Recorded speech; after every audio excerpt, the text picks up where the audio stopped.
We're going to talk all about this. I'm going to start the show. We're good. We are good.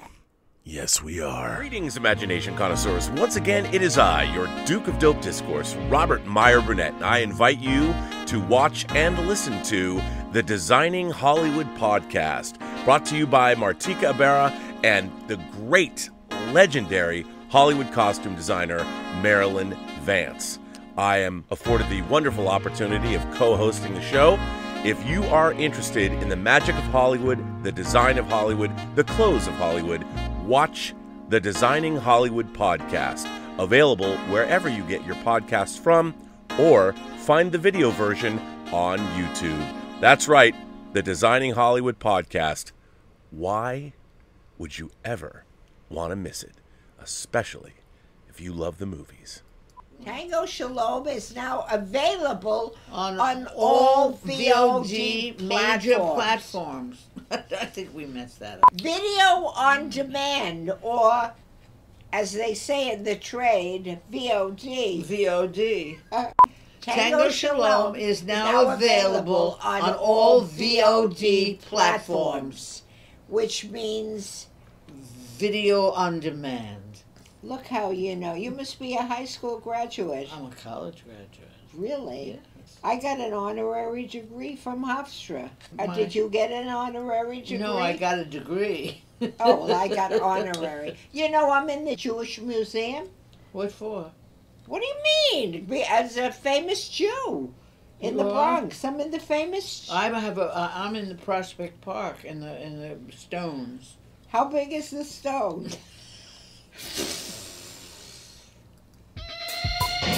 Hello, and welcome to Midnight Metal.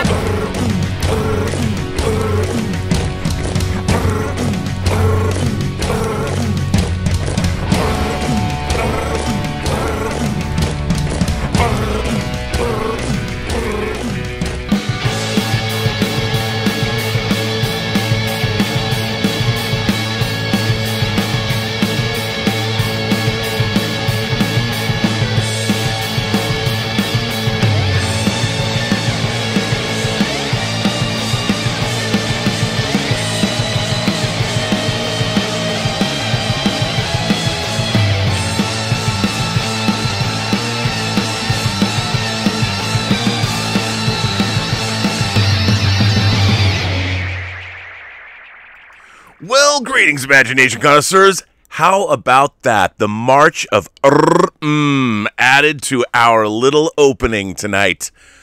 You guys, you all make me so happy when the creativity flows from you. I love it. My God, that was amazing. The people, the music, this show never ceases to amaze. Welcome to Midnight Metal, episode 64. I don't know if you ever heard this when you were growing up. Did you ever hear 64 funny cars? Surely Cha-Cha Muldowney. Nah, probably not. I'm a little old. But anyway, this is Midnight Metal, episode 64, and it wouldn't be a show if I didn't have Mr. 1/6 Scale Man, Lael Rockwell, and, of course, the woman of the hour. How are the two of you tonight? Are you feeling metal? Yes, it's Midnight Metal, Robert and Lael, Midnight Metal. And you have your own theme song now, your own march. I love it. I love it.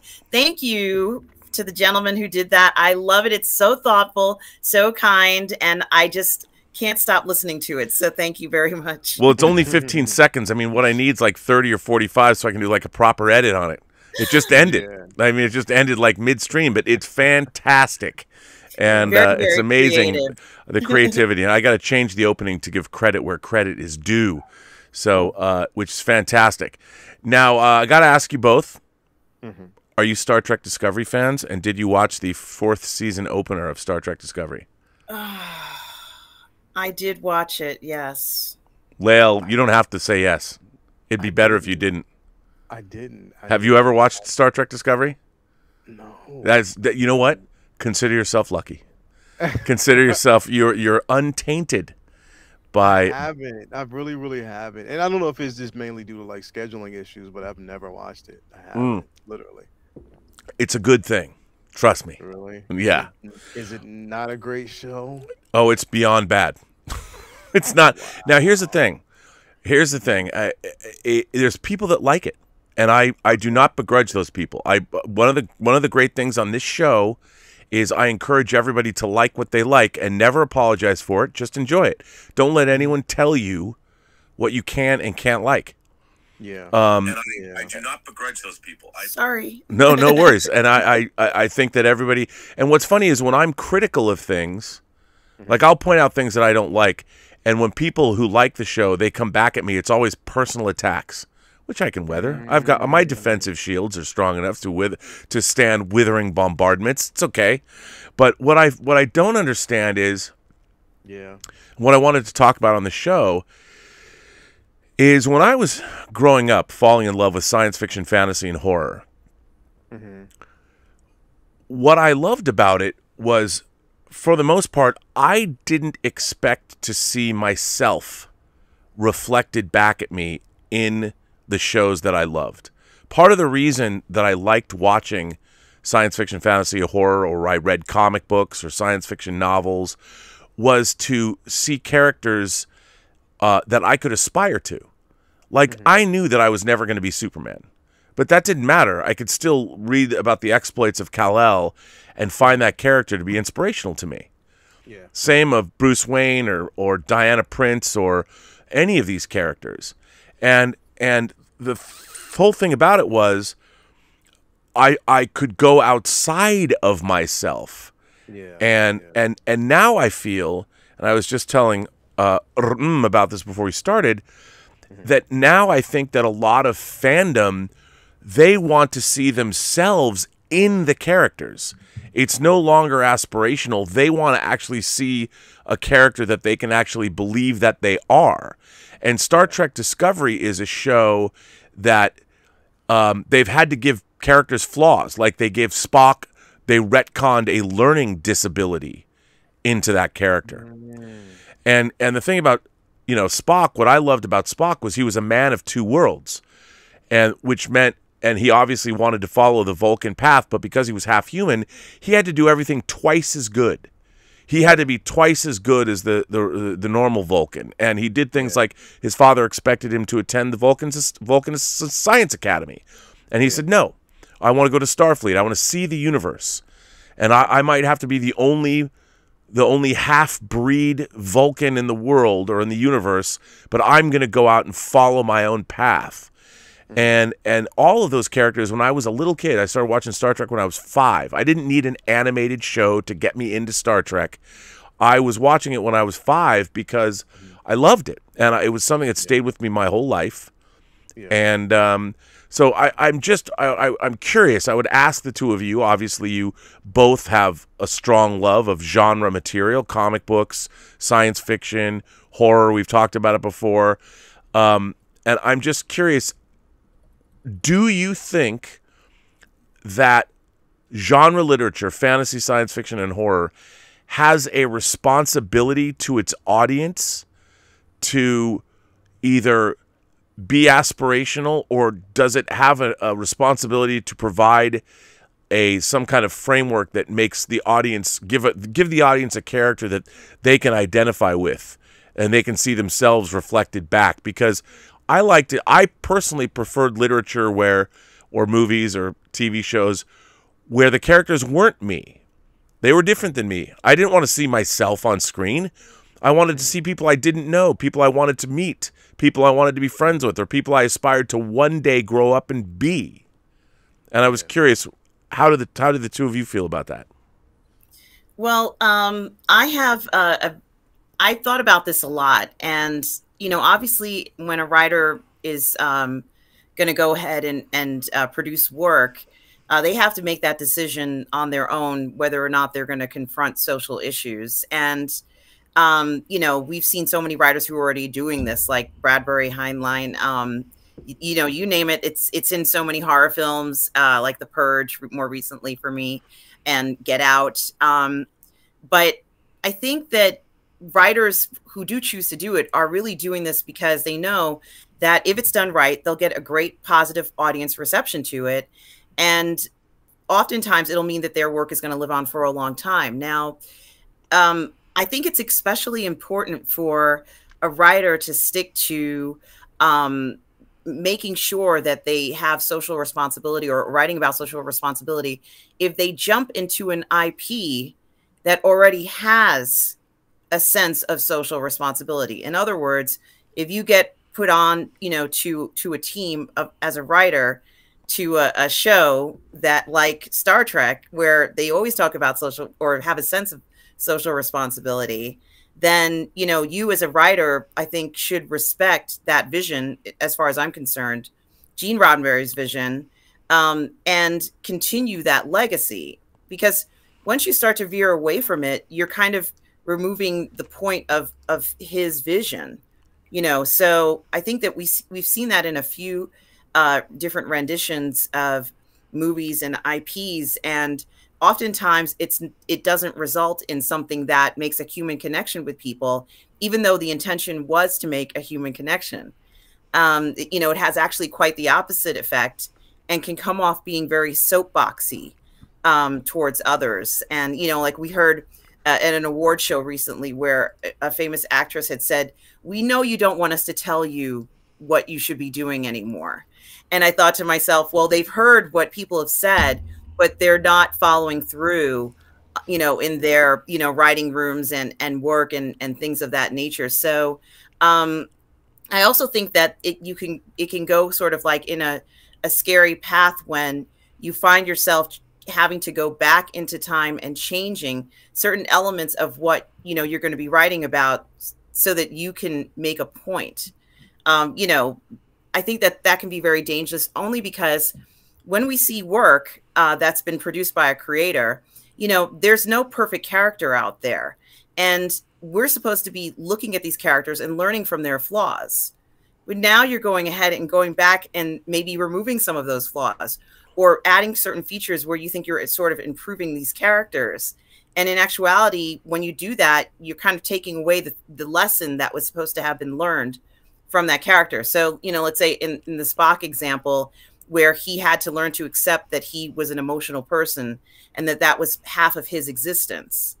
You know, that struggle between logic and emotion is one of the most definitive things about him. And the logical side of him was, you know, because he came from the Vulcan, let's say, background, they have superior knowledge and ability in mathematics and science, in whatever they go into. And so to remove that from him, to remove that logical part that makes him so unique and so different, you know, inherently changes the character. And then therefore anything he's done before, you can't learn from, because that really wasn't the true him.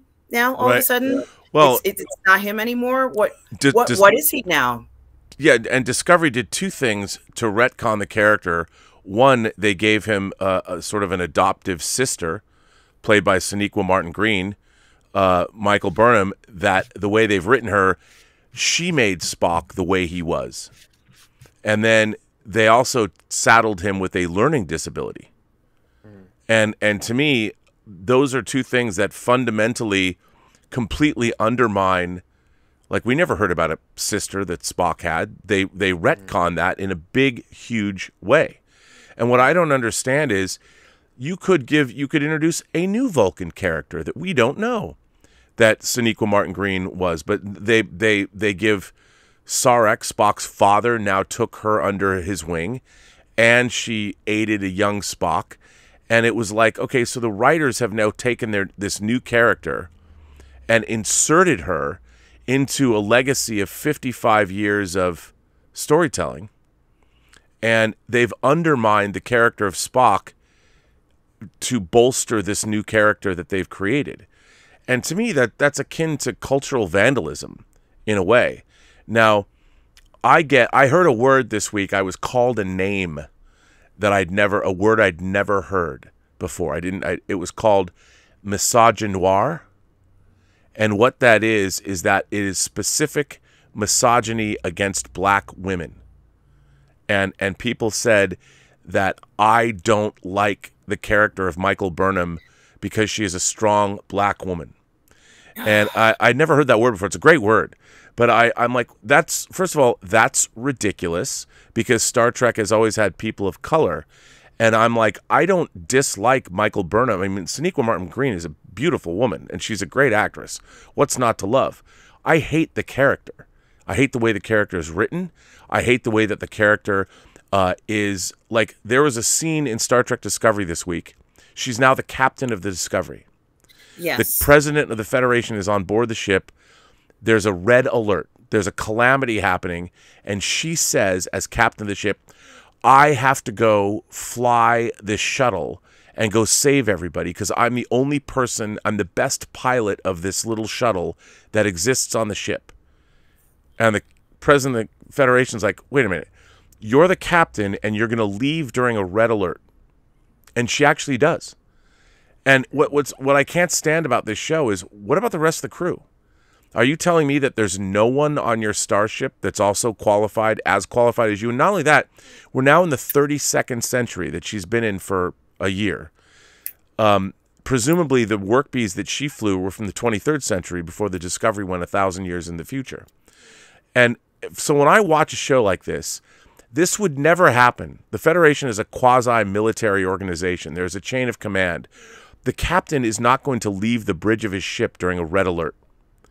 And in this show, Sonequa Martin Green, people call her Space Jesus because she saves everyone all the time. And in doing so, they completely demean the rest of the crew by doing that. We don't even know who these people are. As a matter of fact, the characters, the actors themselves, when asked, do you understand the chain of command on the ship? They don't. They do not know. They've never really defined it. We all know when you watch classic Trek, Kirk was in command, Spock was second in command. If the two of them were off the ship, Scotty was in command. We saw that in many episodes. We understood that. And that adds to the reality of what we're watching. A show like Star Trek Discovery, my disdain for it is it comes from a very deep place because the people that are making it have no understanding of, there's no military discipline, there's no organization, there's no sense of camaraderie amongst these characters. I mean, I feel like we're watching, mostly because the female characters take front and center most of the time. It feels like you're watching something like Sex and the City. And it doesn't feel at all. And when of course, and she does everything. Like they reopen Starfleet Command or Starfleet. They reopen Starfleet Academy. Yeah. And then who do they have to give the speech to the incoming class? Of course, Sonequa Martin. She's the inspiration. And of course, what does she say? She goes, "Well, when you graduate, you'll all go boldly where no one has gone before." And when I watch this, I'm like, all you're doing is pilfering from the past, and badly and didactically and heavy-handedly. And I watch this, and it really makes me want to take a teaspoon and scoop my eyeballs out of my skull. And these are, what I don't understand is, why is it that these writers, they feel that Star Trek was an action-adventure show, and when they would do good, like have cool stuff happen, I mean, it was a humanist show, and obviously it was secular humanism that the future had in store for humanity, but it wasn't a show that was preachy. You know, it allowed you to take out of it. I mean, there was a few episodes that got a little preachy. Those were the badly written Star Trek episodes. But for the most part, you gleaned from yourself what you got out of it. So I would ask you, Lael, what kind of writing do you prefer? Like, what are some of your favorite science fiction, fantasy, horror, comic book stories that have meant something to you, and why did they touch you, whether it's emotionally or intellectually? That's a good question. This is a really really good question, because I think mostly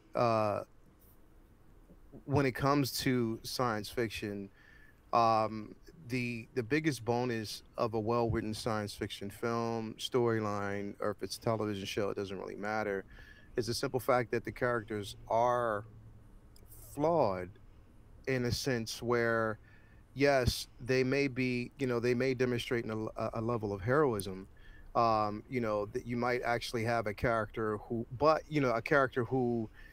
saves the day, but it's not always the same character. Everyone has their space. They have their space to breathe. Like they may actually have a certain attribute that they're accustomed to that really lends itself to the situation. You know what I mean? It's not always the same character saying, okay, well, I'm accustomed to this, I'm accustomed to that, oh, I can do this, I can do that. It was spread. The wealth was actually spread throughout, pretty much everyone. That's one of the reasons why, like I said, I mean, X-Men and as a whole, as a title always spoke to me, because you had characters, pretty much from all walks of life, that had something that was really special about them that lended itself towards the narrative of the story that was being told. Yeah. And it wasn't something that was pushed because you were looking for a certain storyline that had to be basically, or an issue or a social issue that had to be addressed. The social issue was there, but it wasn't something where you leaned in heavily on it, because the story itself was driving so much that you might have actually picked up on those things, but it didn't oversaturate the story. You know what I mean? Like it was just there. It wasn't a plot point or a vice that you leaned heavily on to kind of get your point across. Same thing, like one of the reasons why I loved the original, like I love Star Wars, is because, like I said, number one, each individual character, like the chemistry between them is always great, but they have certain they're flawed in so many different ways, and they're constantly trying to find themselves. And to prove things, not only just to like a rebellion, it's more so trying to prove to themselves that they're actually good enough, to even be involved in something. And it was driven that way. I think that when you get so involved in writing a character in a way that, or even writing a story, lending itself towards a certain narrative, you take away from what it meant or what it means to really follow a story the way it was supposed to be written. Like the way, like for me, it's like when I think about it, and from what you're basically telling me, it's like, well, again, first of all, from what you said, that massage, and they say that it was you, was completely nonsense. Well, it was, but you know what? It's funny because that's just an easy thing people can throw at you because the lead character of the story. I just had never heard that. I'd never heard that word before, and I had to look it up. What does misogynoir mean? And I'm like, I've never heard of it either, and I'm a huge fan of Sonequa Martin Green's, a big fan. I've been watching her since she was on The Walking Dead. I watched every single episode of hers, and when I heard she was going to be on Star Trek Discovery, I was excited. I thought to myself, this is going to be fantastic. Me too, actually. But to see, how this has turned out, as far as I'm concerned with the writing, I'm a bit disappointed, and I think that she deserved better. And the character deserved a lot more than what the writing has produced so far. So what I guess where I'm going with it, more so it's like, and I'm sure like I said, she is a great actress. She's really great. I mean, I loved her character on The Walking Dead, and her accent, even like her exit from the show, her story, it was beautifully written. It was well told. It had a lot to do with sacrifice, what she sacrificed, in the end, which brought her to that moment. But, and her, spoiler alert, her basically becoming a, zombie in the end who was roaming. You know what I mean? So anyway, my biggest thing is like, Spock, we know these characters. These are, like you said before, we know these characters. We've grown, we've developed with these characters for so many years that they're really, we've grown to really ourselves identify with certain flaws within the character because of the way it was written. We didn't need reinforcement, or we didn't need an enhanced version of the character so we can really attach ourselves to a flaw. No, we didn't need that. We already knew everything we needed to know about the character, the Federation, and everything. So you're right. I feel as though if you want to tell a story, develop new characters. I mean, it's easy. It's easy to do it. Just develop new characters, a new story. Even if you wanted to tell something like as far as a prequel about these other characters, attach that through the eyes of other characters who are telling the story, but you don't really even bring those characters, like the OG characters. You don't bring them in. You give a story to tell to other characters, and I think when they do that, it just says that they can't. When I see things like that, it just lets me know that the writers and the people who basically brought this story or developed the story, they don't have the confidence in the characters that they're bringing in to stand on their own 2 feet. They don't have that confidence. So they need to rely on bringing other characters in, rewriting their history to lend itself towards the development of a character who's new and fresh, because they want that character to get some play and they want people to watch that and really gravitate towards that character. So I think there's another way they could have actually done it. And we see that, but see, the thing is, we see that more so now within the last few years because of a narrative or certain narratives or certain things that are basically being pushed. And good, and granted, okay, cool. Like, I mean, we want certain social issues and certain things to be addressed, but not at the sacrifice of characters who we know, love, and really appreciate. That was one of my biggest reasons and why, you know, people will probably disagree, but one of the reasons why I hated The Last Jedi, because of what they did to Luke out of nowhere. It came out of nowhere.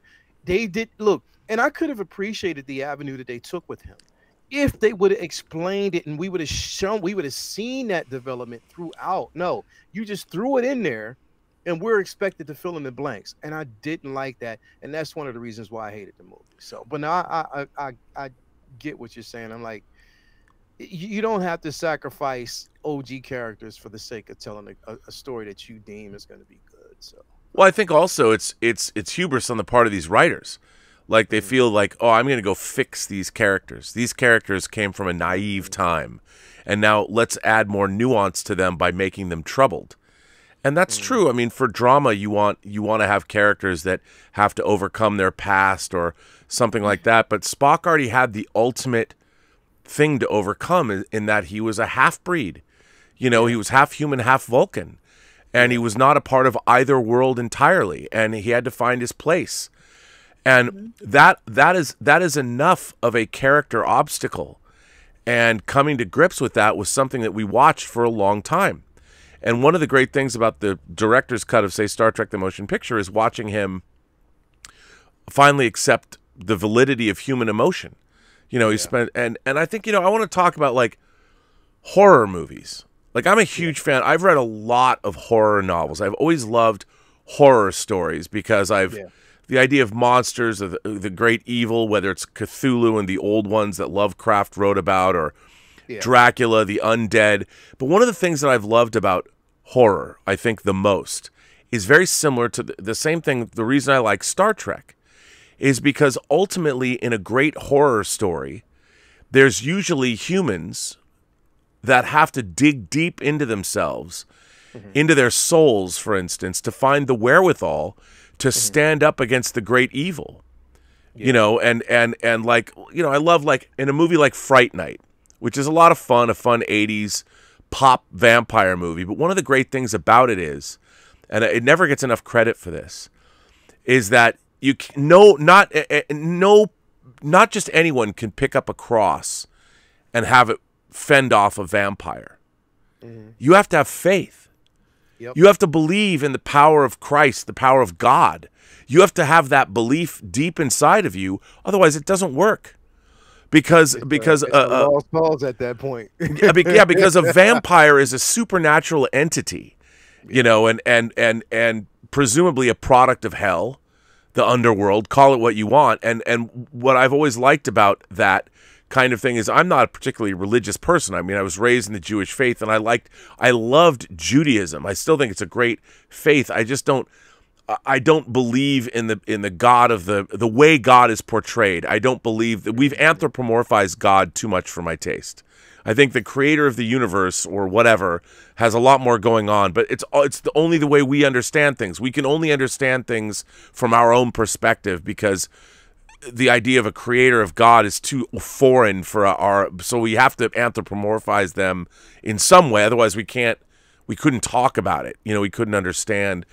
But in my mind, I love that idea. I mean, even though I'm not a religious person, I love the idea in horror that religion and faith, and the fact is, if there is a supernatural evil in the world, then it means that there must be a supernatural goodness in the world. That in the world of horror, God of some must exist. There has to be the flip side. And one of my favorite movies, horror films, is The Exorcist. And the great thing about The Exorcist, the central conflict of that movie is not between the devil. I mean, the devil is certainly there, or Pazuzu, but you know what The Exorcist is about? It's not a lesser demon. It's fucking Satan. It's the devil himself. You know, and even Father Karras says he doesn't just say he's a demon. He says he's the devil himself. And I love that idea because the central conceit of that movie is that you have a Catholic priest who's lost his faith. Right. And he's ineffectual. He cannot fight Satan without faith. You know, and in meeting Father Marin and in seeing the corruption of the innocent, he's able at the end, and the horrible guilt he feels that his mother died alone. You know, all of these things that are such human, powerful human emotions and feelings. He digs deep and he finds his faith, his belief in God, and that is what allows him to defeat evil at the end. But it's not just supernatural. It's any human being that digs deep and finds the wherewithal within their soul. Whether you're a man, whether you're a woman, whether you're a child, whether you're an elderly person, anyone, any human being can still fight that fight. And that's why I've always loved horror as a genre, because it really is pro-human. You know, it's pro, and sure, we all identify with the monsters, and Frankenstein's monster, he didn't ask to be resurrected from the parts of dead people. He doesn't know what's going on, so when he throws a little girl into the lake, yeah, he's a monster, but, you know, he didn't mean to do it. He doesn't know. Yeah. He's like, I don't even know why I'm here. I've been resurrected from parts of dead people. Why am I walking around? I don't know. Give me the Bride of Frankenstein. And you know what? One of the big when I look at when I'm listening to what you're basically saying, it always brings me back to the very end of Endgame. You know, when we're getting towards the end of Endgame. You know, and we see, you know, basically, you know, Thor is damn near defeated. You know, Tony has been knocked completely out. And the only person who can save, or at least make an effort to save at that particular point, is Cap. And we see Cap, we get a hint that Cap, you know, has or possibly could pick up Mjolnir. But we don't get that full realization until we see the film. That based on his, you know, just him being a good person, being a person he is towards humanity, he is deemed worthy enough to pick up that hammer and face off against Thanos. The beauty of that scene, though, is the simple fact, yes, he believes, you know, he has a will, and yes, he is deemed worthy to pick up that. But even through all of that, he still fails. He was still, and that's the humanity part of it, is that he still fails, and he's still human enough to realize that. And even when, you know, he's still, you know, getting bombarded and with these blows, getting knocked around and beat down, and in the end, you know, you see Thanos, who's basically making his speech about, yo, I'm literally, to hone it down or to dumb it down, he's literally saying, I'm literally about to fuck your planet up. And there's nothing that you can do about it. Like, literally, there's and at this point, he's going to kill everyone. Exactly. He's not going to murder everybody. And Cap, you see it in his face. He's like, I know I'm not going to win this, but I'm going to do whatever I can do. It's not basically you saying, okay, it's the hero's journey and he's going to win and, oh, he's the... No. It's saying that, I'm going to get my ass whooped. I know it. And I feel like I'm the last person here that can probably put up a fight, but I'll just give it a good try. It was a simple fact in that point, I think, in looking at Cap's face, he realized that, look, I'm up against something that I cannot survive. I'm not going to win this thing, but I'm going to give it a try. And it's the humanity that we see in his face. And the way they shot that scene is like, okay, giving credence to the simple fact that we're not going to win everything all the time. And the narrative is not always going to be catered, and it's not going to always go the way we think it is. The problem is a lot of these stories and a lot of these films that we see and a lot of these shows that we see, again, I'm going to bring up the sequels. they painted Rey as a savior. They painted her as a savior and as someone, because she probably got the entire time that we've seen her journey from Force Awakens always down to Rise of Skywalker. She got one cut on her arm. That was the only thing that I actually seen was a cut. You know what I mean? And maybe she got tired out and almost gave half her life, whatever. But and the thing is, it's nothing against, because I love the character of Rey. I love the potential that character had. It's just that the way they did it, to me, was narrative driven. It was. So when we talk about like horror films, and I'm bringing that up because I'm listening to how you talk about the horror films and the horror genre, is that humanity against the supernatural, literally, like, they are getting their asses whooped. And maybe there's a stroke of luck that comes in and allows them to survive. But even doing that, they've lost family, they've lost friends, they probably lost a limb, they've been cut so many different times, and they just pulled out a miraculous win in the very end. And even that is a loss, because mentally they're tormented for the rest of their lives. Why this supernatural being is like, I'll give you this win today, but I'm going to come back. Like, literally, that's just the way it is. But that's just the signs of something that's good, where you talk about pro-human. These are what it shows, but it also demonstrates in these films the flaws. And I think that's what should be pointed out. Now, Yes. I would ask you, Yes. when you were growing up, obviously we're dudes. Now, I would ask you, obviously you're an imagination connoisseur. You know a lot about this stuff. One of the things I learned about you in the last week is that you're a big fan of Titanic. You're a Titanic groupie. Yes. Which I love that about you. I think I love finding out these details about people. But I would ask you, like, when you were growing up, what was your jam? And like what in terms of stories, or were there shows you liked or books you'd read, or what was your thing, and how did you feel about the characters? I mean, I don't know what that thing is, but whatever it was, tell us about your journey with those characters and how did you feel about them? I will. One thing I wanted to say before I get into that is that in regards to Shelley's Frankenstein, there is a huge social responsibility comment in it, because the monster in the story is born without being evil, so to speak. Right. And because of mistreatment, that's when he suddenly turns into sort of like a bad guy, if you will.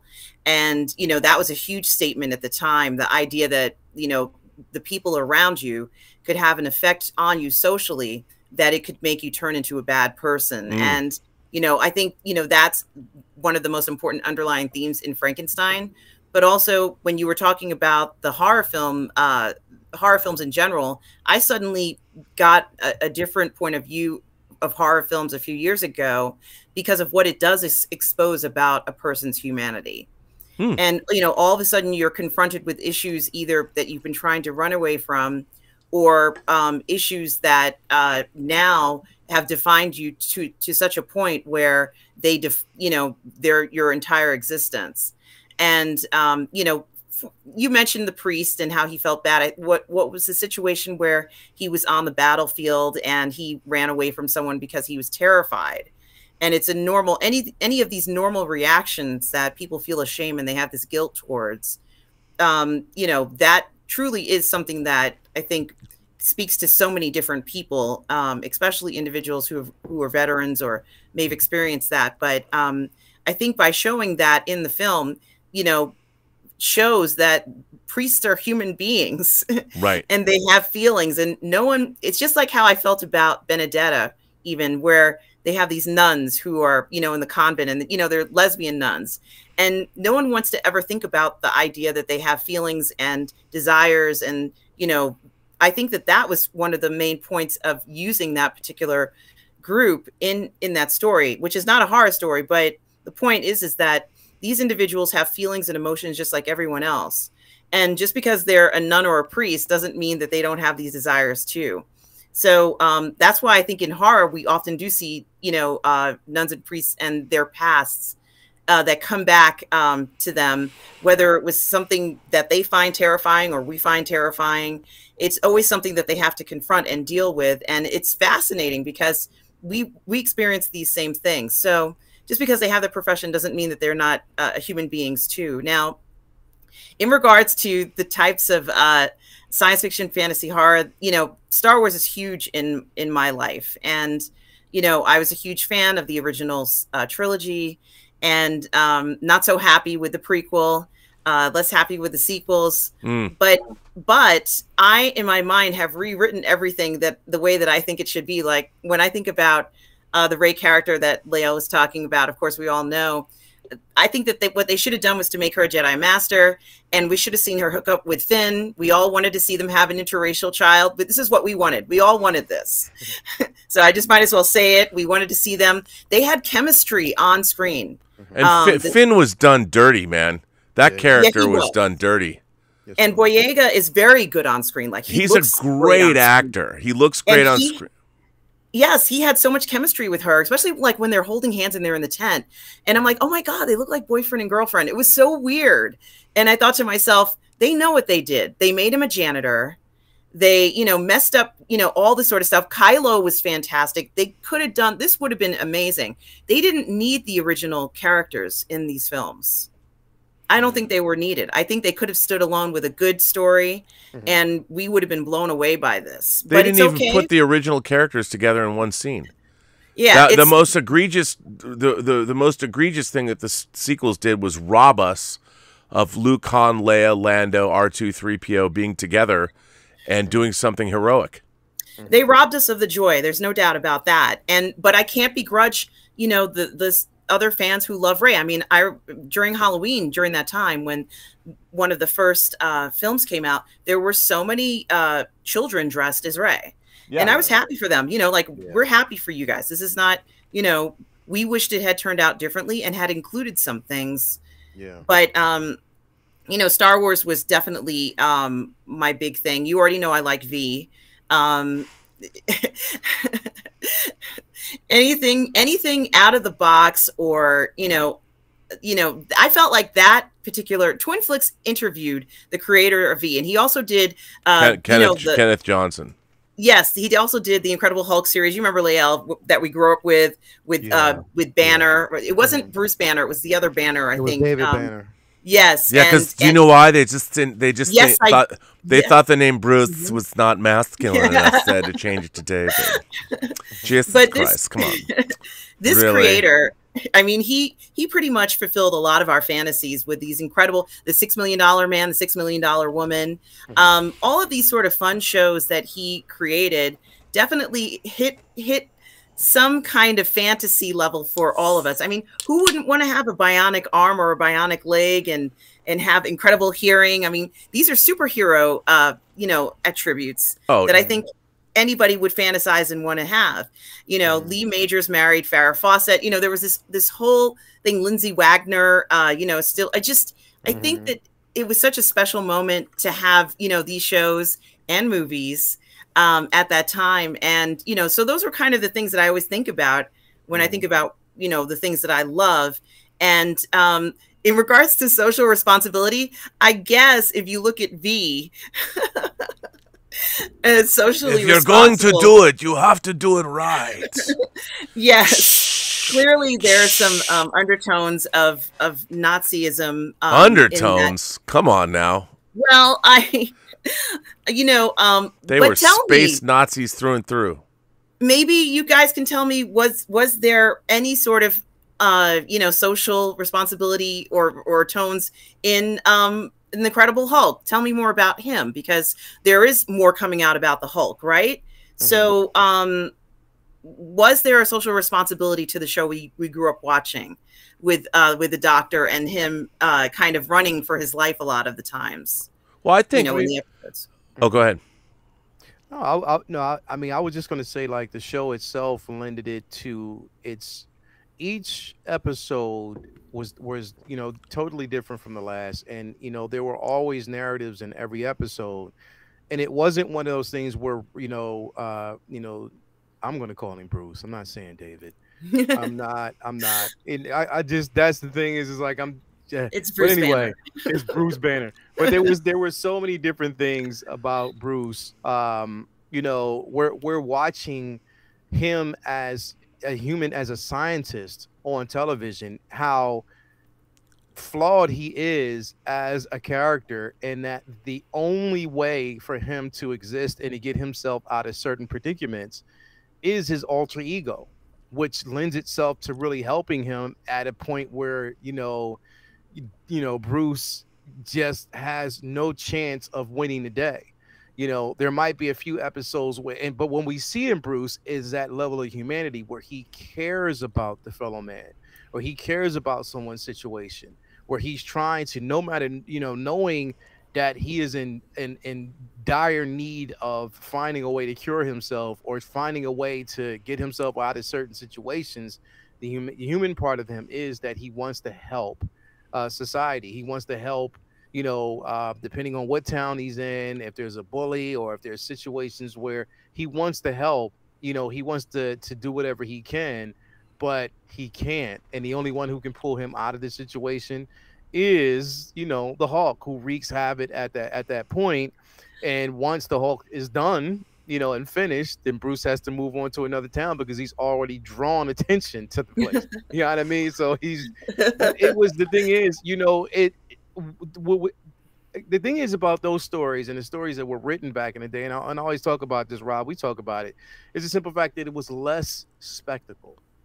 You had to rely on writing to relay where the writing was so incredible that it had you so you were so attached to the story because of how it was written that you needed to see what was going to happen next episode. You wanted to know what was going to happen. Like, it wasn't one of those things where it was really controlled by the times. You know what I mean? It wasn't controlled about it by time period or what happened around that time or what was going on in society at that point. It might have been, but it didn't rely heavily on it because around that time, even the writers realized that us as viewers needed an escape. Like, we needed that. So they gave us that through these stories. Well, the Hulk too. I mean, again, a horror story. It's Dr. Jekyll and Mr. Hyde. It's Beauty and the Beast in one man. And the thing about what I loved about that show is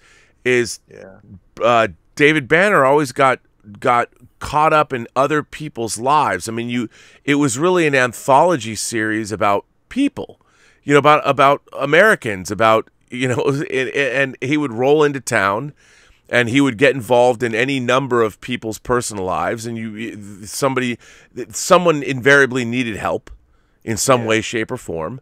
And he was there to offer assistance and help, and he would become a part of someone's life. And then at the end, they were imperiled in some way, and the Hulk would come out and Hulk out, and Lou Ferrigno would show up and wreck shop, and it was great. But still, that show, what made it so great was it was all about the human stories. The Hulk was cool, but the stories, that show worked so well because they really did a really good job of setting up scenarios. I mean, every week was a different show.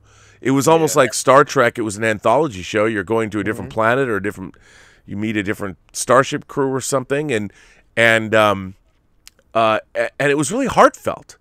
The Incredible Hulk was a really emotional show. You got so caught up in the lives of, and then they would play that great piece of music as he would literally have to walk off. He's going down the road again, because there's more people out there. Yes. Bling, bling, bling, bling. Yeah. Bling, bling, bling, bling, bling, bling, bling. Yeah.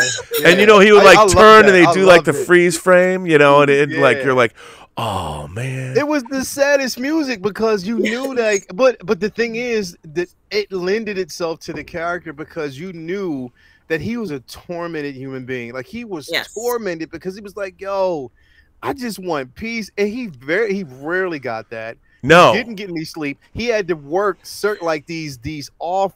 He had, whether it was a construction worker or if he was working outside he was a woodcutter or whatever. He had to basically work these off the top jobs just to make ends meet while he was traveling to get money to go to a different location and pick it up. He was probably the only person that never had to fill out a resume to get a background check. Like, literally back then, there was never a background check for this character. He just got these jobs and made money. You know what I mean? Oh no, it was crazy. And the clothesline, you know, he had to get new clothes every week. Yeah, Right. And it always got the clothes that fit. back then, when we were growing up, a our size parents used 32 those jeans and a clotheslines, t-shirt. right? Let me get that. Yeah, right. You know, I mean, my mom hung out clothes on the line, and I don't know if Uh-huh. parents still do that, but it was popular. Like in the 70s and 80s, that was very common to see, like, your laundry being hung out on a line. And so, you know, he just kind of, you know, did this. I kind of always joke he kind of did this thing, you know, Yeah. grab the clothes or whatever. I also wanted to ask both of you, how do you think the transition of the show, you know, let's say the Bruce Banner, the Hulk that we know from from that television show, where there was a lot of that social justice idea of getting involved in other people's lives and trying to help situations out, versus, let's say, how the Hulk has been portrayed recently? Do you think a lot of that is carried over? No. Yeah, I don't think so. I think it's a very different. The Hulk is much. I mean, it was when we first met Hulk in Avengers 1. You know, he was trying to help people in what, he was in India or something. Wasn't that where he was? And Scarlett Johansson went and found him. You know, and brought him out, and he was trying to do good works. You know, he was like Bruce was like the David Banner of the show. You know, he wanted to be left alone, and there was a lot of that. But as he has evolved, by the time he's Professor Hulk in Endgame, you know, he's signing autographs. He's come to terms. He's brought the character. He's brought his human side and his Hulk side together, and he's all put together. And it's a very different, which I don't mind, because they're going to destroy him and turn him into. It's either going to be World Breaker Hulk or World War Hulk. Our Hulk is going to. He's got some rough times ahead of him, I think, and which is good. Yeah. By the way, we have some super chats. I want to get to those quick. RRTNZ or Tins, maybe that I'm not saying it right, but he became a member of the channel, and I would just like say, people who are members of the channel, we do these bi-weekly most of the time chats. So tomorrow, beginning at 11 a.m., actually today, beginning at 11 a.m., we're going to have a member chat, which they usually last 2 or 3 hours, where we just shoot the shit. You can ask me anything, and it's great to see all of your faces. So that's going on. And he became a member. So thank you for that. Or they became a member. I don't know. It's RRTNZ. You could be anyone. I don't know. But he goes on, or she goes on, or they go on, or maybe they're non-corporeal and they don't really exist. They're just in the internet, ghosts in the machine. But says, Hail Bob, you mentioned Speed Racer on the Drinkers stream yesterday. Good film with a classic hero's journey and a great score by Michael Giacchino. What are your thoughts, mate? I loved Speed Racer. I loved the Wachowski Speed Racer. When I was working at Silver Pictures back in the 90s, they were trying to develop a Speed Racer film for years, for decades. And they all read like Days of Thunder. It was like a real stock car racing movie. Nobody ever understood it. Nobody ever they tried to make it part of the real world. And Speed Racer was a straight up fantasy TV series. You had a Satan worshipping car acrobatic team, you know, with a snake oiler, and they would like have rituals in the mountains with their leader looked like a skull. There was a volcano that opened once every 100 years. The mammoth car. I mean, there's ninjas. There's all kinds of things. Speed Racer was not Days of Thunder. It was not like a NASCAR show. So I think the Wachowskis really nailed. I mean, I think it's the best live action anime adaptation ever done. It's totally different, but still kind of the same spirit. So I'm a huge fan of that movie. It gets no love. A lot of people didn't like it because visually it's crazy. But did you either one of you, did you see Speed Racer? Do you like it? I haven't seen it, so I'm sorry, Robert. I can't give you an assessment of it. But It's okay. Great. Not a lot of people have, but I love it. Here's so you can hate it. It's okay. No. I don't hate Speed Racer. I was just the one who never. I loved Speed Racer, the animated show. Me too. Loved it. I was one who didn't want to see it made into a film. And so I didn't support the film. Not to say it might not have been good, but I just didn't want to see it. So you haven't seen it? No. Dude, you have to watch it. You have to watch it. So I have to watch it because the thing is I'm gonna need to watch it because maybe it might change my view of certain. But it was just like if any IP, that's just like a lot of people want a live action Voltron. Don't do that, please don't.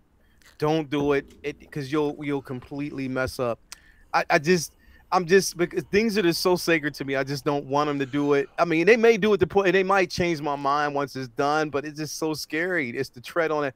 Because like I said, I wasn't even a fan of what they did with the Transformers, bro. I was not. That's okay. I was not. So I'll give it a chance. You should give it a chance because visually it's a movie like no other.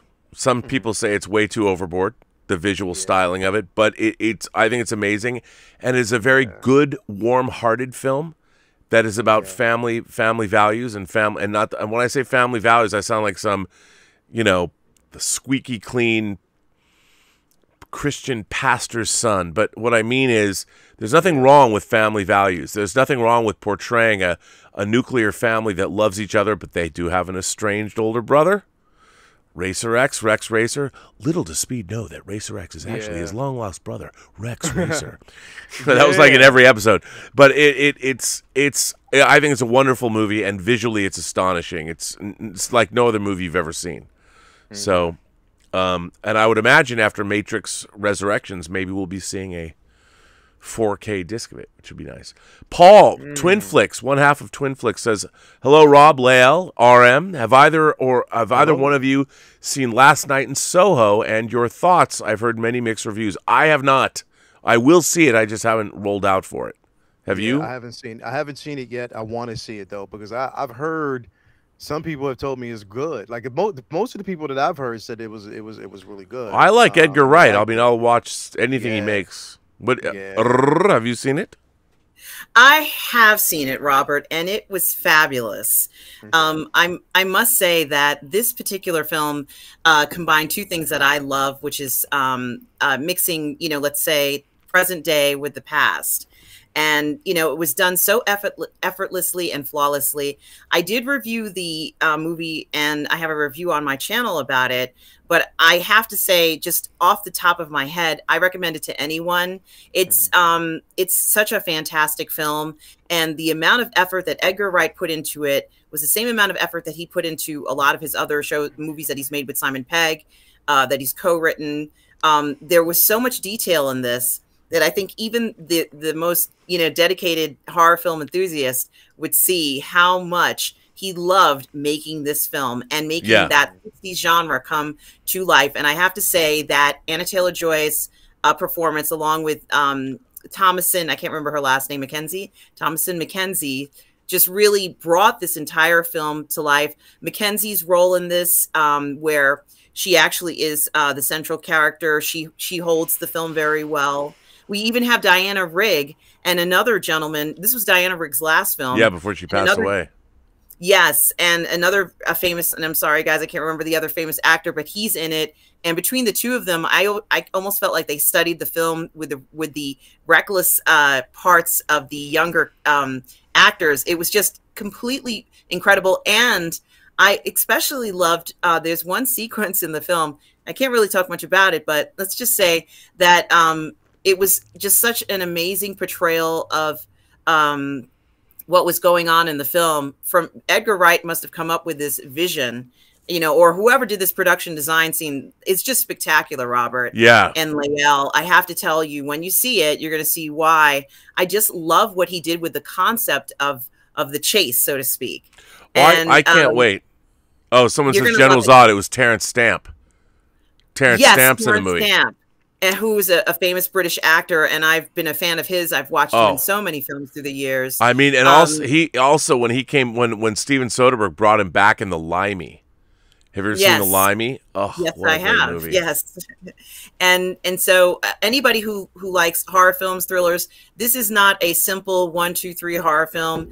It's complicated. It's messy. It has fantastic ups and downs, and it's not all jump scary. This is serious, and And I love it. I love this film so much. I was looking forward to it. And, you know, as I said, I reviewed it on my channel with Catherine Cook. You guys are going to love this film. I'm dying for you guys to see this film, and then so we can come and talk about it. I need to see that in Ghostbusters this weekend. That's my... Oh, Yes. Lael, we can't hear you. You cut out.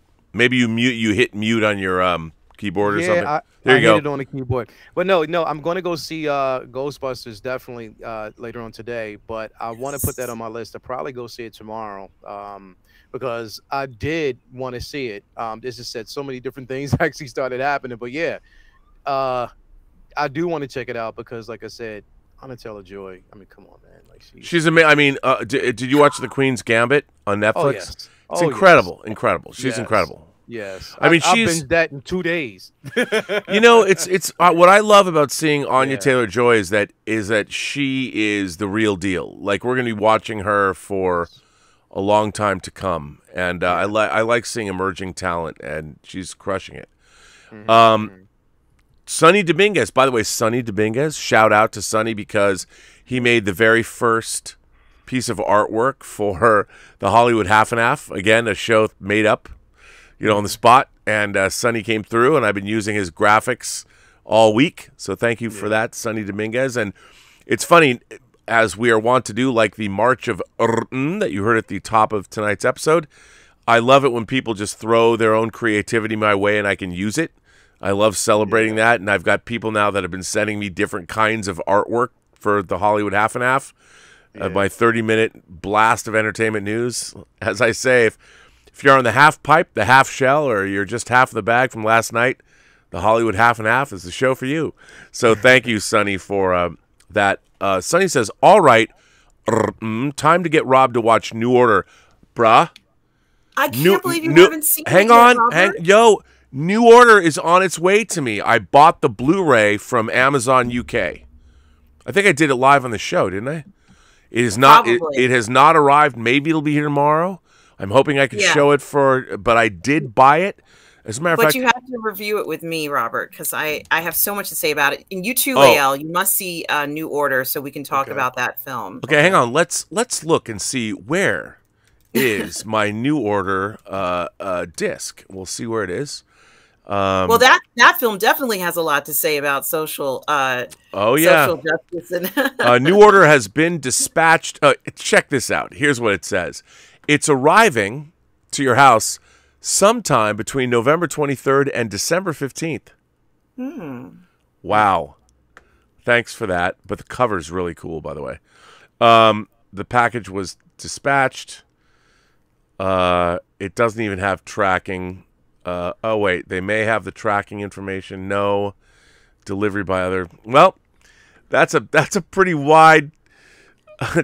It'll arrive sometime in a 3-week span. Wow. But I have to say, the director of New Order is a genius. He has his finger on the pulse of social justice. He is just brilliant, and I think that along with a lot of other directors from Mexico and South America, they truly are tapping in onto some of the most critical issues and are making films that just really blow you away when you see them for what seems to be little or no effort at all, or, let's say low production costs. What they're making is incredibly impactful. Not New Order. That one probably cost a pretty penny. But for some of the other ones that I've seen recently, I'm so impressed with what they've been able to accomplish. And it just shows you that you can make a film that makes an impact, for less money. So... By the way, speaking of New Order, one of my favorite bands, they had a live concert that you could stream this past week. Nice. By the way, here is the cover of the Blu-ray that I did buy of New Order. So I am looking forward to acquiring this for And you also purchased, I think it's Danny and Anna. I already have that. I got that. You have that. Yeah, I haven't watched. That came already. I showed that a couple weeks ago. I can't wait to watch that too. So I was gonna maybe make it a double feature. You should. Yeah, you should. And also, I would add. I can't remember that film that came out a few years ago. It's called it's about a maid in it won an Academy Award. It's you know the one. It's about a maid, and she works in a Mexican household, and there's an uprising there. And I said that it was a precursor to New Order. I can't remember the name of it. Maybe somebody in the chat knows. But it won the Academy Award for Best Picture. It's got a one-word name. Huh. Roma? Yes. Yeah, it's Roma. Is it Roma? Yeah. Yes, it is Roma. Okay. Yeah. Yes. By the way, Roma's great. Go ahead. I didn't mean it's somebody in the chat. I was saying, watch Roma first, Robert. Watch Roma first, and you. Well, I've seen Roma. I love Roma. Okay. Yes, but if you watch Roma first and then watch New Order, you're going to see some similarities between the two. Yeah. Okay. And I felt that the character in Roma, for me, is actually in New Order. And you'll understand why I say that, because Roma takes place in the 1970s. Okay. And now we're in 2021, and I almost felt like maybe that character is, 20 years older, or let's say maybe it's not in 2021, but it's past 1970 when New Order takes place. It's actually not in a specific year. Okay. But it seems like it's more futuristic, and I felt that some of the character themes rolled over from Roma into New Order. It's very, very unusual. Yeah, that's a great idea. So this is totally different from what we're talking about, but Simon... No, it's not, because we were talking about social justice. No. I mean, this thing I'm about to... Simon Parkin in the chat says, does Rob own the Blitzway 6th scale Ghostbusters and the Ecto-1? Simon, I do own all 4 of the Blitzway. I bought all 4 of when they were available of the Blitzway Ghostbusters. I bought the set that even has the Slimer. And while I cannot confirm or deny this, I may have just paid off the Ecto-1 from Toys Wonderland. But I'm not confirming nor denying that. So, just you want to see what I picked up yesterday, Robert, at the movies? Oh, yes. It's not some dude that you've been... Oh, look at that. Wait, what? So that's the damaged Ecto. What is that? Who makes that? I don't know who makes it. Maybe somebody in the chat knows. Wait, hang on. Show that. Come on, you can't put that down yet. What kind of... Wait, hang on. I'm going to go full frame on you on this. Hang on. I need to... Wait. Yeah. You've never gone full frame on me before. So this is the That's Ecto... what she said. Hang on. Okay, here we go. We're full frame on you now. Now, what is this? This is the promotional popcorn holder Ecto-1 car from the movie. You got that at the movie theater? Yes, Robert. Yes, I purchased it at the movie theater. Yep. That's pretty dope. I know, right? I just want everyone to know I am not going to weather my Ecto-1 to look like it does in Ghostbusters Afterlife, just so you know. I'm not going to do that. No, this is very special. This one's a little different. It actually opens up. There's you can put popcorn in it. I don't think I can open it up. That's like the coolest popcorn thing. I mean, I've got wow, that's really elaborate. Do the wheels spin? No, they don't. Okay, they don't. It's okay because it's all hard plastic. But still, that's pretty amazing. Look at that. Wow. And then the box, Robert, I just want to show you the box. They made the box like that. What is the thing called where they capture the ghosts? The ghost trap, I guess. Yeah, that trap, and then this is the box. Hang on, I got to full frame again on you again to see that. Hang on, wait. I'm so sorry, see that guys. again. Look at that. That's really cool. The box. And then the top of the box has that, thing, just in case you see some ghosts out there, guys. So. Wow. Yeah, I love this thing. I was really excited when they had it, and I'm glad I picked it up. I'm really glad I picked it up. That's really cool. That's nice. That's really awesome. Yeah. So yes, the Ecto-1. Don't tell Elizabeth. Shh. It lights up, but I didn't. You know that little you have to pull out the thing, the tab. I didn't pull it out yet. I didn't pull it out yet. Because then the batteries die quick. Yeah. So. So yeah, Sonny Dominguez wants to have that chat about it. So Sonny Dominguez said, "I've been dying to have a discussion about it. Maybe a special Midnighter. Not bad. Just saw King Richard, By the way, I can't wait to see that. It's on HBO Max. I gotta watch. Did you see it, Lael? Yes, I did. Yes, How was it? He nailed it. Like, it was. I loved it. I loved it from beginning to end. I mean, it's such a good story. You know, Now you're a father to daughters, right? Yes, I am. So did you identify? I didn't necessarily identify with his story because, you know what I mean, you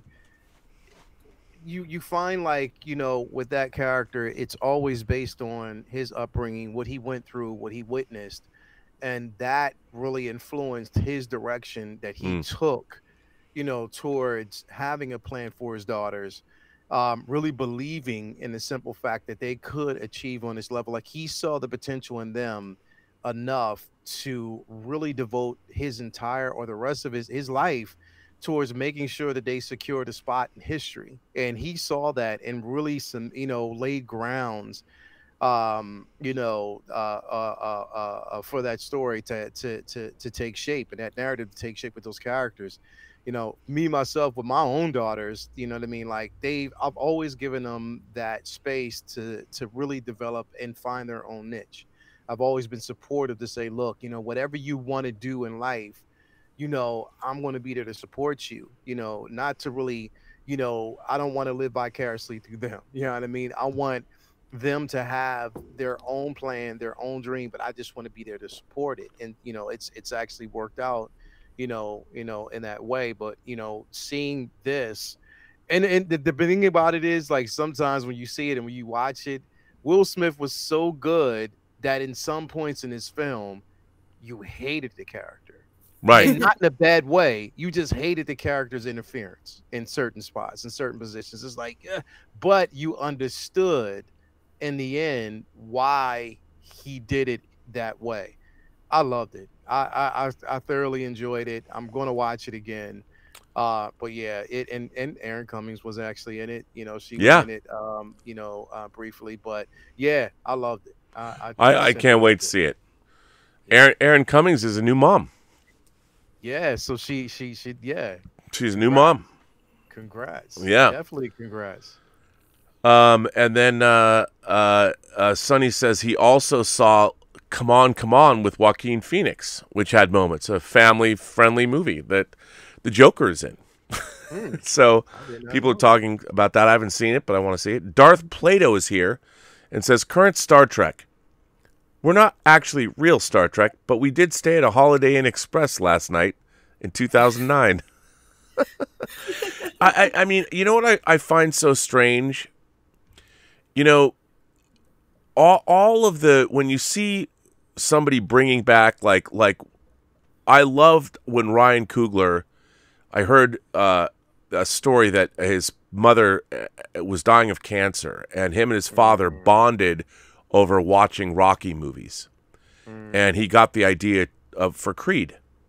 Yeah. You know, and he was somebody that loved Creed, or loved Rocky, and he came up with the idea of Creed, you know, Apollo Creed's son, Adonis Creed.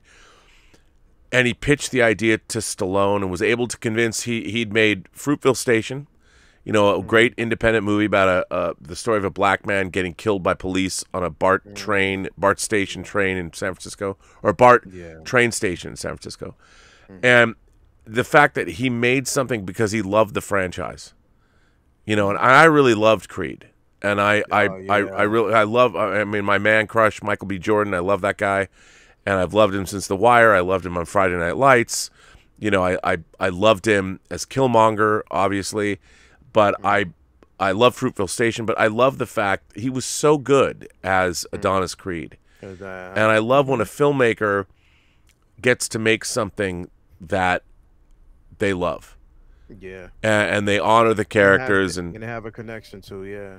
I mean, and one of the reasons I hated Star Trek 09 so much, not just, well, I've got so many reasons, but when J.J. Abrams would go on the interview circuit and he would say he never liked Star Trek. He said that in every interview. And I would watch it, I'm like, I wanted to punch him in his tiny little face. And I'm like, how can you say that? Like, why would you say that you never liked Star Trek, you know, growing up? And I hate that. It really really bothers me. And I think so here, let me ask you. So this is okay. So I can understand that there are certain directors and writers or producers. There are certain people who may not gravitate to an IP. But if you're someone who is hiring a director and you want to have full confidence in that director, and I guess I'm going to ask this to you, and I would even like to see how people even feel about it in the chat. Like, because I'm just thinking about this. If you have the confidence, or if you hire that director to convey your vision, or not even your vision, but you hire that director because you think they're well suited for the job, just to hear them say that they don't like or didn't like the IP is something that they've never liked, would you have confidence in that person? Like, would you have the confidence in that person to really take? I mean, it's okay not to like, and not everybody has to like everything. I get it, and I'm not going to hold, but from a standpoint where if I'm putting my trust in you to basically convey something, that would scare me if I heard you say that. Like, it would really, really, really scare me. But then again, it's like, okay, that had to come up in conversation when, they've even talked to him before he created the film. Didn't that come up in a conversation, and did they not know that? That's weird. Well, the way things work in Hollywood is J.J. Abrams was a very successful. Since the time he was a kid, he's been very well liked in the industry. Like, he was cutting Steven Spielberg's home movies when he was 16. So he comes from a showbiz family. Everyone knows him. He wrote a movie called Regarding Henry, starring Harrison Ford, when he was very young. So people like him, and his TV work, he creates shows like Lost, all that. So I get it. I mean, I understand. He's a very successful creator. You don't have to like something. All you have to do is if you are stable and you're able to deliver the goods, and you're well liked, and you're a powerful person. He's made great TV. He directed Mission Impossible 3 with Tom Cruise, and even though that movie feels like a TV episode, it's not bad. I think it's just my favorite thing of his that I've seen him do directorially. So he's a good bet. He's somebody that the studios know he'll deliver. He won't be a pain in the ass, and he'll give something that's populist or whatever. The studio doesn't need him to like Star Trek. As a matter of fact, people would prefer he didn't, because then they're like, no one understands the fanboy mentality in Hollywood. They don't get it. No one gets it. They don't, and they would rather not deal with someone who's a fan. You have to be stealth about it. You have to be like, if you're a rabid fan, don't tell anyone. Don't tell them that don't tell people you're like, well, I really enjoyed that franchise when I was young. I think that I see the value and I could bring something to it. Don't sit there and go, oh my God, I have every single book and novel they've ever published, and it's my dream. Nobody wants that. Never ever say that. I know it seems weird and counterproductive. Just don't do it. You won't get hired. So, he got hired, and it's fine. I mean, to me, it was the first time that Star Trek was taken over by someone who was not attached to it in any way, shape, or form, and wanted to change it into what he wanted or what he liked. He wanted to bring his own sensibilities and turn Star Trek into something else. And that's what Star Trek has been since 2009. It has been a succession of people that have not particularly loved the franchise, but they've wanted to change it. I mean, here's the thing about Star Trek. The original series, Roddenberry controlled it for the first 2 seasons. Then, because it was expensive, he was sort of displaced by Fred Freiberger, the producer of the 3rd season. Then, he had a middling career in the 70s. He created the animated series and brought back the actors and most of the writers. And then he was able to do Star Trek the Motion Picture. And because it was, at the time, one of the most expensive movies ever made, he was then sidelined. So from Star Trek 2 on, he had nothing to do with Star Trek until The Next Generation. And Rick Berman, who took over as executive producer from 1987 to 2005, Rick Berman, who worked with Roddenberry, who co-created sort of Next Generation with him in 86 and 87. Rick Berman, after Roddenberry died in 91, still kept the DNA of Gene Roddenberry himself. So Star Trek The Next Generation to Enterprise, so from 87 to 2005, you still had Roddenberry's DNA and Rick Berman trying to preserve what Roddenberry wanted. So the original franchise creator was really involved with televised Star Trek from 1966 to 2005. Pretty amazing. Or at least his DNA was in it.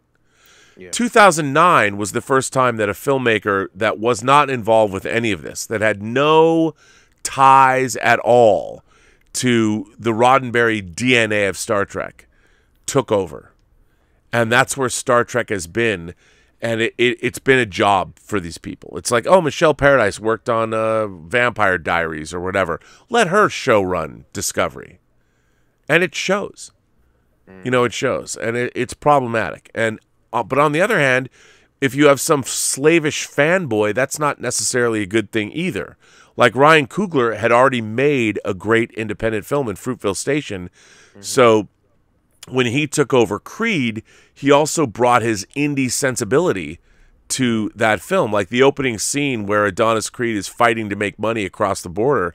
That's an amazing sequence. I mean, that's a beautifully done, and that was something new and unusual for the franchise. And you're like, wow, this kid really knows how to direct and write. He's an auteur. He's a writer and a director. Yeah. You know, Black Panther was his third movie. Well, his third feature, $1 billion. He hasn't made a movie since. He's been working on Wakanda Forever, Black Panther 2. Yeah. So sidelined by that, especially with, I mean, just imagine, you know, what he has to go through. We're kind of reprogramming, you know, everything that, you know, he saw about the first draft of his film to have to go back and rewrite, you know, because that right there is haunting. I can't even imagine. Yeah. But I'm curious to see what they did, you know, because I'm hopeful that it will be fueled by this. I mean, I think one of the great modern Hollywood stories has to be the courage of Chadwick Boseman, who did not let anyone know how sick he was. And from all accounts, I mean, Ma Rainey's Black Bottom. Black Bottom, yeah. That was his performance in that was unbelievable, and he was dying. Phenomenal. He was dying when he made that movie. He was dying when he made Black Panther. Yep. You know, and I mean, talk about courage under fire. Chadwick Boseman shows, I mean, definitely the best of us. Yeah. And by all accounts, he did. Yeah, he was. Yeah. The Five Bloods. I mean, he never.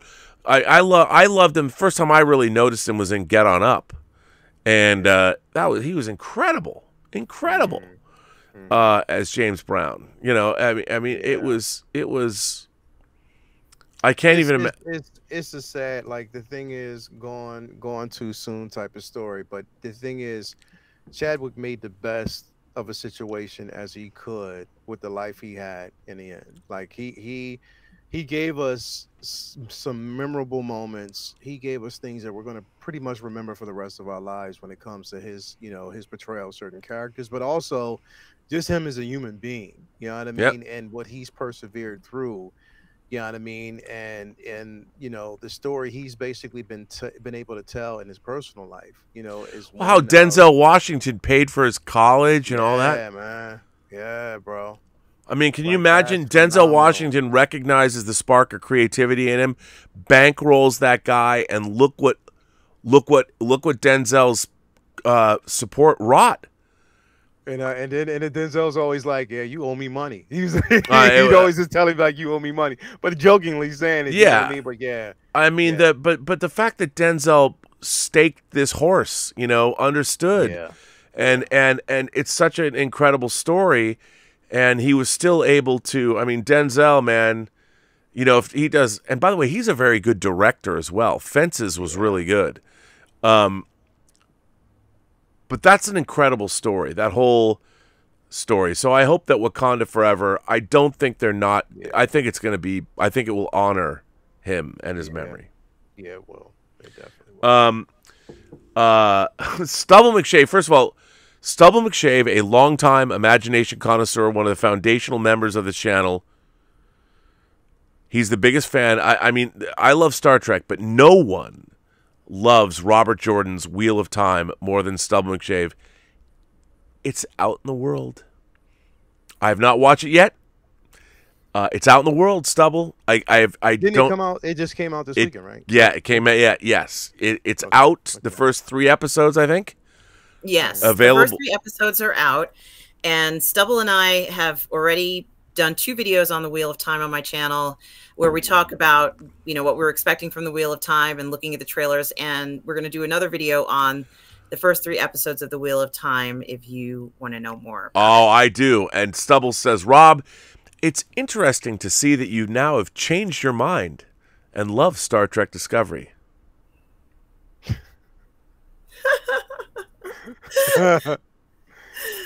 Anyway, hello, Lael. You're doing great. And greetings to I'll see you on Sunday morning for some Wheel of Time discussions. Stubble goes on to say, will you be able to do the Midnighter show when you're doing the half and half show in the morning?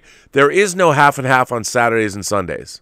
So, just so you know, even it's only during the week. Only during the week. That's the Hollywood half and half is only during the week. By the way, I want to thank everybody who's tuned in and watched the show. It's been kind of fun. I didn't know if it'd work, but it's a half an hour. It's a blast. It's literally a blast to do. Maybe we'll get another type of half and half show if you're still half drunk. I do say half of the bag in the morning after having done a Midnighter show. No, I can't. I couldn't. The whole point about doing the half and half show is you have to be on point. I have to be like, you have to be quick and fast. So, thank you for that, Stubble. I appreciate that. But I do say, of course, in the half and half show, if you're on the half shell, you're in the half pipe, or you're still half in the bag, welcome to the half and half show. Your 30 minutes of Hollywood entertainment news. So yeah, no, I certainly couldn't do it after Midnight Metal. Couldn't do it. No. Couldn't do it. Wouldn't be prudent. Couldn't do it. Plus, on the weekends, not a lot of entertainment news drops.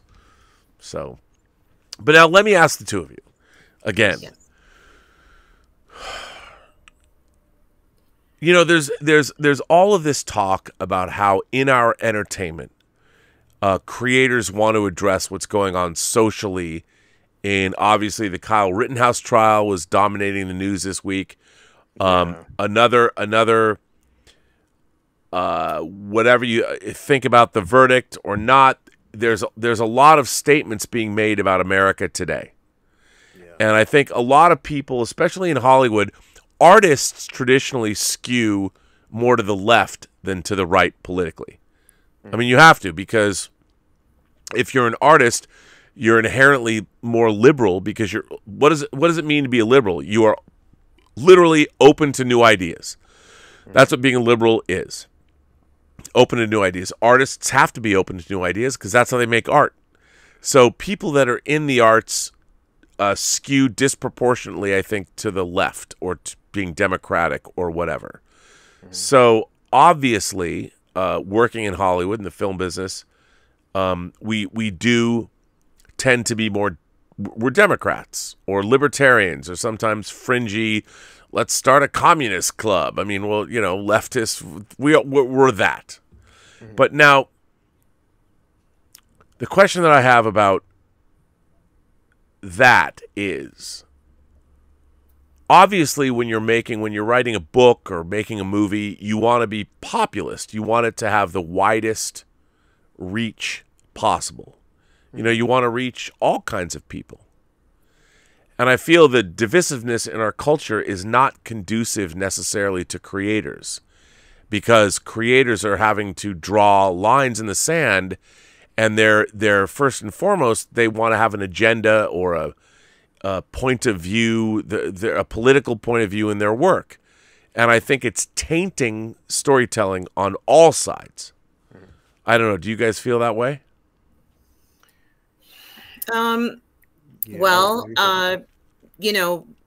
That Rittenhouse case is going to turn into a Law and Order episode, I'm sure, at some point.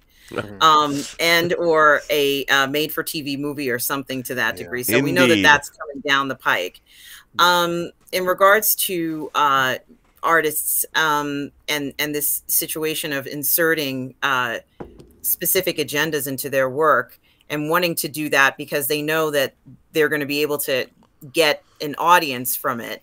And maybe some, their work will have longevity because of it. To be honest with you, I think that if artists can't sort of like capture something like that, if you're true to yourself as an artist, you can't predict whether or not your work is going to appeal to the masses. You just can't. Right. You're true to yourself. So you're writing something from the heart, and, you don't know if it's going to have that mass appeal. But the timing that you release a particular type of story can possibly, expose certain cultural trends. And sometimes that trend is what people grab onto, like Nomadland. All of a sudden people are living in, in trailers or cars because they have no choice for some of them, or they've opted a lifestyle where they're going to live in a more mobile type of way. And it's not the most common way to live in the United States. So being, or kind of getting right onto, that trend at that moment, and then producing a book about it, that might become a bestseller because it was a hot topic at the time. But even so, you really cannot predict whether your work is going to appeal to people or not. And, that's something that's very hard to do. You're very lucky if that's the case and you can get that. You can kind of ride on that wave. But once again, if you're being true to yourself, it shouldn't matter to you as an artist, although money does matter, but it shouldn't matter to you as an artist whether or not that happens, with your work. I have to say, by the way, as an aside, I watched a YouTube video today where Chloe Zhao was in a French video store talking about her film influences. It's a 22-minute long video. It made me fall in love with her. She is so smart. Her taste in film, her taste in cinema is so extraordinary. I'm going to drop the link to the video in the chat. You can't watch this video and not fall madly in love with her. So there it is in the live chat. I mean, she's just so smart and so knowledgeable. Why am I not seeing it? Now, do you remember the movie The Way We Were with Barbara Streisand and Robert Redford? Yep. Yeah. And do you recall that in the story, Barbara Streisand falls in love with Robert Redford, lucky girl, and everything seems fine. He's a Hollywood producer or director, right, gentlemen? I'm not. And what happens is things seem to be going well, but her character, played by no, it's not Barbara Streisand. Is it Barbara? Who played that role? No, it is The Way We Were. Yeah. Oh, it is. Okay. I'm sorry. Just to make sure. For some reason I was thinking of Bette Midler. So anyway, what happened in the story was, it was clear in this story that the problem was that she kept getting into these sort of discussions with other producers in Hollywood that was jeopardizing Robert Redford's career. Right. And they didn't like her, I would say, let's just say, outside of the box ideas. And eventually it led to them separating, and he married and got a wife who was somewhat more in line with his ideas or Hollywood's ideas. So not as to stir the pot and make him lose, different things. And like the Barbara Streisand character, she got really argumentative in regards to how she felt, the other producers, what they should feel and what they should think. And, it was a lot of tension associated with it. Not a good setup for anybody, whether you were in Hollywood or in business or in anywhere. Like it would have been a bad situation for any person. So I kind of think it's very interesting that, I guess maybe that's what's happening now in a sense, not husband and wife situation, but just the industry as a whole with these people, that kind of trend. I don't know who wrote that. Must have been a famous book, right, Robert? Yes. I mean, hang on. I will tell you exactly. It is based on a novel by Arthur Lawrence, and it's a 1972 novel. He also wrote the screenplay, and Sidney Pollack, who directed Tootsie, one of my favorite movies of all time, directed the film. He also directed like 3 Days of the Condor, and he was an actor himself. He was in Kubrick's Eyes Wide Shut, and Marvin Hamlish did the movie. If we're talking I'm so sorry. If we're talking about, you know, the way that people are looking at how Hollywood is, and you know what their overall feeling is right now, and how it's affecting decisions, and how it's affecting, you know, careers, and you know, work that gets the go ahead. I find it very interesting because I remember watching that film, and I remember asking my mother, I said, well, why didn't it work out? And my mother's like, well, how could it work out? That's where he works. She's, you know, rocking the boat, and, you know, no one's going to want to work with him. Right. And so, you know, I felt like that film, you know, obviously must have happened time and time again to so many people in Hollywood, but now we're seeing it, you know, just maybe it's happening to everybody in Hollywood. I don't know. Perhaps it's unavoidable for a lot of people in Hollywood. I mean, I just kind of looked at that as a social commentary on Hollywood, so to speak. But well, it is, because there's there is Hollywood business in the movie. So, I mean, here's what I don't quite get.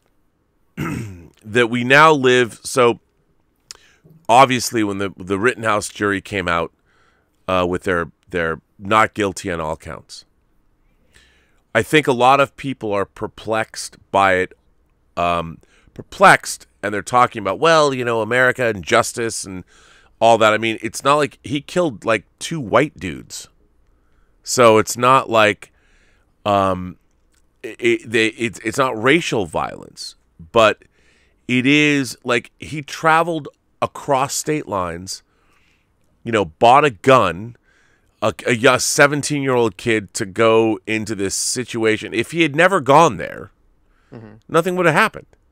Yeah. I think the real question is, why did he go? I mean, take away the justice, forget the dead people, forget the dead and wounded because of this. The real question is, why did he feel the need to go do what he did? And what was the root cause of that? And he thought he was doing something good. I'm going to protect people from these riots and whatever's going on. I think the real problem is, in our country now, America, we have an entire generation of people that it's all about. I mean, people laugh. It's every kid gets a trophy, but it's all like me. What I need, you know, validation all the time. What can I do? And the idea that I can take it upon myself, and I can go across state lines and buy a firearm, an AR-15, and I can walk the streets as a 17-year-old, and it is, to me, Kyle Rittenhouse was a Mary Sue. Yeah, and that's the entire youth of this country. I mean, if you look at the things that are going on, there's some really weird things happening. Girls on OnlyFans, you know, or Chatterbait or whatever. A whole group of youth that has commodified their own sexuality on the internet, and or whether you're on Instagram or whatever. It's all about you being the center of your own story. When I was growing up, I didn't want to be the center of my own story. I was consuming stories where they were about other people that were great, and I would aspire to be them. Like Star Trek, to me, was about boldly going in my own life. Like, to me, that would mean, like, go to France, go meet French girls, go to French film festivals, have an experience. You know, yet you had to go out, you had to go meet the world on its own terms. Now people expect the world sort of to come to them. And people are really angry. This was the American justice system. This was a jury that was picked by both sides, and it was that's rough. And this jury acquitted him of all charges. So the question we have to ask is, who's at fault here? We don't like the outcome. That little kid, that 17-year-old kid, went and gunned down 2 people because he thought he was threatened. Why was he there in the first place? Why did he travel? Why did his mother drive him across state lines to go to a uprising to do what? He was cosplaying cop. and it led to the deaths of people because he wanted to be a superhero in his own mind. And yet people are going to be mad about the verdicts. What we should be really mad about is why did he do it in the first place? What was the root cause? I don't know. But no one's talking about that now. They're just talking about the corruption. Our justice system worked the way it was supposed to. There was no hung juries. There was nothing. He had a jury of his peers, presumably. Both sides agreed. This is you know what? And even when I heard the verdict and I watched it, it was something that honestly I sat back just like a few other people were like, you know what? I expected it. Mm-hmm. I literally Me expected too. it to go exactly the way it went. I expected it to happen. So that's why I wasn't really upset about it. I think the most disheartening part of it is that because it's a tough situation or it's a tough conversation because coming from me or coming out of my mouth would probably, you know, it can go so many different ways. I know. And then it becomes one of those situations where people are like, okay, here we go, you know, this narrative, the black and white, you know, type of situation. But that's part of it too. But it is part of it. No, he didn't basically kill, you know, anyone of ethnicity. He didn't.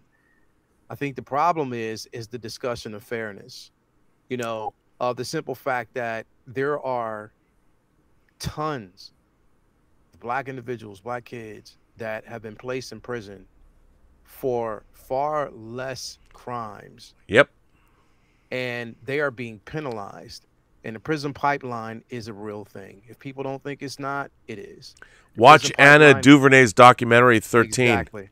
It's a real thing. And the problem is a simple fact that the reason why he won is because the narrative was painted. And then visually, you can see that, in a sense, whether you like it or not, he was, in a sense, defending himself because people were attacking him. That was the point that was, but no one mentioned the simple fact that he was carrying a firearm that he should not have had. Nope. Like, by the way, one's talking about that. Like, that is one of the things that was never mentioned at all. And the first thing that happens is if you say and you compare that to the tons and I'm talking about hundreds of black kids, children of his age that are buried under prison grounds and used for prison pipeline and not given a fair trial, like literally that aren't given a fair trial. That it's not the simple fact that, okay, cool, he got acquitted. Okay, fine. Because if you look at it, yes, he was defending himself. He was getting attacked by individuals. He was running. People were chasing after him. A gun was placed to his head. Oh, yeah. He was hitting the head with a skateboard. Okay, I get all that. That's fine. But after he shot and killed, this was my biggest problem. He told the cops that he killed people. They told him to go home. He walked up to cars with hands and a gun visibly in front of him, and they were just looking at him, passing him by, going a totally different direction. That was the point. That right there, it just told me so much about how things are, like how divided and divisive this country really is when it comes to race. Now, the thing is, I don't want to even speak on that level because the thing is, or speak to that subject, because then it becomes a discussion. And I don't want to blow up the chat because it's already people are freaking out already. People are already freaking out, and that's the thing is, like, I don't like going down that road. But it's the simple fact that the biggest issue that we're talking about right now is fairness. It is that the justice system right now, fairness is being challenged because basically he got off for murdering two people, or killing two people, defending himself, maiming one. You know what I mean? And putting, I guess they said, a reporter in harm's way as well. But it's the simple fact that had that been someone who looks like me, they would not have gotten off that easy. Oh no, dude. And simple. Well, and that's the bottom line. And people can sit in the chat and say, nah, here we go. It's the truth. You cannot avoid the truth, and that is the truth. Someone who looks like me would not have gotten off easy, and that's just the bottom line. Well, Fairness. and first of all, like I agree with you 100%. And here's the thing: let's just be clear. There was wrong on all sides. I don't believe. Yeah. Look, I lived through the LA riots, and I watched stores that I frequented just burned down. You know, the LA riots. I don't think people who weren't there. It's hard to convey what it was like, but I thought that everybody was a fucking asshole. Like, why does a miscarriage of justice give you the right to go burn down local businesses in your own neighborhood? What does that have to do with anything? I am not a fan of rioting. I am not a fan of people destroying small business. And the fact that we want, look, are we going to be a civil society or not? A civil society takes work. It's difficult. And if you're angry about injustice, I agree that you should do something about it. But going out and I'll tell you something. During those riots here in LA, I frequented a store, Mac. It's a Mac repair store. It's a mom and pop owned business that I've been going to for 20 years. Melrose Mac. The Melrose Mac store that I had taken many a computer to was burned to the ground. It was looted and burned to the ground. And these are people, a store that I frequented for 30 years. What did that store have to do with anything? Nothing. It didn't. And it was caught up, the idea that we have to say, look, you can't, and it goes back to the storytelling. You know, great storytelling is about right and wrong. It's about what do we as human beings expect of one another, and what do we expect of the world we live in. Yeah. You know, and great storytelling is about morality and ethics and principles. And those stories and characters grappling with those things are the very essence of great storytelling. Yeah. And I feel that you know, like this, people can get angry about all of these things, but again, they're not angry about the root causes of this. It's all, you can get superficially angry about a verdict, but our legal system worked the way it was supposed to. The fact is, we have lost our way. Yeah. And you can get all the juries in the world, but if you're living in a world where the truth has been obscured, no one can agree on right or wrong, we all have different interpretations of the world we live in, no one ever thought about that. Our founding fathers never thought that, well, different points of view are great, but they never thought that Americans would be so divided. I mean, we saw it in the Civil War, but Americans would be so divided that the very essence of justice would be in question. And now that's where we're at. And that's a hard place to be, because now people want to know about, well, everyone's equivocating. They're like, well, what about this scenario? What about that scenario? The fact is that kid should not have been at that place at all. Yeah. He went to cosplay Frontier Justice Man. You know, he wanted, and that's what he was given a place to do it, and he was given a space to basically do it. Yep. I mean, literally, he was walking along cop cars. They were videotaping this individual, and these things were actually visibly seen on camera. Like, we see this, and you know, I don't know. To me, it just says so much, and I still try to have hope. I try my best to have hope in society and humanity, in this country. I try to have hope, you know what I mean, for what I could possibly want to see a foreseeable future as. But when I see stuff like that, and how, you know, him and Trayvon Martin are the same age. Yeah. Same age. Trayvon Martin was killed by a vigilante. Someone who took in his own hand what he thought was the law in his own hands and killed an individual. Mind you, Trayvon Martin was defending himself, and he got killed. Yeah. And that man got off.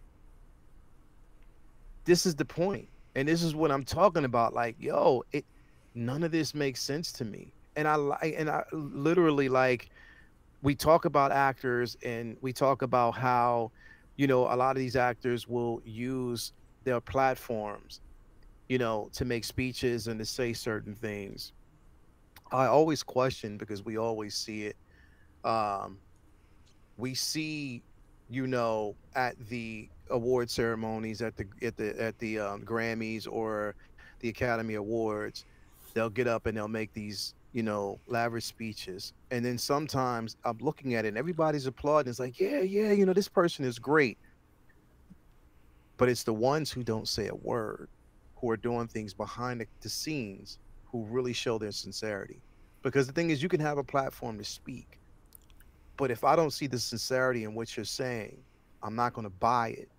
You're just doing it because you won an award and you're up there to make a speech. And I'm not saying that you don't believe in what you're saying, but the thing is, actions speak a lot louder than words. They do. Yeah, they well, do. In this case, he should never have been in that situation in the first place. No, and that's what I don't understand. Like, we're all arguing over. Not looking at that. They're not looking at the simple fact that he should not have actually been out there.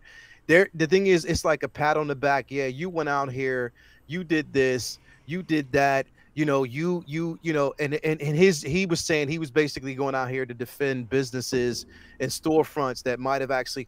Why were you even allowed to even be out there with a firearm that you should not have been carrying?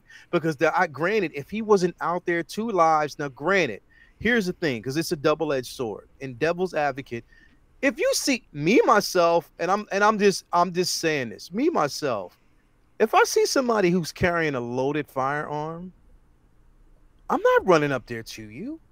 I'm not running up to attack you. I'm not running up to swing on you. I'm not doing anything. I might report you. I'm going to report you, but I'm not going to put my life on the line like that. Now, unless I'm defending a family member or a loved one or a friend who I can see, then yes, all day, every day. But I'm not doing that. But at the same time, he should not have been there. Look, they always say the wrong time at the wrong place at the wrong time. He shouldn't even been there, period. But they're not looking at, and not one police officer who was in the moment, who saw him, not one stopped him and said, look, nope, put the firearm down, or arrested him, or put him in a car, or anything. None of that. They drove past him and told him to go home.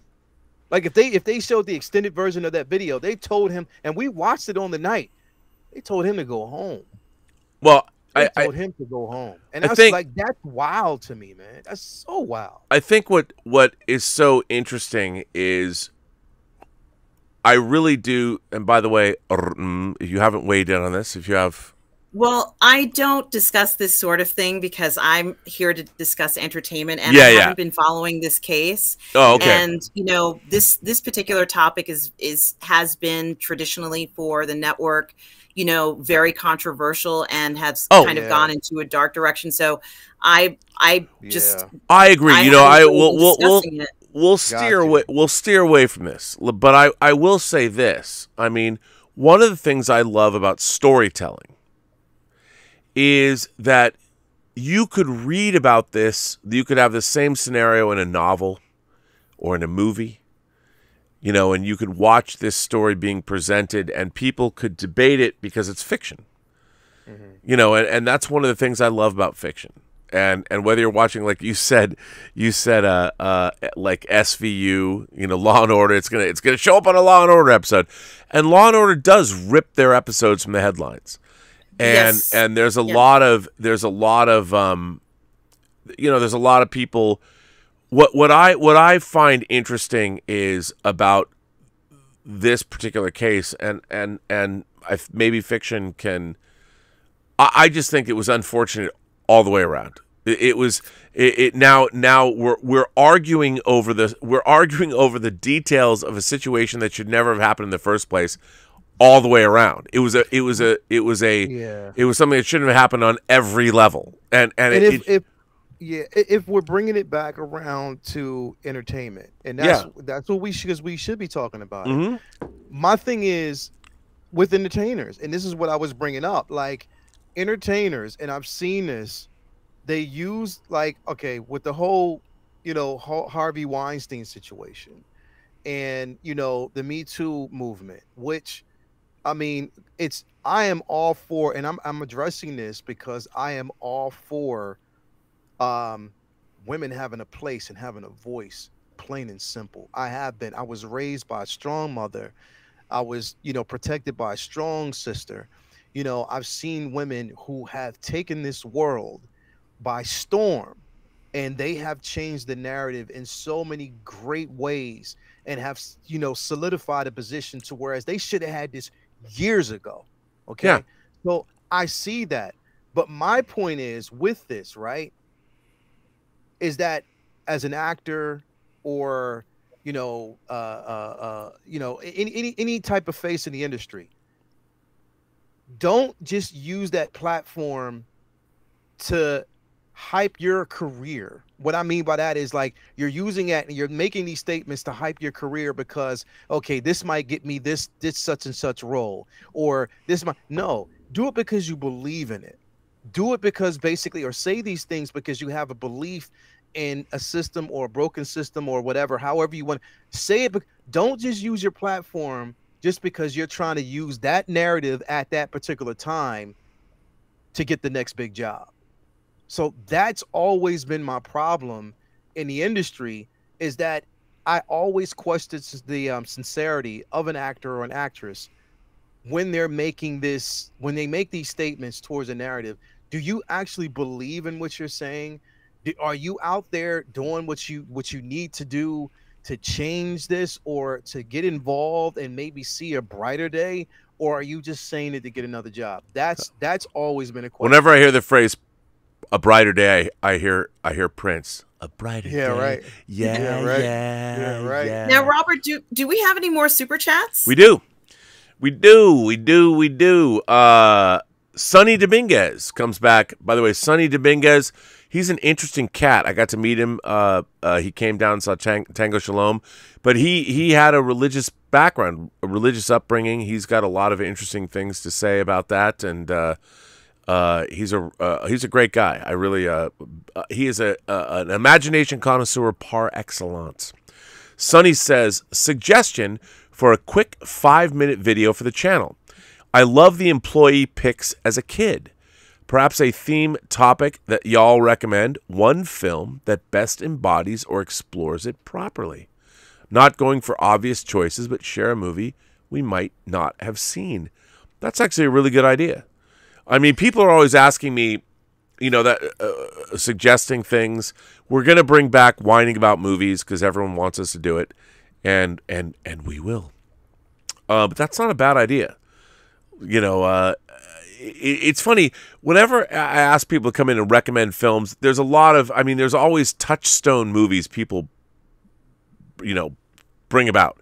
But I love the obscure films. That's why I said, I put in the chat, Chloe Zhao, this video that was shot in a French video store where she's going through her entire, what movies she loves, her influences. I mean, I'm like, my God, she is so an imagination connoisseur, and she and I so park our shuttlecrafts in the same shuttle bay. I don't know if I'll ever meet her, but my God, do we have the same taste in films. And that would be fun. I think it'd be fun to talk about that. I think she's a good choice for a certain franchise, but I'll keep that. Dude, me too. You know what? I have hopes. I have high hopes that she'll. High hopes. Yeah. I have hopes that she'll, because her personality and just her passion for what she does, in directing and storytelling, is just so much there, bro. You got to watch this video I put in the chat. I'll send it to you. It's so good. Yeah, it's 22 minutes long. I can't wait to see. I love Chloe. I love Chloe Zhao, bro. I do too. I really do. I like what was crazy. What I loved about her, and it really spoke volumes, is that the last award ceremony that she was at, She showed up in a t-shirt and jeans because I mean that's just the way she felt. She didn't wear like this glamorous dress. She was working. She said she was in the middle of like still editing, so she just showed up in a t-shirt and jeans, and that's just how she came. And I'm like, you know what? She's a real one. She's a real one. When you watch first of all, she knows her shit. Yeah. And I'll tell you, at the end of this video, I'm getting chills thinking about it. She holds up The Empire Strikes Back. And she says, everything that is me, everything that I am, is in this movie. She's gonna do a film, bro. Dude. I know dude, she's gonna do it. Dude, and by the way, when she I mean, first of all, I saw The Empire Strikes Back 26 times in the theater at the UA 150. I sat in the same seat every time I saw it. The Empire Strikes Back to me, it solidified. I loved Star Wars. It changed my life. Yeah, but you know what? Yes. Empire Strikes Back was what took Star Wars was a one-off. It was Empire that took it to a totally different level, bro. And it created. If Star Wars was Star Wars and that was all it was, great. Yeah. One of the great escapist fantasies ever. But it was Empire Strikes Back. And it's so funny when people say to me, like, well, you know, Rob, when Empire came out, it wasn't as well received. I'm like, okay, y'all are crazy. Yeah. Yes, it was. There's a reason why I went and saw it 26 times. I spent an entire summer, my bar mitzvah, I was bar mitzvahed, so I was flush with cash. So every Saturday, I would go, and I would have to get to the theater at 6 a.m. to be first in line because I needed to get my one seat. And I had friends would show up. We could switch off and stay in line. And for the entire summer of 1980, all I did every Saturday was go watch Empire Strikes Back at one of the greatest theaters that there ever was. 26 times. That's half a year. That's what is that? That's literally half a year. Yeah. Is there any social responsibility of the fact that so many science fiction writers have been able to kind of predict what will happen in the future, whether it be positive or negative? In other words, you know, like a writer will say, you know, we're going to be able to explore the galaxy, but then they might also say, as a consequence of exploring the galaxy, you know, people have lost touch with one another and rarely see one another anymore. Are there any types of responsibilities in that regard when it comes to, because it seems to me that there are so many science fiction writers, and I want both of your input on this, who seem to be able to predict what the future may be like, or even some of the gadgets that we use, let's say. What are your thoughts, both of you, on this, on that take? Look, I've often said to people that if you want to know what the future has in store, read speculative fiction. The best science fiction writers are way ahead of us because a lot of great science fiction writers are extrapolating. I'll give you an example. Recently, Facebook's parent company renamed itself to Meta. One of my favorite books I've ever read is Neil Stephenson's Snow Crash, where he was the first person to coin the term metaverse. I mean, everything in that is happening. And just like William Gibson before him, the whole cyberpunk, I mean, 2 years after Blade Runner, William Gibson wrote Neuromancer, which it's a little murky, that book, but it was the first cyberpunk novel. The term cyberpunk hadn't really been invented when Blade Runner came out yet, but I think William Gibson, the wake of Neuromancer, and then I want to say Snow Crash was 90 or 91. But everything, and then, of course, people are like, well, what about Ready Player One? Ready Player One took all of those, it took all of those concepts that Neil Stephenson and William Gibson had done, and I'm not disparaging Ready Player One, but it was a fusion of pop culture and what the cyberpunk genre had wrought. All great science fiction, if you go back and look at it, was George Orwell or Aldous Huxley. I mean, great sci-fi is because these thinkers are extrapolating upon stuff that's happening today. And I think the great science fiction writers, they knew what was up. And the great science fiction writers did know where we're going. And that's why a lot of it is pretty shocking when you look at it. They predict everything that's happening right now was predicted. I mean, what I think that's my frustration with the modern age. I've now had to come to grips with the fact that I thought growing up I would live in a Star Trek future, at least where humanity was bettering itself. And I thought by the time we got to the 2000s, to 2020, I thought we'd be in a great place. Yeah. And I'm disappointed in how infantile, specifically America, has become. Yeah. And it's very disappointing.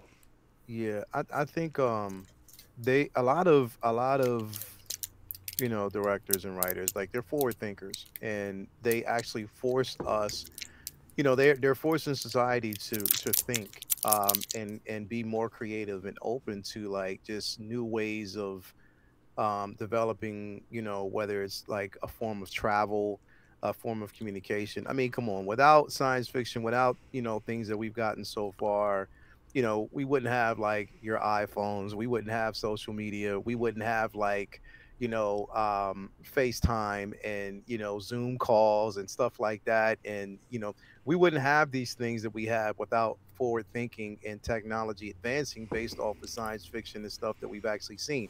Now we got even robots that walk and move like humans right now. Crazy. You know what I mean? So that's the thing, is like we're seeing, and it is innovative. Like, it's innovative that we can actually have things that have been pretty much given to the galaxy, given to the world, and just to see if things will come into fruition the way it should. You know what I mean? And a lot of things have happened. So I think a lot of these developers and people who are heavily science based owe a lot to the way films have actually been carried on. I mean, I know George Lucas himself having the ability to, or wanting to, create something, or the way we hear films, the way we see films, being taking his destiny in his own hands and developing these companies has been phenomenal. You know what I mean? It's like, look, when we watched, like, back in the day when we watched the Jetsons, you know what I mean? Like, and things we saw in that is like, we've gotten hovercrafts, we have Roomba things. We have the robotic maid. Yeah, so we have that. Like, I mean, if you walk in, like, the grocery store around here, there's a robot that roams around each aisle, and it just of course it has, like, a camera inside, we know that, but it just roams around, and people have grown accustomed to communicate with this thing. It's crazy. But the thing is like, yes, it's the forward thinking and from these director standpoints, and how they put it in film. We see it in films like such as Blade Runner. We're seeing it in even in the most recent Dune. It was one of the most realistically made films that we can actually see this thing moving forward, how society or the world could possibly move down that road, or that route. Global warming and climate, everything. We see these things, but it's just like, again, I'm just hoping beyond the technology that the world will eventually move in a better place. So I'm just being optimistic. That's all. I'm being so optimistic. Well, and by the way, and it has, for all of the doomsayers and all that. I always go back to Yuval Harari's book, Sapiens. I always talk about it. So Yuval Harari is an Israeli historian, and he wrote this book called Sapiens, which is the 100,000-year history of mankind up to this point.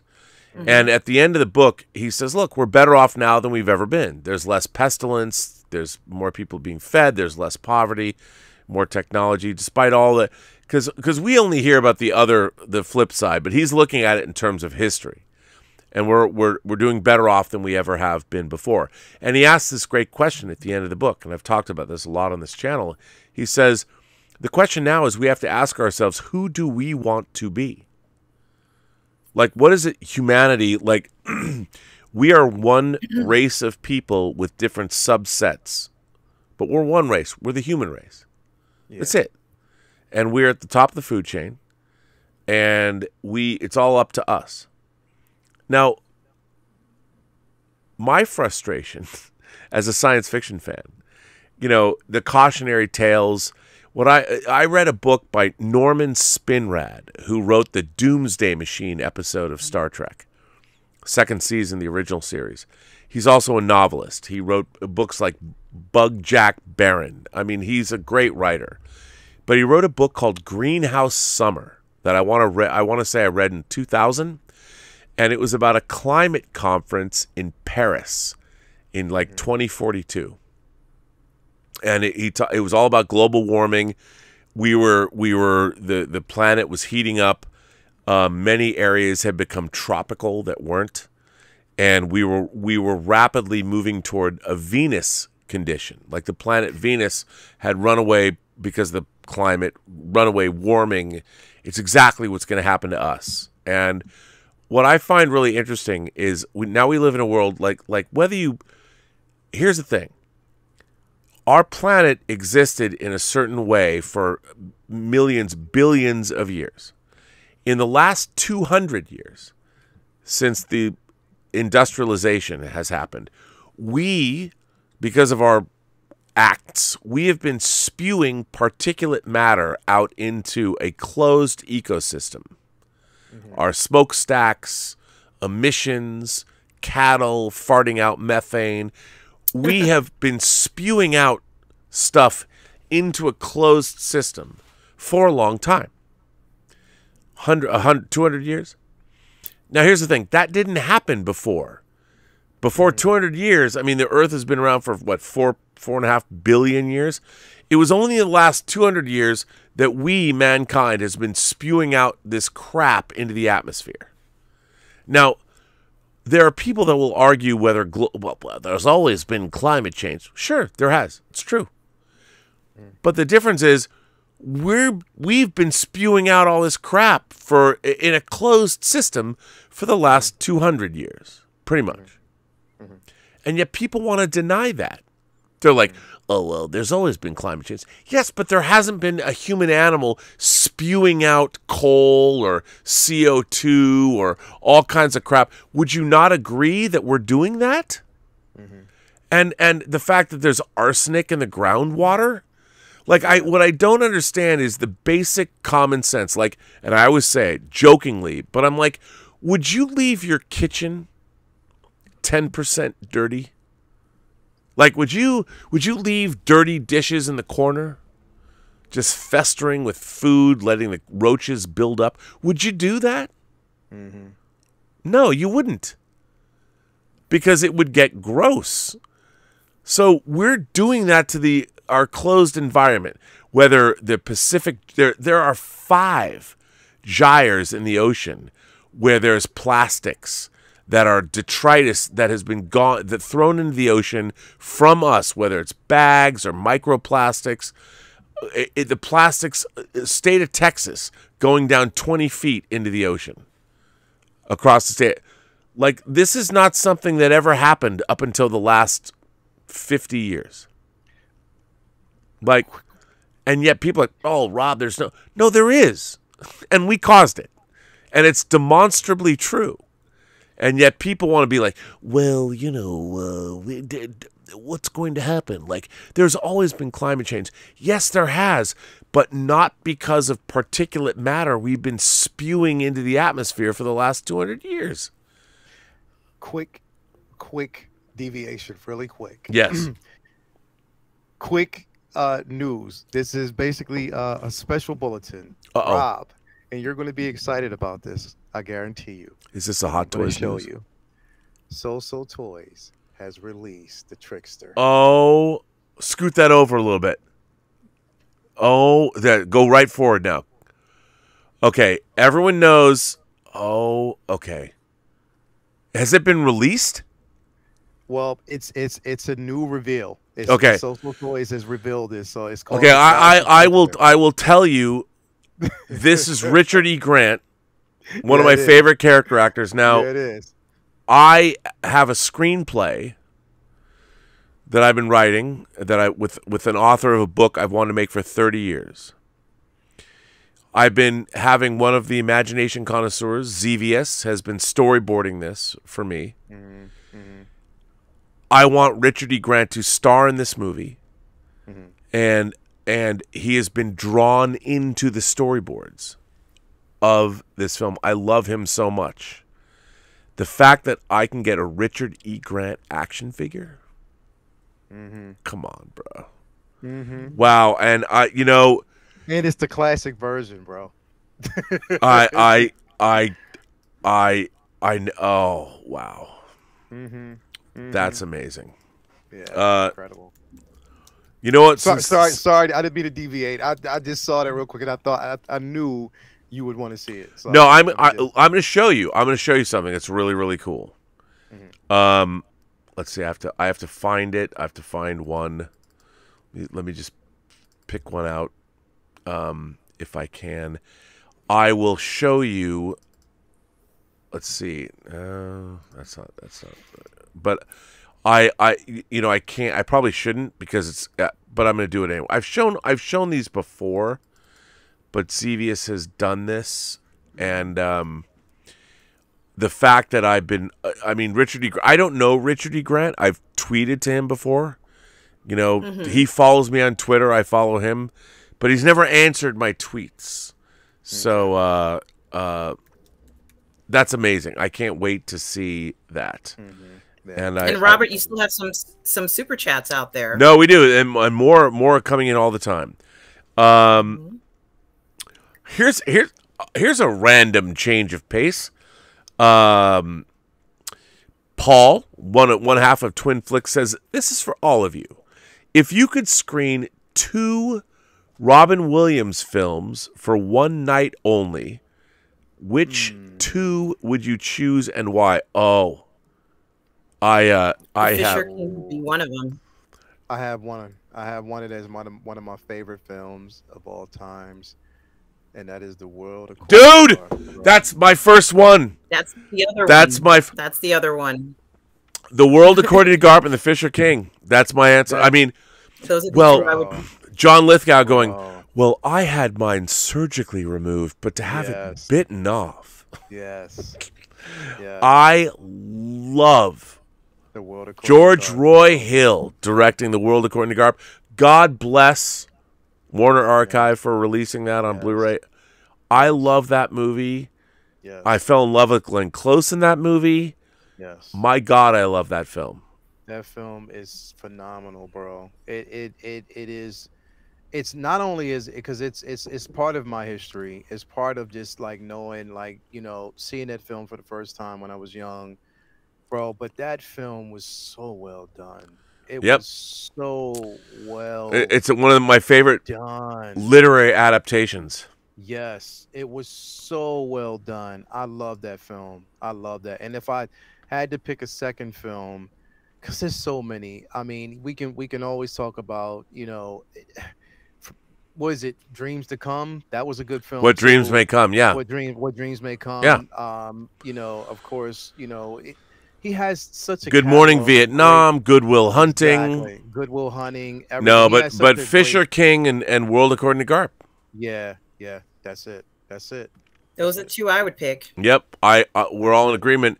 I mean, those he's done some wonderful works, but those 2 films are, and also there are tourist films too. The directors are amazing. Yeah. Good question. Here's something funny, Lael.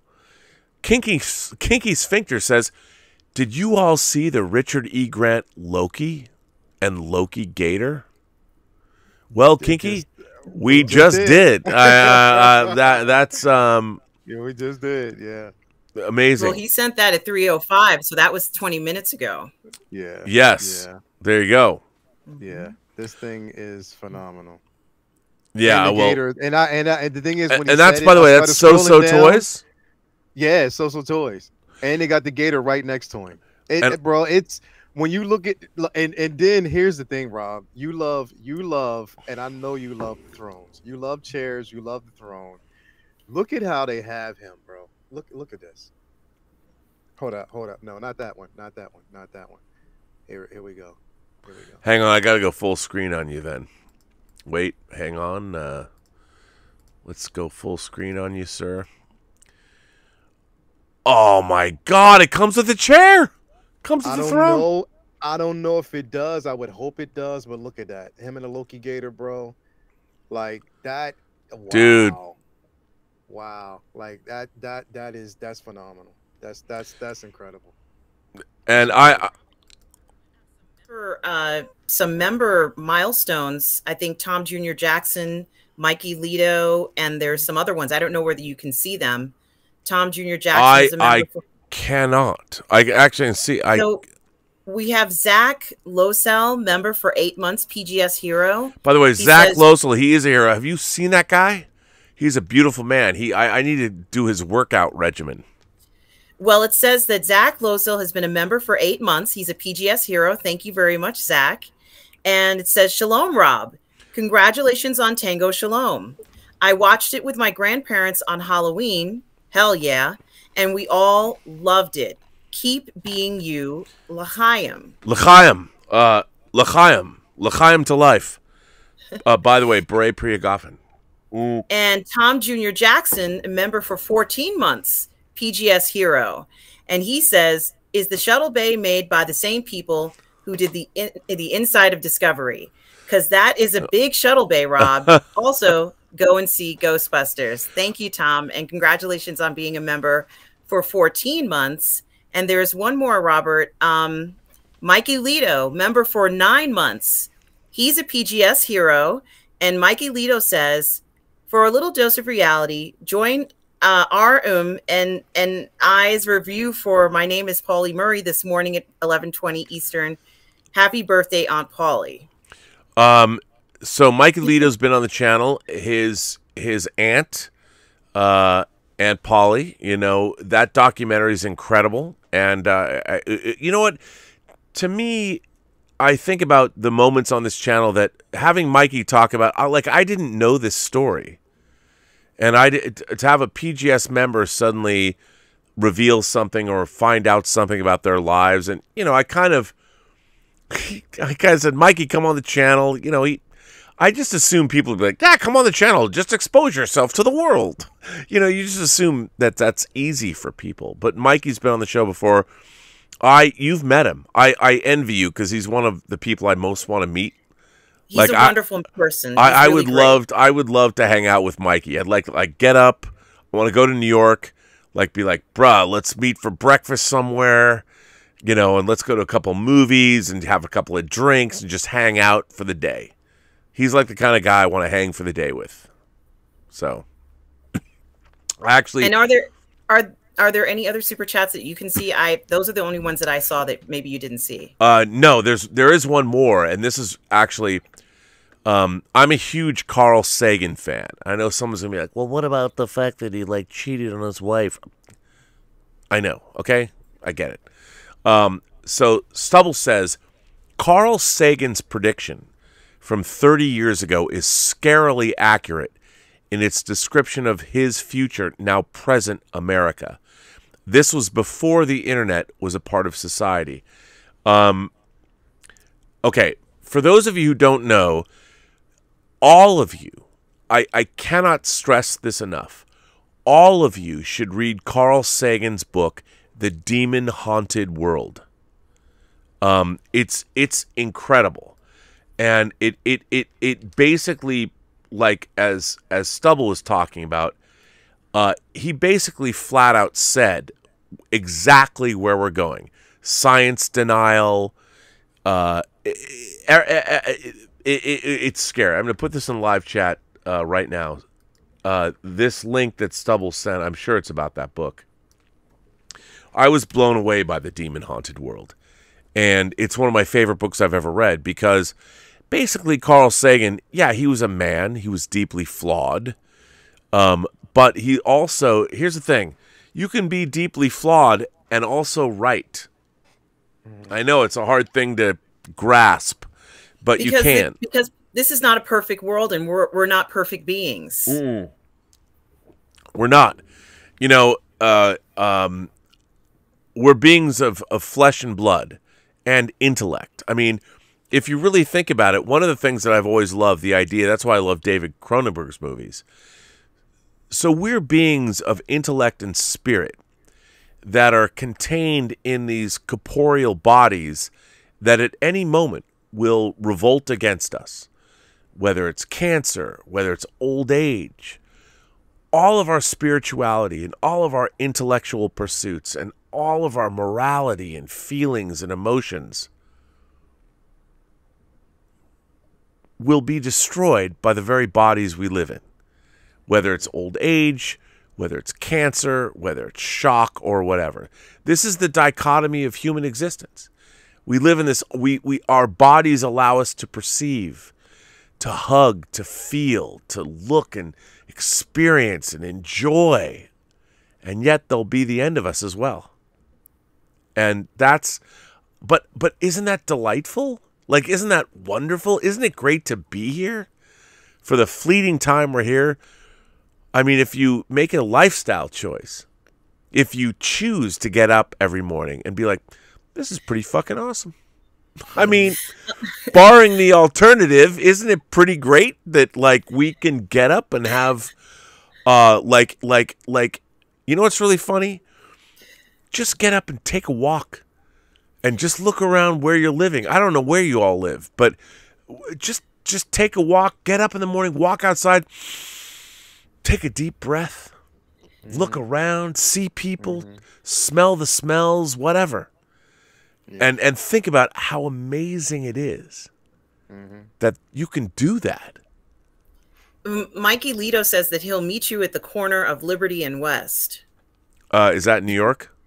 Yeah, I'm assuming. I think he just meant it as a cute aside, but I think it was nice that he wanted to respond to you, that he'll meet with you, Rob, anytime. I think that's what he means. It's funny because I have his To Live and Die in L.A. Blu-ray, but now I can't give it to him because everyone knows Kino Lorber is releasing To Live and Die in L.A. in 4K.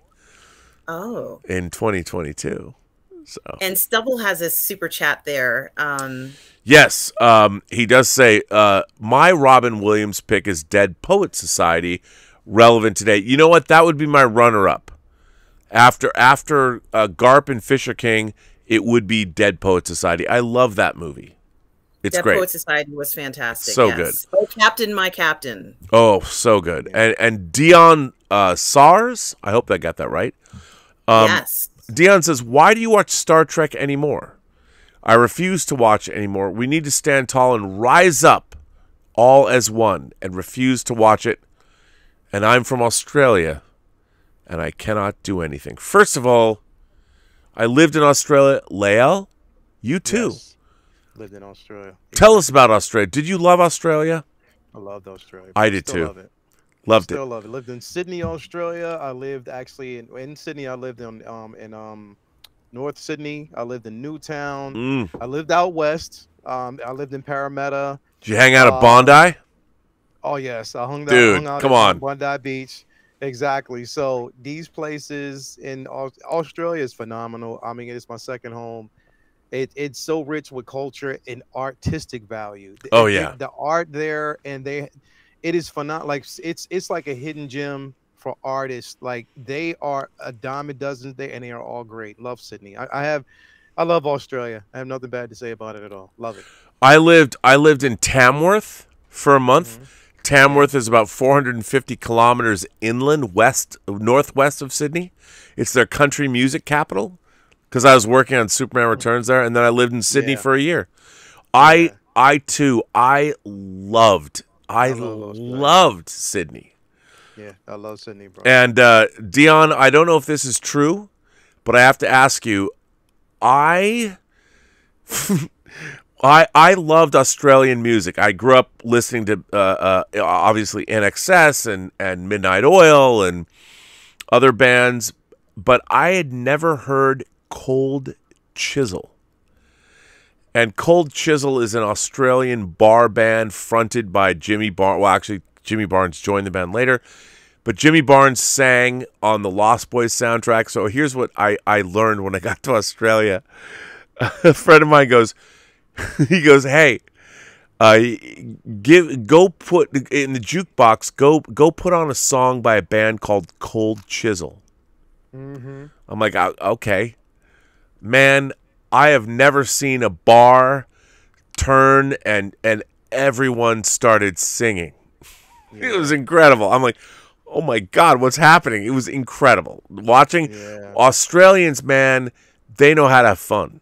They do. One of my favorite bands there is Boy and Bear. Oh yeah, the indie Boy and Bear. Like they have. Oh my God, it was a friend of mine who actually played. He's like one of the lead guitarists for the groups.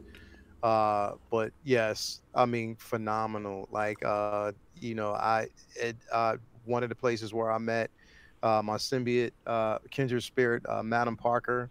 She's from New Zealand, but she lived in Sydney. She moved from Sydney back to New Zealand. It's so much. My mentor, who actually when I got my degree in music and engineering, my mentor Paul Stephanitis lives in Sydney, so he was the one who got me over there. It was the best decision I ever made. Like, I mean, people always talk about the giant spiders and all, because I just saw in the chat and all that. But if you beyond all that, I never seen. And here's the thing: I was over there. I seen a kangaroo all of one time, and that was in the zoo. They do have huntsmen over there, so I'm not going to front on that. I seen one, but it was dead. But other than that, I thoroughly enjoyed my time in Sydney. I was in Australia for 12 years, and I loved every bit of it. Loved it. I mean, I did see a huntsman spider flying, because what they do is they shoot out their webbing, and they can float on it. So it looks like, dude, horrifying. Yeah. Well, I'm sorry that Dion feels he doesn't watch Star Trek anymore. He refuses to watch it anymore. He or she refuses.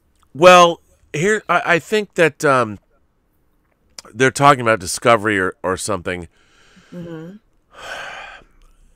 Here's the thing. People always ask me, well, Rob, why don't you not? Well, I have to watch, because Star Trek has been, I would say I'm a student of Star Trek.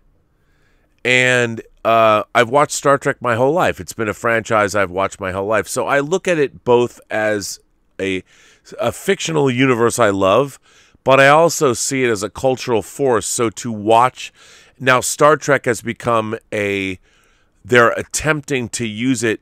Right now what's really interesting about Star Trek is they're putting so much Star Trek out right now. Whether it's Prodigy, whether it's Lower Decks, whether it's Strange New Worlds, whether it's Discovery, whether it's Picard, they're trying to create Star Trek. They're trying to create it as a brand, which means it's now removed. They're taking the Star Trek and they're removing it from whatever the shows existed, and they're trying to create it as a brand. And this is fascinating to me, because I don't think it's working. They think it is still working, but at the end of the day, the shows still have to, and there are people that like all the shows, whether it's Lower Decks, whether it's Prodigy, and I'm actually, I like Prodigy. I don't think it's a Star Trek show. It's been branded as such, but it's a good show that isn't really Star Trek, but whatever. It doesn't matter. They're creating this brand. They're forcing, because Paramount Plus is going to enter the streaming world, and they're hoping that Star Trek has some kind of cachet that will, what they don't understand, what no one understands about Star Trek, is it's niche. It's never going to be mainstream, ever. And they're treating it like it is. They think it is. It's never been mainstream. It'll never be mainstream. You can't make it mainstream. It isn't Star Wars. It never will be. And I find this strategy to be a losing proposition, because they're diluting the thing that people loved about Star Trek, which was its very niche appeal. But whatever. We shall see. Well, I think I just want to add, Lael earlier said that he had a positive attitude towards this. And I think that that's what, in general, even though we may not be the happiest with how the program may be shaping out to be, I've been keeping a positive light on it. And that I watch the show because I want to see what direction it's going in. Yep. And I'm hoping that, you know, it'll go into a more of a positive direction, even if by accident, I'll take it.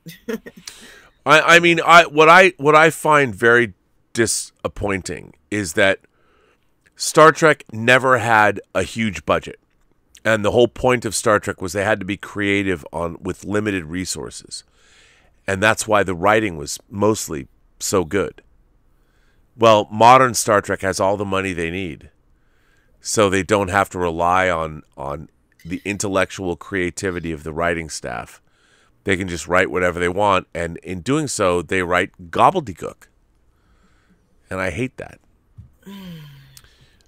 Richard Crump asks an interesting question. He says, Rob, is there a particular area of astronomy that interests you the most?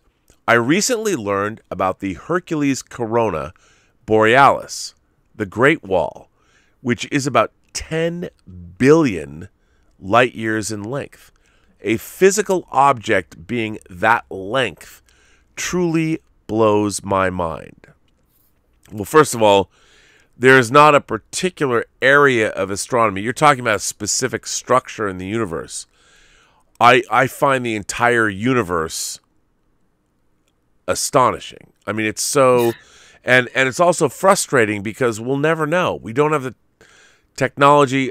You know what? If I could do anything, maybe in my lifetime this will be possible, but probably not. If I could spend my last days of life in orbit around Jupiter, in a ship where I could just watch the last images I want to see in my life are looking down upon Jupiter with the sunlight and just seeing the infinitude of the universe encompassed in one planet in our local solar system. But to know anything about our universe is to be astonished. I mean, it's insane. Yes. And you make a good point, Robert. And I have one more question for you and for Lael. You know, tonight we've been talking about science fiction, fantasy, and horror and the social responsibility, whether or not a writer chooses to put that into a story. And this question is a little bit dangerous. Uh-oh. Because I want to know. Is this question metal? Are you saying this is metal? Fuck. Ah! It is. Well, it's kind of a subjective question only because are there examples? Can you think of an example when a writer of science fiction, fantasy, horror has been socially irresponsible, in your opinion? Ooh, that's a good question. And I was thinking about Star Trek Discovery, but I'm not, because I just think that they're putting forward their agenda, even if we don't agree with it. You know, it's not I don't think it's irresponsible. No, I think and look, respectful. They're trying. Yeah, they are. I think they have their heart in the right place. I really do. I think everybody involved in Discovery is trying to do something good. Yes. But I think that there are the problem is their ability isn't up to their grasp. Mm-hmm. But what you're asking, I mean, you're asking has something been irresponsible? I know it's a bit of a thorny question, and perhaps it's not even a fair question because it's an art form, and there's not supposed to be right and wrong types of art.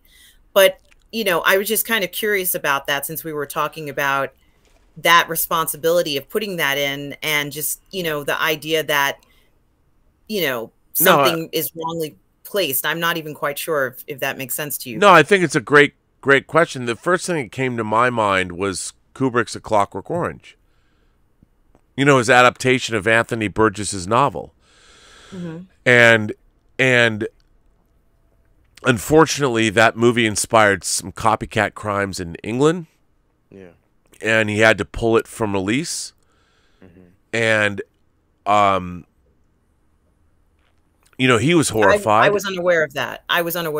Oh, yeah. Sorry. So it was banned in Britain for a long time, and Kubrick wouldn't allow it to be shown. I don't think they even showed it until after his death. I mean, speaking of which, I have the Cult, you know, the 4K that came out. That's just sitting there. I think possibly another example would be, and I don't know whether both you and Lael would remember this, but the movie The King's Speech, they released it.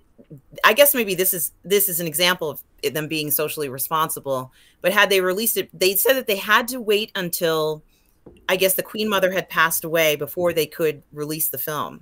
And you know, they felt that they had to do that for whatever reason, you know, part of the responsibility of this story, because the King's Speech was such a traumatic event and time in their life that they couldn't release it while the Queen Mother was still alive. And so once she passed away, you know, they eventually decided to release that film because it would just have been too jarring for her to have to relive that film, from what I understand. I remember hearing about that. But I mean, you're asking if things were irresponsible. Like, do people knowingly release irresponsible material into the world? Lael, do you think that? It's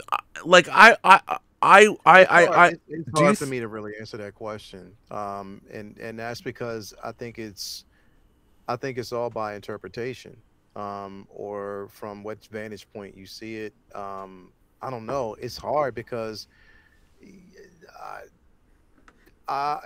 well, because somebody here, I saw somebody said, "Well, JJ does."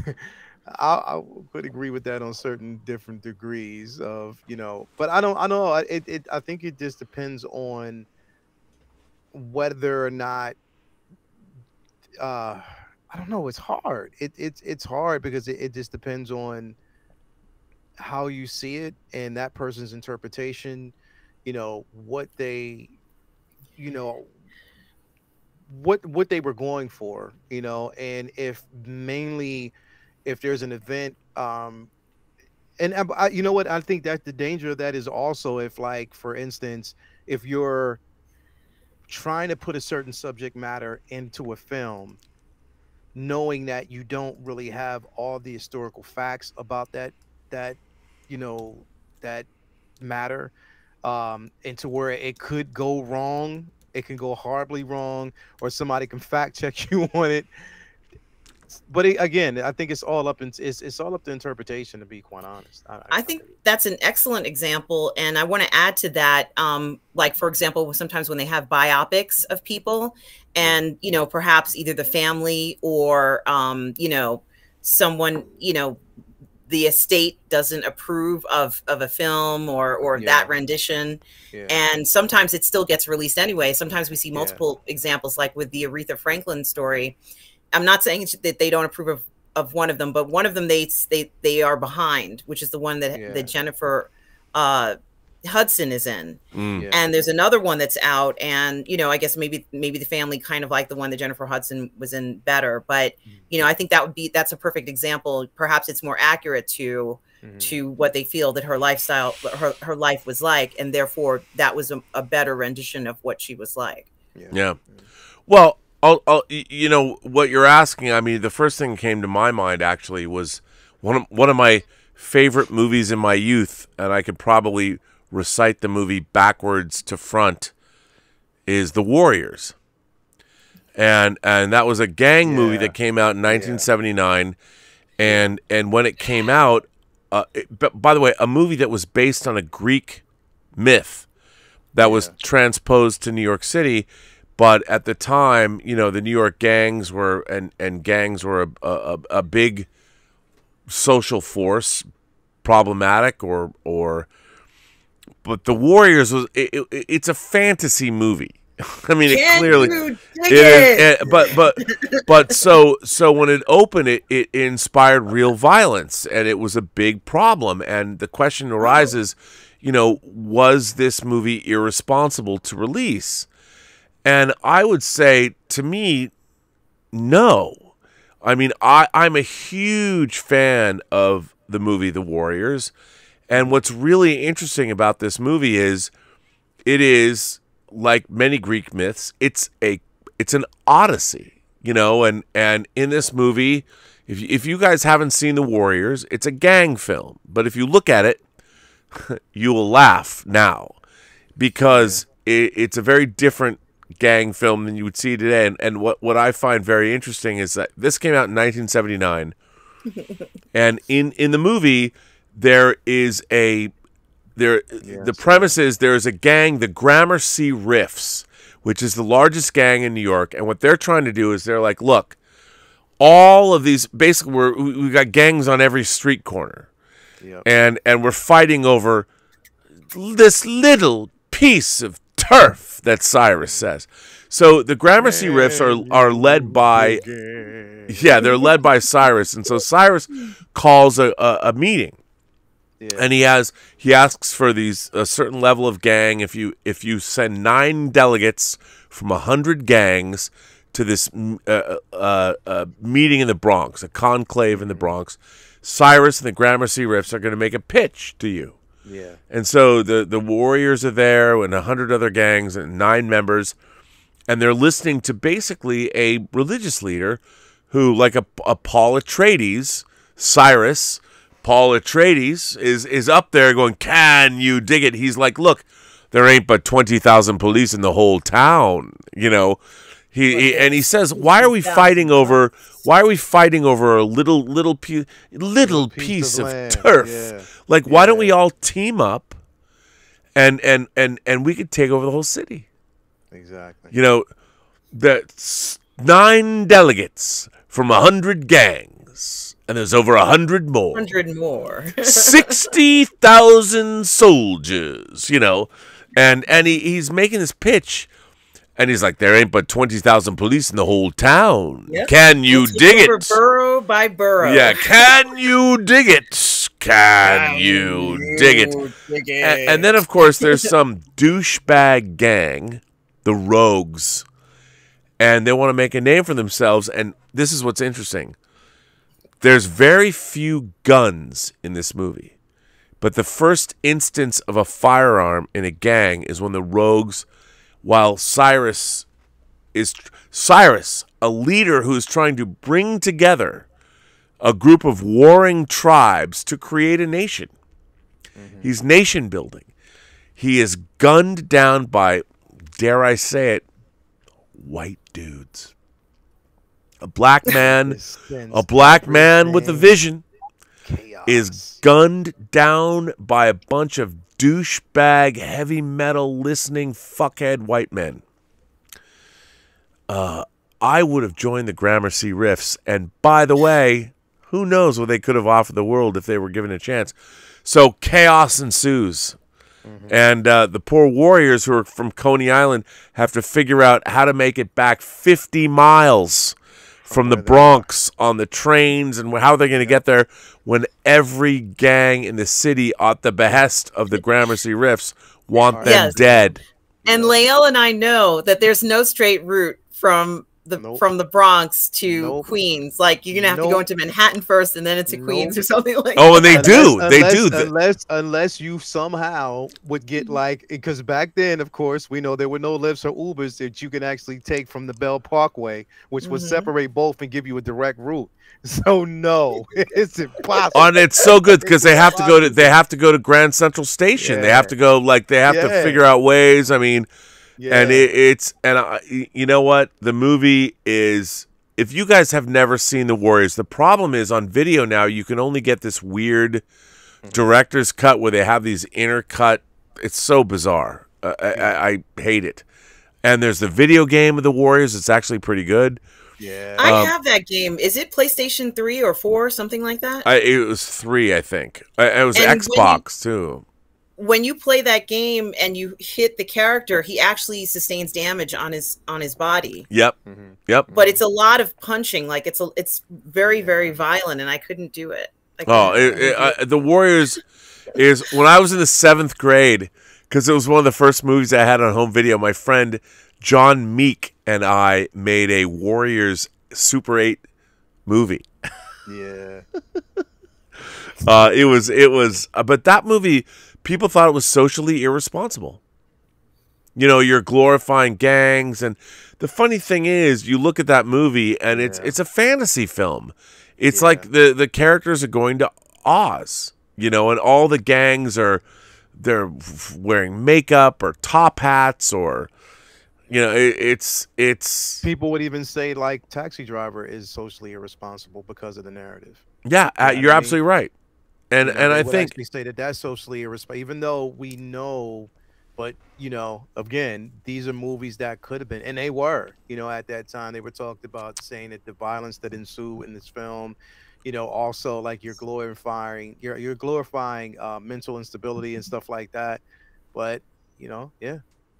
But the funny thing is, you know, these movies presupposed intelligence on the part of the audience.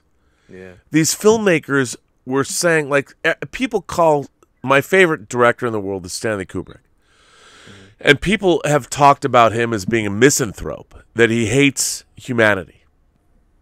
And I would say, no, man, he's just the opposite. His movies he loved human beings. He started out as a kid, at 16, he was a chess prodigy. He was hustling people playing chess in the parks in New York. And then he became a documentary photographer for Look magazine. And he did great pieces on the jazz culture in New York, and he loved humanity. But his movies were all about human folly.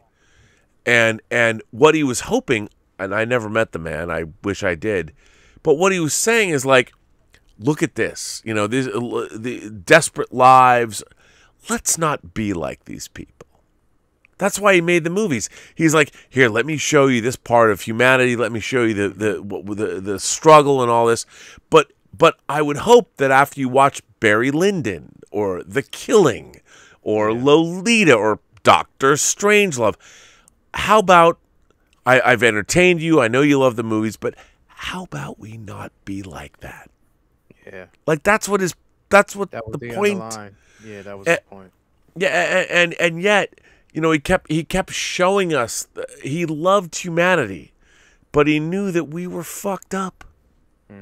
You know, the folly of man.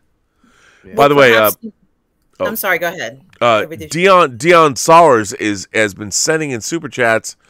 Thank you. I guess he says it's the best, man, meaning Australia, but we can't even travel anymore. Your lockdowns have been insane. I understand. I feel bad. They have. Dion goes on to say it's 8:30 p.m. here, which means it's 8:58 there now, and I've had a few Barossa red wines. I just miss Star Trek so much. You know what? Star Trek and red wine, always a good mix. Dion goes on to say, any thoughts on Foundation or The Wheel of Time? Well, go ahead. I have some thoughts. I have not watched the Wheel of Time premiere yet, so I'm not going to comment on the Wheel of Time. However, I have watched Foundation, and I can say that for production loosely based on loosely on being the key word. Yes, it's a great production. It's astonishing. It's just beautifully made. The acting is great. There's nothing too unbelievable in it. It feels pretty real. But since they veered away from the, you know, what I felt was more of a happy-go-lucky tale, for me, at least for my interpretation of the book, I feel like this Foundation story is somewhat a bit more dark, which is fine. But I just can't figure out what's going on, so to speak. And when I say that, I don't know what's going to happen 1 minute to the next in this story and in this television series. I agree. Which is fine, but you know, I didn't feel that way when I was reading the book. So you know, I think that's they did this on purpose. They picked great actors. The production looks great. The special effects look great. It's all well done, but this is not the Foundation I know. Look, I think, just like you said, I think it's a beautifully made show. It's so well done. but I wonder, like, they're cherry picking from the books and trying to create a narrative that. I mean, look, it's really hard to adapt that book. I agree. It's so hard, but what they've done is a little strange. Although I do like it. Like, I'm looking at going, I like this. I don't hate it. At least it tries to be smart. You know, it has my attention because it's at least trying to elevate the discourse. Yeah. And that's something that's worthwhile. It doesn't feel agenda driven. It doesn't feel that way. So I think that, you know, it's an exploration or perhaps a different interpretation of the books, and that's okay to have. It's okay to have that. Yep. Have you seen it, Lael? Not yet. Not yet. It is one of the most beautifully produced science fiction TV shows I've ever seen. Okay. It is incredible looking. The effects, but you know, it's that book is a tough narrative because it's about the heady concepts. It's an intellectual exercise. It's not plot driven. So how do you take that and translate it in a live action, you know, rendition? It's rough. How do you do it? But if they can pull it off, if it can be done, you know what I mean? If they can, you know, kind of not too deviate far from it, but just, I don't know. It's tough. They take on these tough IPs, but I guess they have hopes and they have the confidence that they can do it. So we'll see. Yeah, I mean, it is beautifully done. I mean, to be honest, what do you think? What do you think of it? Of a Foundation? Of what? I think it's like I said, it's incredible. It's beautifully done. I just haven't, you know, this might be, I don't know how they did it. I don't know who did it. I don't know what the production team is, who the showrunners are, but. Well, it's David Goyer. David Goyer, who wrote the half of the Dark Knight, Nolan's Dark Knight trilogy. Well, from the production crew to the actors to the editors, it's just maybe the best team of that I've ever seen for a science fiction series. It's amazing. Maybe the best. There's nothing wrong with it. You know, like everything is beautifully made. Yep. This is, how do they even get to this level of perfection, Robert? It's just so pretty. The effects are incredible, but I know what you're thinking. You're like, it's so well done, so why isn't it better? I am asking myself that question. I do like it. I watch it every week. I do. I think it's beautiful. I do love it.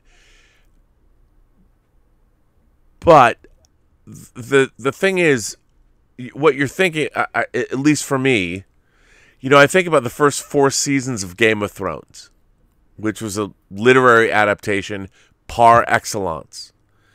I mean, as long as they had the books, they ran out of the books. We all know that, but those first 4 seasons of Game of Thrones were perfection. I mean, it was incredible.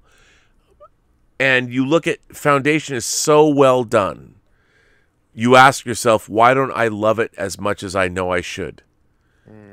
But you can't, because it's not as good as it should be. Okay. I mean, it is gorgeous, but the story's not quite there. So does it have room to progress? Like, does it have room as it goes on? Is it space where it could, you know, possibly evolve? Or do you see that it's actually stuck based on the simple fact that it didn't have really a great start? Well, I think it can always evolve. The problem with Foundation is the actual subject matter. Okay. Is it was never a traditional narrative with characters like the translation into the medium of television. It's like Foundation wasn't really like that. I mean, and they've moved so far astray from the books and the characters and what's going on, and they have to, because the books sprawl many different eras, like lots of years. And this has to be a narrative that people can buy into. Like, okay, I get it. So it's tough. I mean, it's a whole... I'm just excited. that somebody took one of the great foundational literary properties of science fiction, which was Asimov's. For me, it was the Foundation trilogy, because that's what I got from the Sci-Fi book club. And he's written many more books than other people have. It's amazing it exists. Yeah. And I'm not saying you should eat any slop, but it really is amazing. This is like, it's as important as Jane Eyre or, you know, any other famous, you know, nonfiction literary book being made into a TV series. Yeah. That's how important this is. And, you know, for some students, it could be summer reading, you know, but it's about time that they were able to do something like this. And I have seen other adaptations of his books, and they couldn't even scratch the surface of what we got in Foundation. No, it's true. Yep. I mean, I, Robot, Will Smith's I, Robot was an Asimov adaptation. Yes. Sort of. And I liked that. It wasn't bad. Yeah. Wasn't bad. Well, kids, ladies and gentlemen, I think, you know, we all seem a little tired tonight. We've been going for 3 hours. Yeah.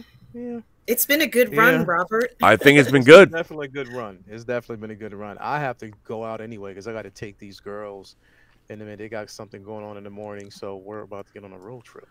Well, go on a road trip. I'm sorry I kept you up. I want to thank you for being here. No. That's Lael, 1/6 Scale Man. By the way, everyone should subscribe to your YouTube channel. Yes. What is that channel, sir? It is the 1/6 Scale Man YouTube channel. We have great content over there. We basically bring you comic book talk with friends on Mondays. So it's very good if you want to actually learn the history of some of your great MCU or DCEU characters. You can actually come on over and we have a great discussion about those. We will be talking about Hawkeye this week. It's the history of Hawkeye before the show is released. God, I can't. It looks so good. Yes, it's going to be phenomenal. I cannot wait. We have also Say What on Wednesdays. Now, Say What this Wednesday we're going to have the great Ray Kinnix. She's basically a cosplayer who does she's gonna she plays Ahsoka sometimes. She does so many different cosplay characters. She's really great in the industry. She's gonna be on. She actually hit me up and sent me a message like, "Oh, let's do another live show." So I was like, "Yes, I'll get you on." So we're gonna do one probably this Wednesday. This week I don't know if we're gonna probably do Uncivilized Scoundrels the week after this one because it's Thanksgiving on Thursday. Yeah. So we're not going to do a show on Thursday, but Uncivilized Scoundrels will be back the weekend after this one. And also we have, I do actually have Take Your Position as well, which is a show dedicated to posing your 1/6 scale figures. And yes, come on over. You know, you'll see a lot of these guys. You'll see Rob on the show occasionally. What? You see, you know, on the shows. So exactly. Come on over if you haven't already subscribed. Also, we are still doing a giveaway for the month. It's actually Goodwill Thanksgiving giveaway. It's basically we are giving away a Superman bust from Sideshow. And basically you have to become a member of Collector Zone Cantina, also a member of the channel. 1/6 Scale Man YouTube channel, as well as 1/6 Scale Man on Instagram.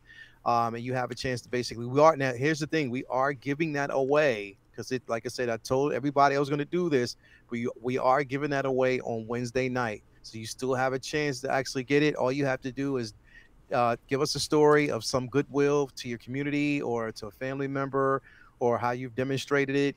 You can actually put that into the Collector Zone Cantina.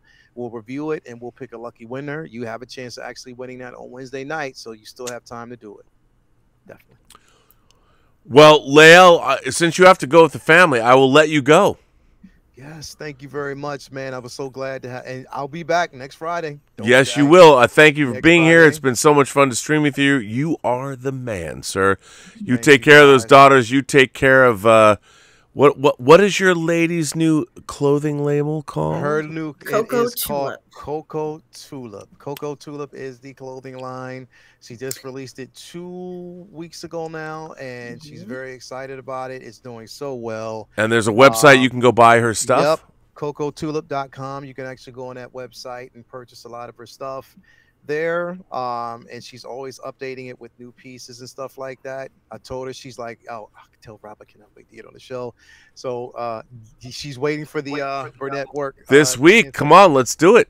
Yep, she's definitely down with that. I want to do a whole Cocoa Tulip episode, you know, to absolutely. Yeah, definitely. I'll let her know. All right, we'll give her our best, and can't wait. Have a good time with your daughters. Yes, I will talk to you guys next week. Everybody, peace and love. Have a good weekend. If I don't get a chance to talk to you guys, nice Thanksgiving to everyone out in the chat. Love you guys, and thank you for supporting such an amazing channel. This is Midnight Metal, baby. You already know how we go. So let's do it. All right, man. See y'all later, man. You're the man. Thank you so much for being here. Okay, bye-bye. Well, it's just you and I now. Yes, it is. so which is I'm sure we can find something to do. But no, we everyone's tired. It's a long night. I got to get. We have a member call, which you're always on because you're a member. Yes. But I want to ask you, at the end of the day, are you optimistic about the next 20 or 30 years of living on this planet? Well, Robert, I must be optimistic if I have a channel called Positive Fandom. Yes, I'm optimistic. I am very positive about By the way, hang on. If you're watching this channel right now, you all have to jump over to Positive Fandom, give her a like, give her a subscribe, hit that notification bell when she publishes new material. Oh, come on. Thank you so much. Well, of course not. I mean, are you kidding? Did you not hear the march of earlier on the show? My God. I love that, Robert. How cool is that? So cool. It was so cool and so kind of that gentleman to do that. I just love it, and I can't wait to play it for my family, who are going to hear it way too many times over the next few days. You know what? When you play it for your mom the first time, can you make a video of her just reacting to it? I will. Because I can only imagine, she's like, well, that was good. Your name. Does she know your name's online? She knows because she watches these shows. Uh-oh. Oh, my God. Your mom watches all these shows? Yes, she does. Oh, wait, watch. Oh, my God. I don't even know what to say. She goes, oh, when's the next show? Is there a show today? And I'm like, yes, here. And I just put it on the TV, and she watches it. So, yes, she knows everything. Wow. Well, what's your mom's name? Can we know? Yeah, her name is Sheila. Sheila. First of all, thank you for being interested. I love your daughter. She's amazing. But I apologize for all the embarrassing shit I've done on this show. I hope you don't hold it against me. But thank you for watching, and thank you for making sure that your daughter is as delightful as she is. So thank you very much. I think she's going to love that. What's her last name? I'm not going to say it on the air. Oh, right. Okay. Well, okay. Let me just say, Sheila, I don't know you, so I wouldn't normally say Sheila because we don't know. I would just like to say Mrs. your last name. Thank you for being who you are and creating such a delightful daughter. And I promise I'll never call you Sheila again until after we've met and know one another. I would normally call you Mrs. such and such. So exactly. Just so you know. Yes. I can't even, friends of mine that I grew up with, their parents in their 80s, they're like, call me, Joanne or Laura. I'm like, no, I can't. You're Mr. and Mrs. Epstein or Mr. and Mrs. Morelli. I can't. I'm never going to call you by your first name. I can't do it. I understand. So Sheila or Mrs. such and such. Exactly. Yeah. There you go. In a world where I have to be respectful. So it was a good show. Tonight was good. I thought it was a good show. Very good show. Good conversations.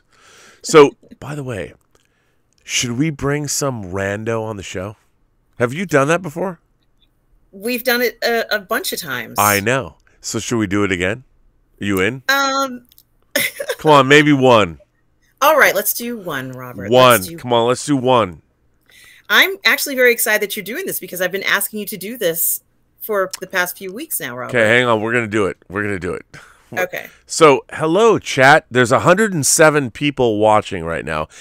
If you've ever dreamt, because why shouldn't you, of coming on this show, you can. You see that empty box where, where Lael Rockwell used to be? We're going to put you front and center. So you better be good. If you have a camera and a microphone and you want to come on this show, we are going to bring you on. And like said, she's been waiting for this to happen. I have been asking you to do this for a few weeks now. Yes, and so now it's time. Now it's like what they said in Halloween 3. It's time for the big giveaway. So what I'm going to do is I'm going to put the live this live chat or whatever you call it. I'm going to put the link in the live chat is what I'm trying to say. Right. And you, if you have a good camera, we'll see. Let's find out. 5, 4, 3, 2, 1. There it is. It's out. It's live. If you want to join us, we're waiting for you. Hopefully, what do you think? Who do you think's going to come on? Are we going to get somebody worthy or? I have no idea. I hope it. I always hope it's someone new, but if not, that's okay. If it's a person we've seen before, they're more than welcome. And I'm just eager to find out what they're excited about, what's going on, and what story that they want to talk about. Oh, me too. We'll see. There's a little delay. Any volunteers? People like Tom Jr. Jackson's like, go for it, guys. It's fun. Talk to Rob and well, it may be a little late. Maybe that's why they're, could be. I don't know. Yes, could be late. Dennis Mason says, "Mama." Well, okay then. Bill Barkley says, "No Rob sleeping tonight, nor any creepy garage door sounds." Why not? I open my garage door when I go in and have to pee or something. I do live in a house that's separate from the garage. It's not connected, so I have to open the garage door when I leave. No one's there. Paul from Long Beach. Well, Robert, Ray Garton is here. The man who wrote, I can't even grab my paperback copy of Lost Girls. One of my favorite splatterpunk authors of the 80s, 90s, and aughts. He's watching the show. He says he's going to come on. He hasn't. He's been having some health issues, some voice issues, but I'm a huge fan of Ray's. I put his books away. But yes, I mean, Ray Garton wrote a book called Crucifix Autumn. And sounds like my cup of tea. Oh, boy. It got into a little bit of trouble when it came out. Now I, of course, have the first edition slipcase Dark Harvest version of the book. I can't even. It has a very controversial scene where the antagonist,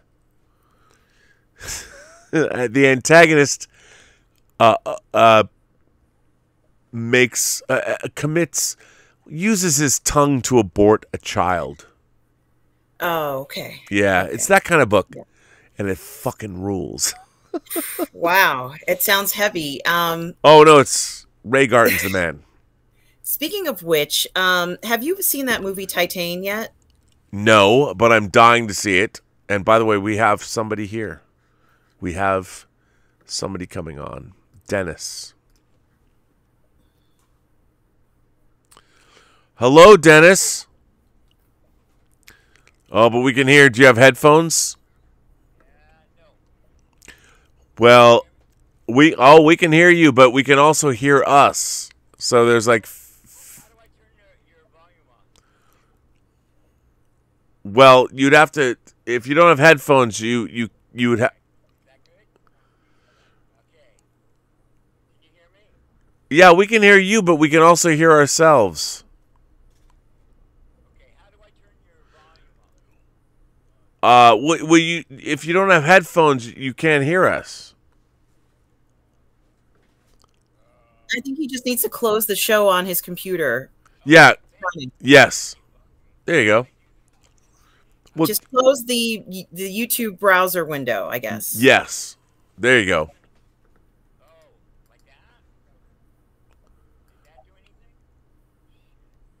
Yes.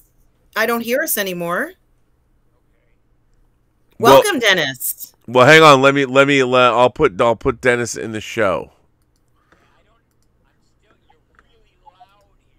I know.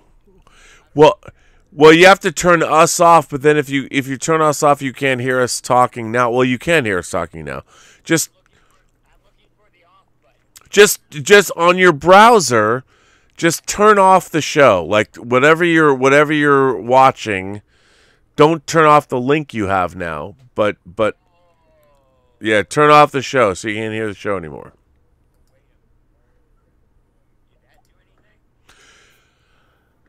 No, because we can. Yeah, we can hear you. Yeah. Yes, sir. Well, yeah, but we don't. But you should be able to hear us just on the. You can't.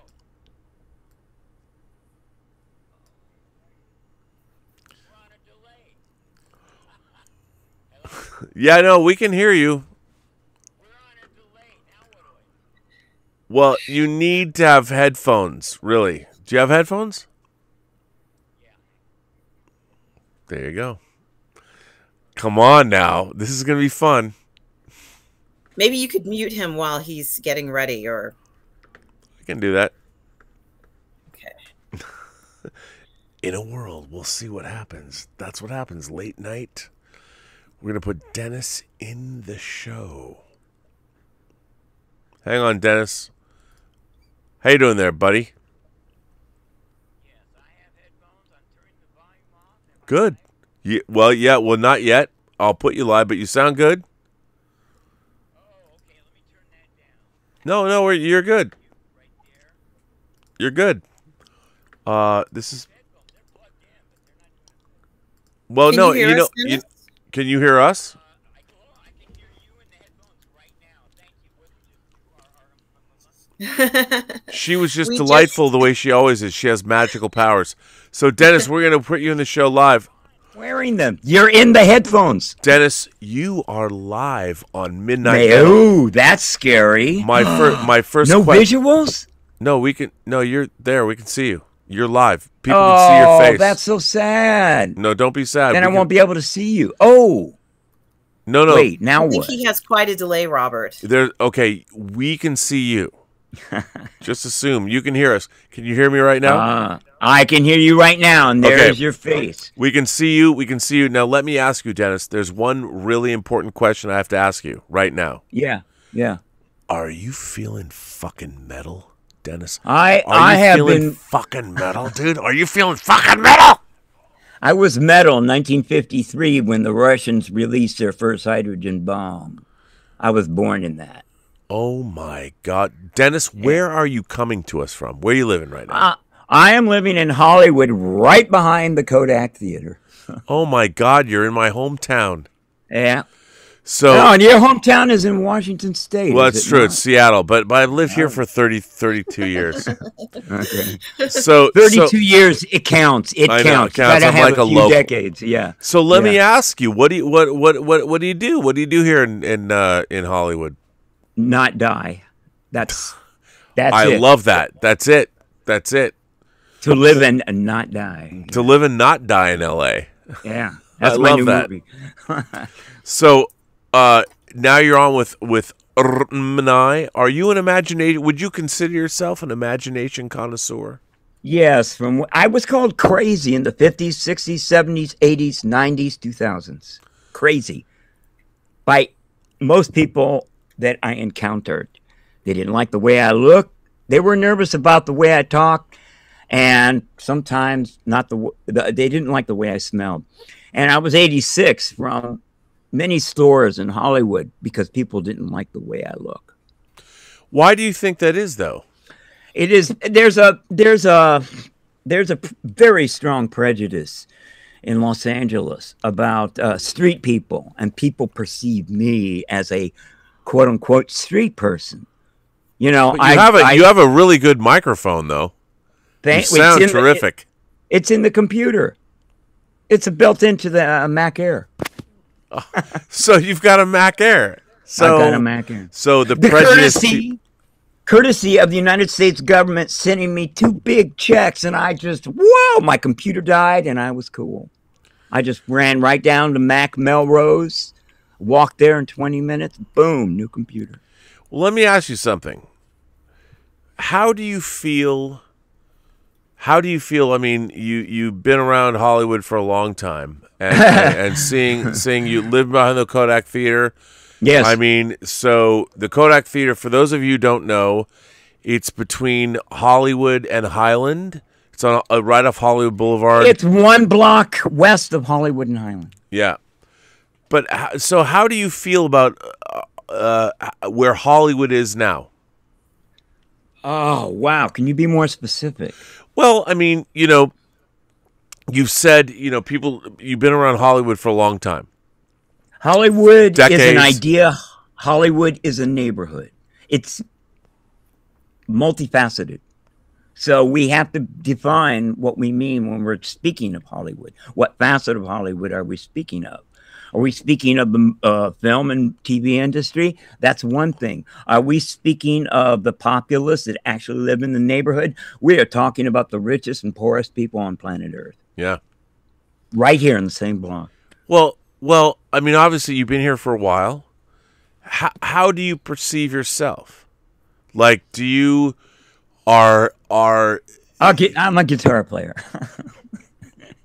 That's what I go. That's my default. I'm a guitar player because when the question is so all encompassing that I needed a fallback position upon which I could frame everything else, and Sure. That's a good one for me. Yeah, rock and roll. I've been playing rock and roll for decades and decades, but since Star Trek.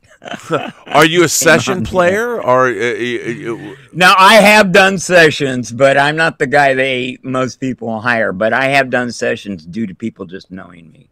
right? Yeah. Okay, as a guitar player, what are some of the guitar players or performances you admire? Oh my God, where do I begin? Eric Clapton with Cream, Jimi Hendrix with The Experience, B.B. King live at the Regal. Jeez, I don't know. Django Reinhardt. Wow. Django Reinhardt. That's it. Oh my God, nobody does it like Django. No, and never will. And so I made a promise to myself a decade ago. I am going to be the most interesting guitar player I know because I can't be the best, quote unquote, but I can be interesting. I can be not boring. If I do not ever bore myself on guitar, I may achieve such a thing. And it took me about 7 years to become my favorite guitar player. And I'm not bragging. I'm just saying, Oh, no. this is what passion does. But I would ask you, how did that happen? Like, when you say that, what does that mean? Like, how do people know that about you? It means oh, give me 3 seconds. Wow, I wonder if he's going to get his guitar, Robert. I hope so. It means taking a vow of celibacy in 1990 so that I would not be distracted. True. So, do you have your guitar with you right now?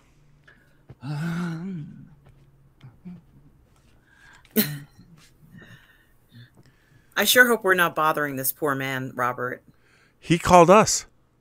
I know, but you know what I mean. He seems like a really sweet gentleman. Let's see. I mean, all right. I think we could get something good. Oh, he does have his guitar. Yeah. I don't know if this may not pick up. No, it picks up, man. We can hear it. No. Yeah.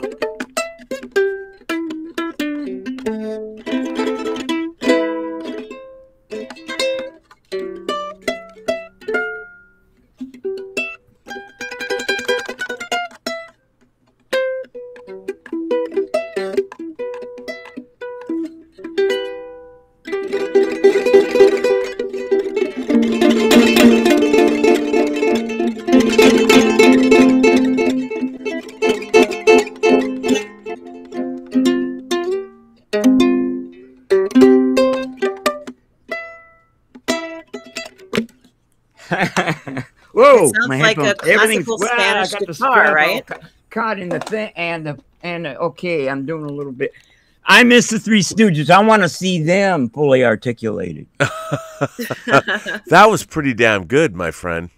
Thank you. I just decided because it's electric guitars and big stuff, and I get kind of clumsy at when I've been up for 2 days. Well, it's okay. It's okay.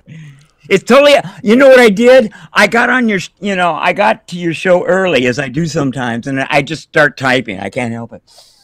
And then I left, and I came back, and you weren't there. And then I left and came back, and you weren't there. I didn't realize I had the video on pause. So everybody was there, and I was talking about stuff, and it was, that was fun.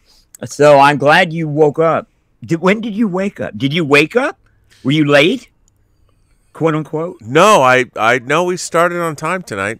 Oh my God. Oh my God. This is so embarrassing.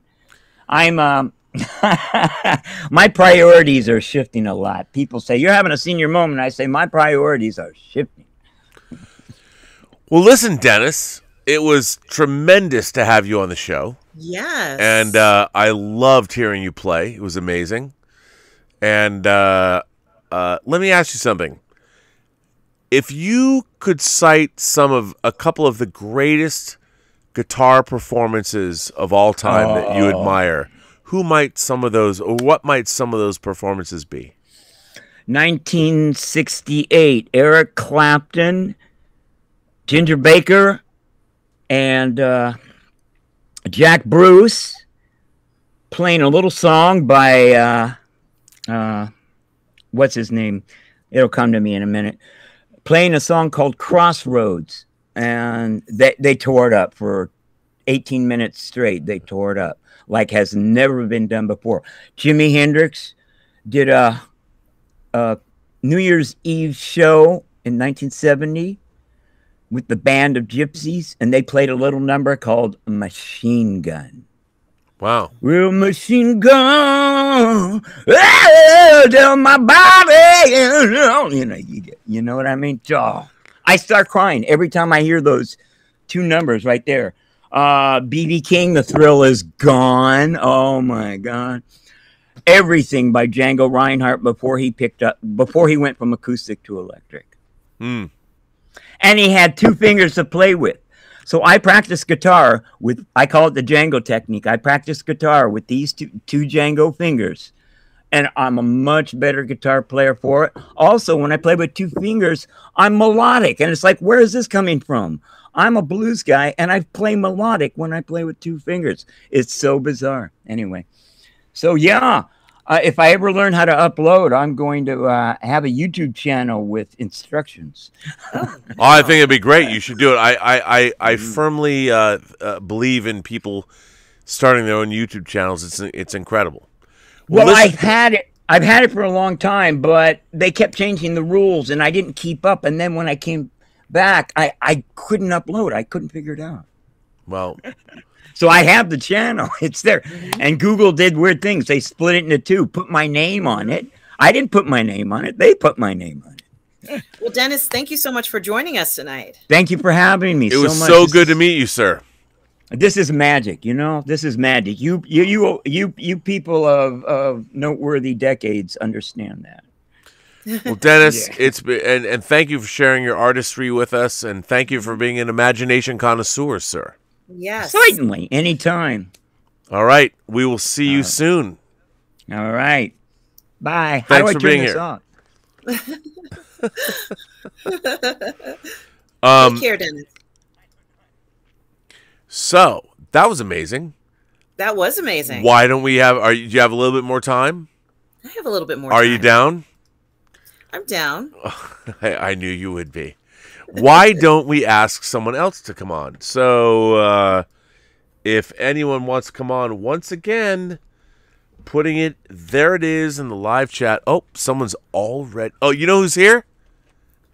Mikey Lito's here. Oh, fantastic. Hang on, let me just change out the, going to change Cryon. that. I'm going to, yes, the lower third. I'm going to put his name in. Fantastic. I was just speaking to Mikey Lito the other day. Well, let's put him. Let me just put him in the show here so I can. There he is. All right. Hey. Hang on, Hello. Mikey. I'm just LIT. Oh, there we go. Now I can put you. I can put you in, Coach, and bring you on to the show, sir.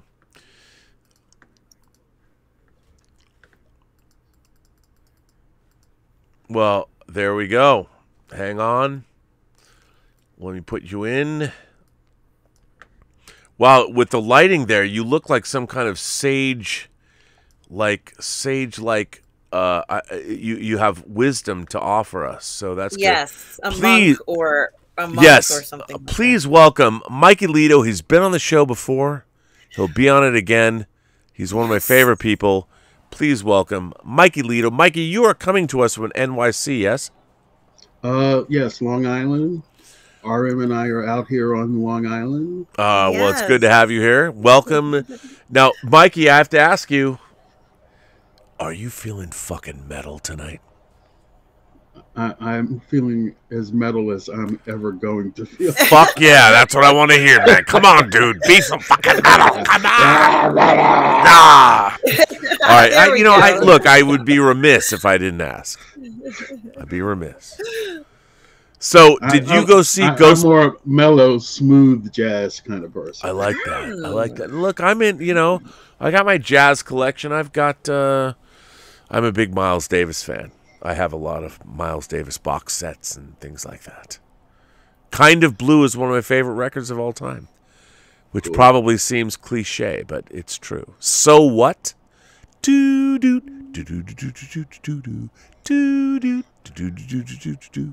God damn, I love that record. And by the way, they are remastering that into like some kind of 4-track Dolby Atmos. I cannot wait.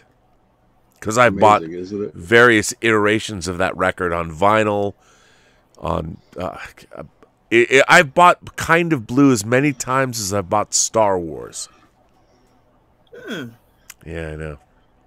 So everybody run for the hills. I know, because, right? I saw the opening episode of Star Trek Discovery. Yes. Wait a minute. Hang on. Goodbye, Mikey. Goodbye. Mikey Lito was great to have here. No, I'm just kidding. Let's bring him back. I'm just kidding. Just kidding. No, I kind of felt about it the way that you did, Rob. And then I saw Ghostbusters Afterlife today. Mm-hmm. And? Which I kind of enjoyed.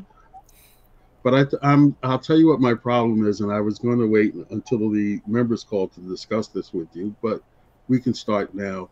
Why not? I'm starting to feel like a lot of modern IP is like extremely derivative. Yeah. Extremely derivative. There's a great review, and I don't know whether it was on IndieWire. I can't remember. Somebody I usually don't like nailed it and talked about that it was a movie that was more about the fans of Ghostbusters than it was about the movie itself. And that it wasn't just nostalgia bait, but it was something that was not it wasn't like a real thing.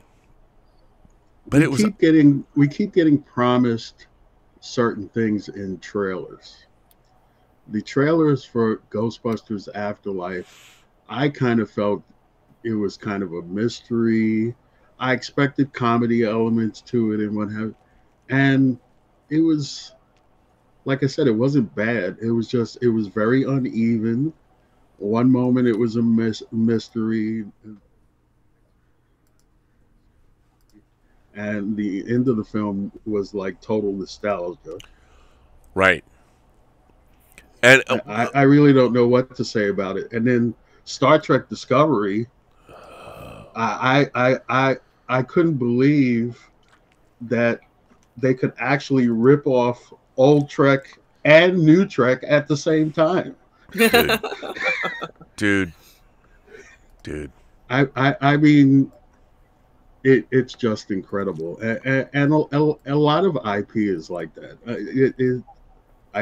I'm really getting to the point to where I don't quite understand it. So now the only thing that I have to look forward to is Steven Spielberg's West Side Story. Come on. How good does that movie look? So good. It looks good, but RM knows how I feel about this. I am putting the Latino community on notice. I'm watching because of your reaction to In the Heights. I want to see what you feel about West Side Story. I know. Listen, I need to visit the little boy's room. I'm going to leave the two of you. I want you to talk about, because you've both seen Ghostbusters Afterlife. And I think that the idea, I want you to talk about modern IP, how you deal with that. How did Ghostbusters work? A lot of people like it. But the real question is, should they? I don't know. So I'm going to turn it over to you. I'm just going to go. I'll be right back. Okay. But I'm going to leave it up to you two. Okay. All right. Well, I'm not sure whether people, I mean, I guess people should like it as much as they like Spider-Man. That's another one that I don't quite get. But the thing about Spider-Man, the reason that I mention that is that I think people could put up a slide of Spider-Man and people would be happy. That's the way that I judge their reaction. But anyway, about Ghostbusters Afterlife, I went in with a lot of anticipation for it being somewhat mysterious and a little bit more serious than, well, actually a lot more serious than previous iterations of Ghostbusters. Right. And it kind of got off to a slow start. And there was a little bit of exposition. And then it kind of slipped into this comedy phase. And I understood everything that was going on, but I couldn't understand what they were quite going for. Right. I think that they were trying to address some things that were not addressed in the previous film. And, you know, I think they've always wanted to make this film, or at least go in this direction, but they, for whatever reason, they hadn't, or they couldn't. I'm not sure. Mm-hmm. And for me, you know, watching the film, I really didn't know what to expect in the film because I purposely stayed away from the trailers. I didn't want to know what was going on. So in the opening of the film, where we have this mother and she's with her kids, you know, I knew it was going to involve children. And as far as I'm concerned, this particular film, unlike the 1984 Ghostbusters film, was told from the point of view of the children. Yes. So it's very different. It's kind of like going, you know, they want to see. I was sitting in the theater thinking, oh, this is a YA version of Ghostbusters. It is. And I think that I'm happy for it in the sense that I want the kids who are around now to enjoy Ghostbusters as much as I enjoyed it when I was 12 and I first saw it in 1984. So, you know, I understand what they were going for, and I really do like that idea. But I also think that they had to do it from a different point of view. They couldn't do it from the same point of view because we already had 3 films now from an adult point of view. And the last one that was also from an adult point of view didn't do so well. So they needed to look at it from a fresh perspective. And this was that fresh perspective. How on earth would you explain to a child, you know, what you do for a living if you're a Ghostbuster? You know, like, I find that to be something that most kids would maybe be very confused by, or think is weird, or just not be interested in, and tell, you know, their parents, no way, I don't want to have anything to do with you if you're doing this crazy stuff. So to see a bunch of kids who seem to be interested in it is what I think represents so many people, because we're nerds, we're nerdy, and it had that level of nerdiness in it that I think, you know, people like us kind of like. And so seeing that again, you know, like, it had that Goonies element. Robert doesn't like the Goonies, but it has that Goonies element. It has that Explorers element to it. And also it has a Stranger Things feel to it because the boy from Stranger Things is in it. Right. So, you know, I think that their overall premise, that storyline, does work. Yeah, you don't really need to have seen the previous films in order to watch this film. I noticed a couple of the comments in the chat. They were talking about, oh, I haven't seen the previous film, so I'm not going to bother with this film either. Well, you don't really need to see the previous films because there's enough exposition in the movie that you can understand what happened in the two original films, not the third film. It's so weird to me to think that, I mean, Ghostbusters came out in 1984. So it's 37 years old now?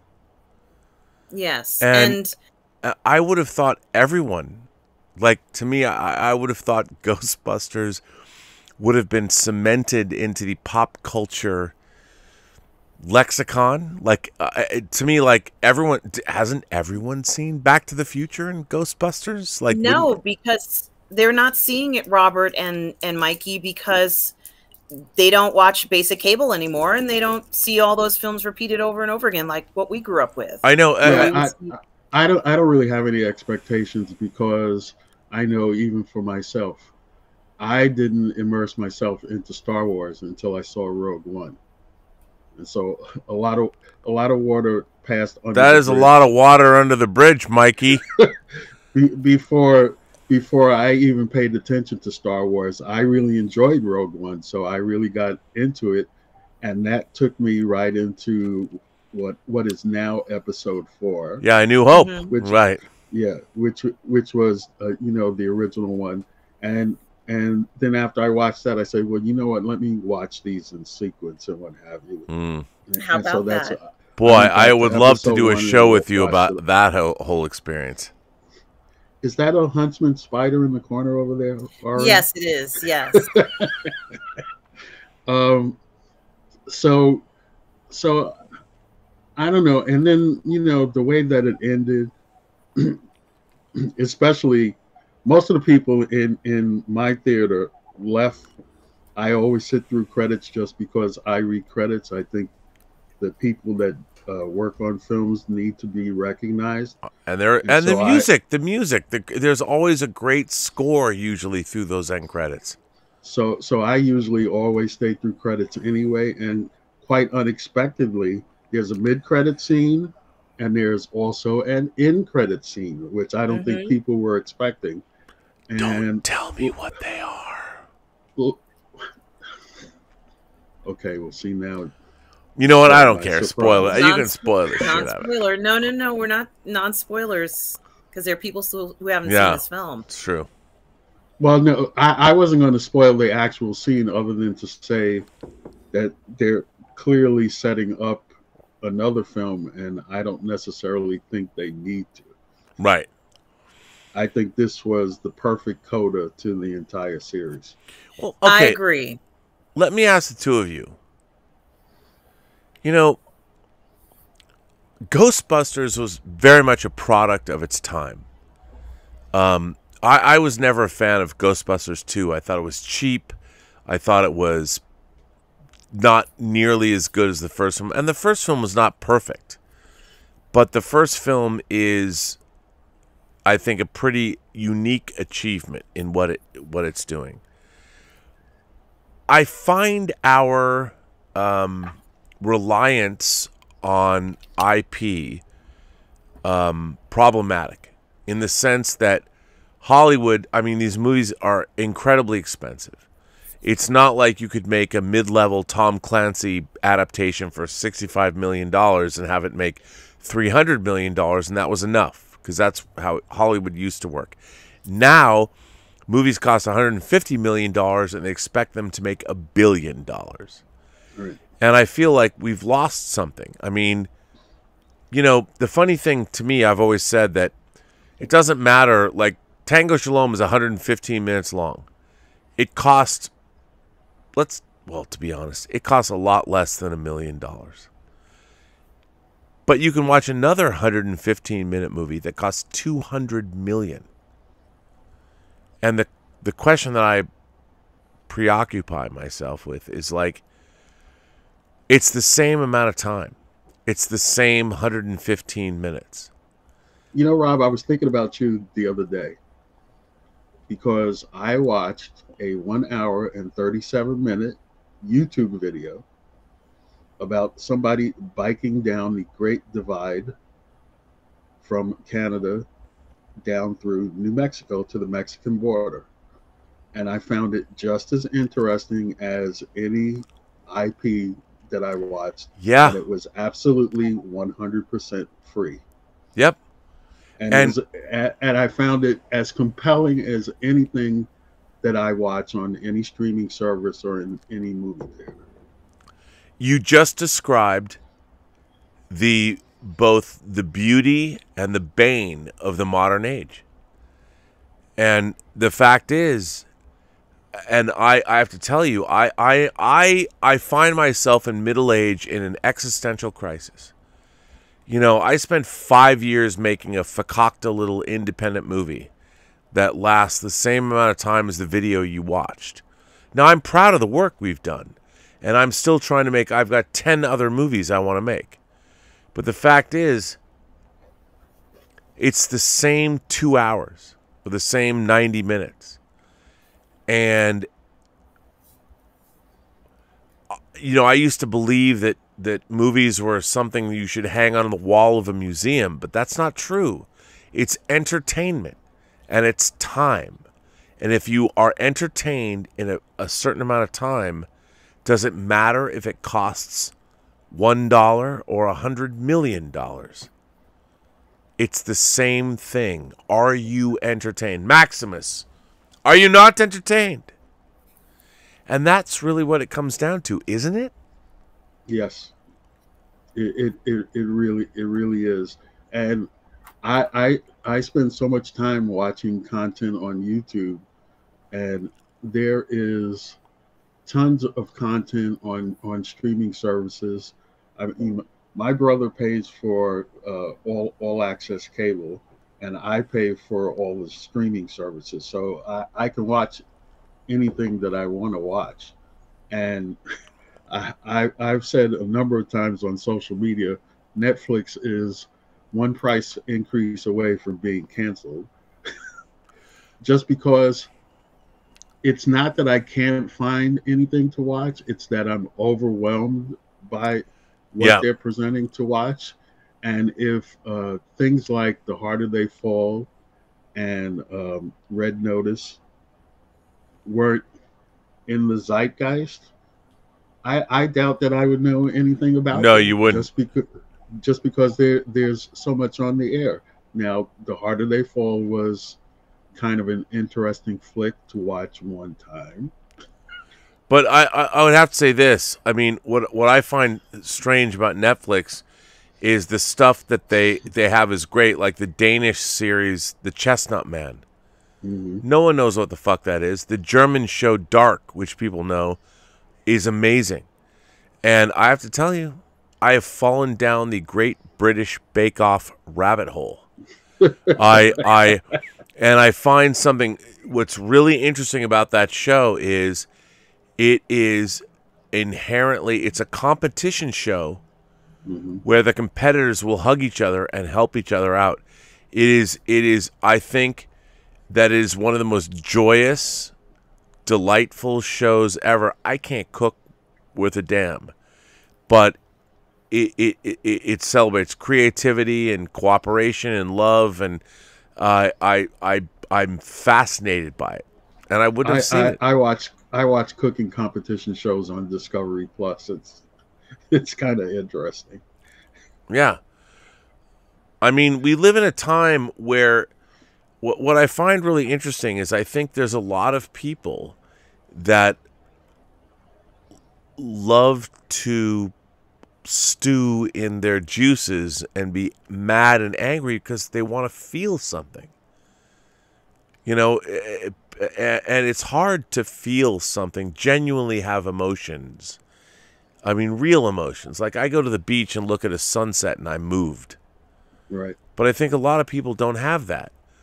A lot of people don't live I've, at the beach I've or told, by the beach. I've told Paul in Long Beach a long time ago, when I lived in Long Beach, I used to go to the Belmont Pier every Christmas Day, because as an East Coast guy, I wasn't used to like warm weather in the middle of December or what have you. So I used to go to the Belmont Pier every Christmas Day and just thank God for being alive. Yep. You know, that, you know, we live on such a fabulous planet and what have you. You know, it's kind of interesting. I took my brother to see No Time to Die. I go to the movies all the time. He never wants to go to the movies. But for some reason or another, he wanted to see this Bond film. God bless him. So I immediately jumped into my bank account and bought IMAX tickets for the both of us and what have you. And we sat down to watch No Time to Die. Now, I'm not going to talk about the movie. What I am going to talk about is the fact that both he and I sat down and watched 20, because for IMAX movies, it's only 20 minutes. Other movies, it's 25 minutes of ads and previews. Yeah. And his comment was, why are all the movies that are being previewed all about destruction? Everything is about everything is apocalyptic. Yeah. And he's not wrong. No. But I say that to my friend over there who wants to see like the celestial come out the of the earth. celestial come out of the earth and explode. I still do want to see that. I do so too. That the MCU will be over. Well, I mean, by the way, the Chloe Zhao video I posted, I didn't realize she's actually married to somebody. Put in, she's married to. Hang on, a filmmaker. Why am I forget? It's late. Well, it's very early for us, and I'm about to have my second cup of coffee because it's freezing back east. Yeah, it's cold. I'm sorry. I thought she was married to somebody. Somebody's wrong. Somebody said something that she's not married to this guy, Joshua James Richards. I didn't realize she lives in Ojai. Man, I'm gonna go find her. The video she did a video that I posted in the live chat where she was in in France in a French video store, and I loved Nomadland, and I love the Eternals, and it's funny to me because I when I looked at the Eternals, I wasn't thinking, oh, it's a Marvel movie. I'm just like, okay, it's a movie, and I thought the cosmology of it was so amazing to me that imagine if you actually knew who your God was. You know, you're Icarus, and you know Arashem is your God. You know this. You know he's your creator. And when your compatriots want to go against what do you do? Like, how would that be? Like, we're striving to understand why we're here. That I thought the Eternals, and no one ever talks about this. They're like, well, you know, but I'm like, the central conceit of that movie is you basically have fundamentalists against, well, a couple of Kingo is a fundamentalist too, because he'll follow Icarus, and so is a Sprite. But I mean, somebody that goes against their God, and their God's actually real. I didn't have any problem with the movie per se. I do think the movie had some script problems. Mm-hmm. One very early script problem that I'll mention, since it happened early in the film, is there's an earthquake in London and nobody thought it was unusual.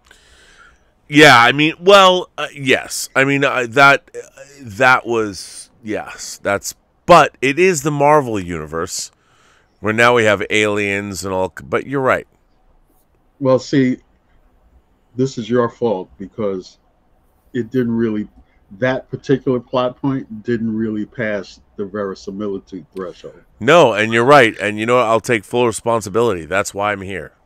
But you're Yeah, not wrong. That is a one line that can be resolved with one line of dialogue. Yep. Just in the same way as, I don't know whether my science is off or what have you, but in Star Trek Discovery, when the spaceport is twirling all around and what have you, and I never heard once the phrase tractor beam. Dude, I have a little problem with that. Dude, how about, like, we have to match its rotation? You're in the 32nd century. You should have technology that, like, zit, in seconds. It was so... This is why I hate that show. I hate that show so much because there's... Don't make me throw up the slide, Robert. I can't... These things are so... How about the upside down camera angles? Yeah, like, that was unnecessary. I'm like, come on. But this is the problem that I'm having with all IP now. That it's, you set up these situations and you don't even follow your own rules. Nope. No, and the funny thing is, the people that are hired to be the custodians of these IPs don't know the IPs. They come in and they think like everyone else. You can read the Cliff's Notes version, and well, that's actually what you're getting. That they do know the IPs, but they only know the surface level of it. Yeah. So when I said they ripped off old Trek and new Trek at the same time, oh, we're going to take the planet killer, and the planet that we're going to kill is the planet of this major character. So we now have the planet killer episode from old Trek, and we have the disappearance of Vulcan from new Trek. So welcome everybody to season 4. Yeah, and it's just like, does it have to be? You know, the Star Trek was never about apocalyptic events. I mean, there were sometimes a few episodes, but for the most part, it was about personal stakes. And since I went off on this tangent, I apologize to the audience. Oh, don't apologize. But no, because it really bugged me too. This is an entertainment channel, and that's what we talk about. They set up this whole nonsensical plot with the burn in season 3, and now they're trying to discard it. Yeah. It's like, well, we realized that, you know what, it really didn't work and what have you. So maybe we'll do like 2 or 3 lines of dialogue, and we'll rid ourselves of burn, and like we're done with it now. Well, it's just terrible. It's so there's no extrapolation about how would this really work or what's going on, and the reason we watch detractors is that we keep hoping that it will get better. Yeah, that they will right themselves, because yes, we're addicted to Trek, and we can't help ourselves. And we're addicted to Star Wars and all those other fun things, and we keep hoping that things are going to go the way we hope. That's for sure. We're never going to give up on that. And I'm looking forward to Obi-Wan. I don't know. Oh man, I am too. Oh come on. I think. Look. I mean, while I don't think the Mandalorian is genius, you know, it's good. But and I really love the introduction of Boba Fett and how they're, after 40 years, turning him into a character people want to see. I do find those televised versions of Star Wars to be fun, at least. I'm enjoying them. But the Obi-Wan series, come on. I mean, it's the most legit of everything. And when this stream is over, I'm going to watch the first 3 episodes of Wheel of Time. So that we can have a discussion with Stubble McShave. My God, and I haven't seen it.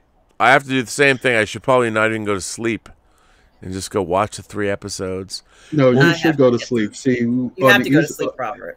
We on the East Coast, we nap before these midnight shows. Well, it's true. Well, then listen, kids. Since we're gonna see you, it's 4. So what is that? 7 hours from now.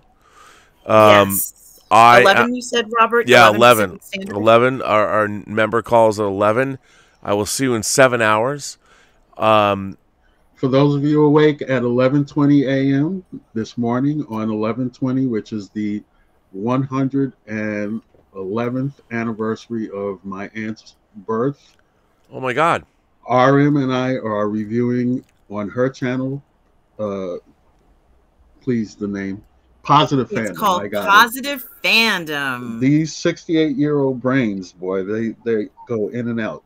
But we will be on reviewing that film and what have you. We had a delightful conversation, and I hope you guys will join us on her channel. Well, I have to also say that one of my favorite members of the Post-Geek Singularity that I have met is the lovely, lovely Emma Bannon. Now, I'm looking at what she sent me.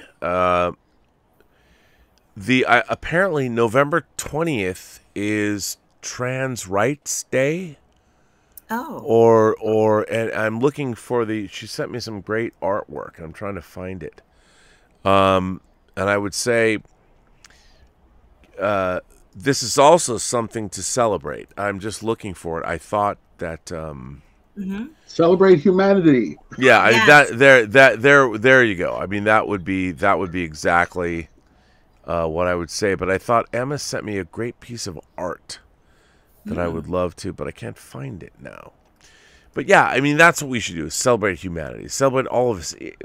By the way, for those of you who don't know, there's one race of humans on the planet.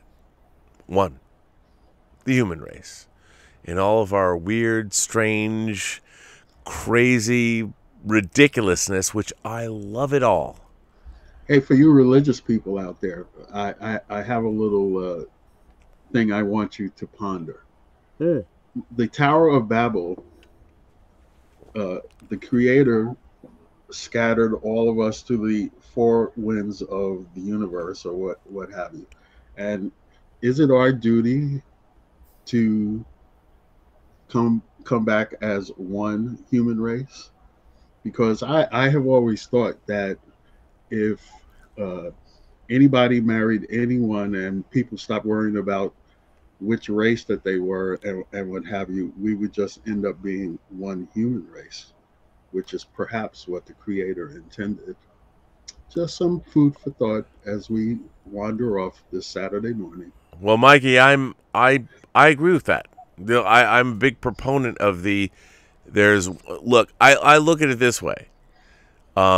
Wherever, if you can put your seed somewhere and you have a plant sprout from that, it means we're all the same. And I would say that, like, all of us can procreate with each other. It's great.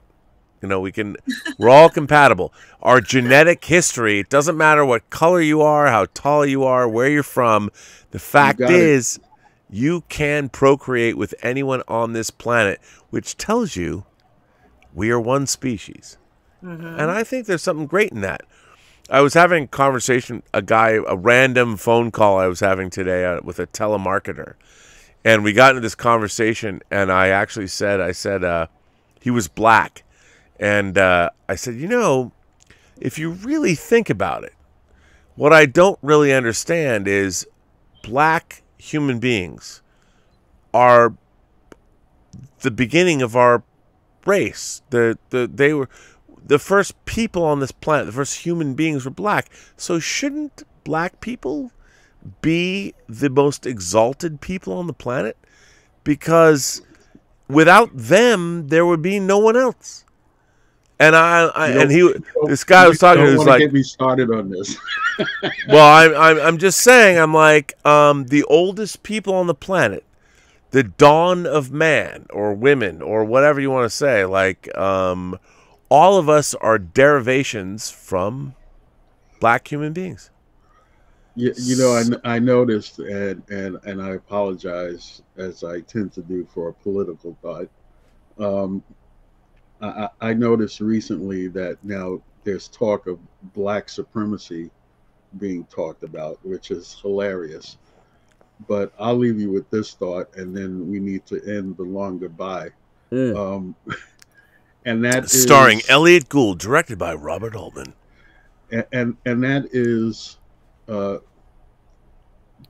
things that make biological things superior is that they have something that lesser forms do not have, and Africans and Black people, or Negroids, if you want to use the scientific term, have melanin.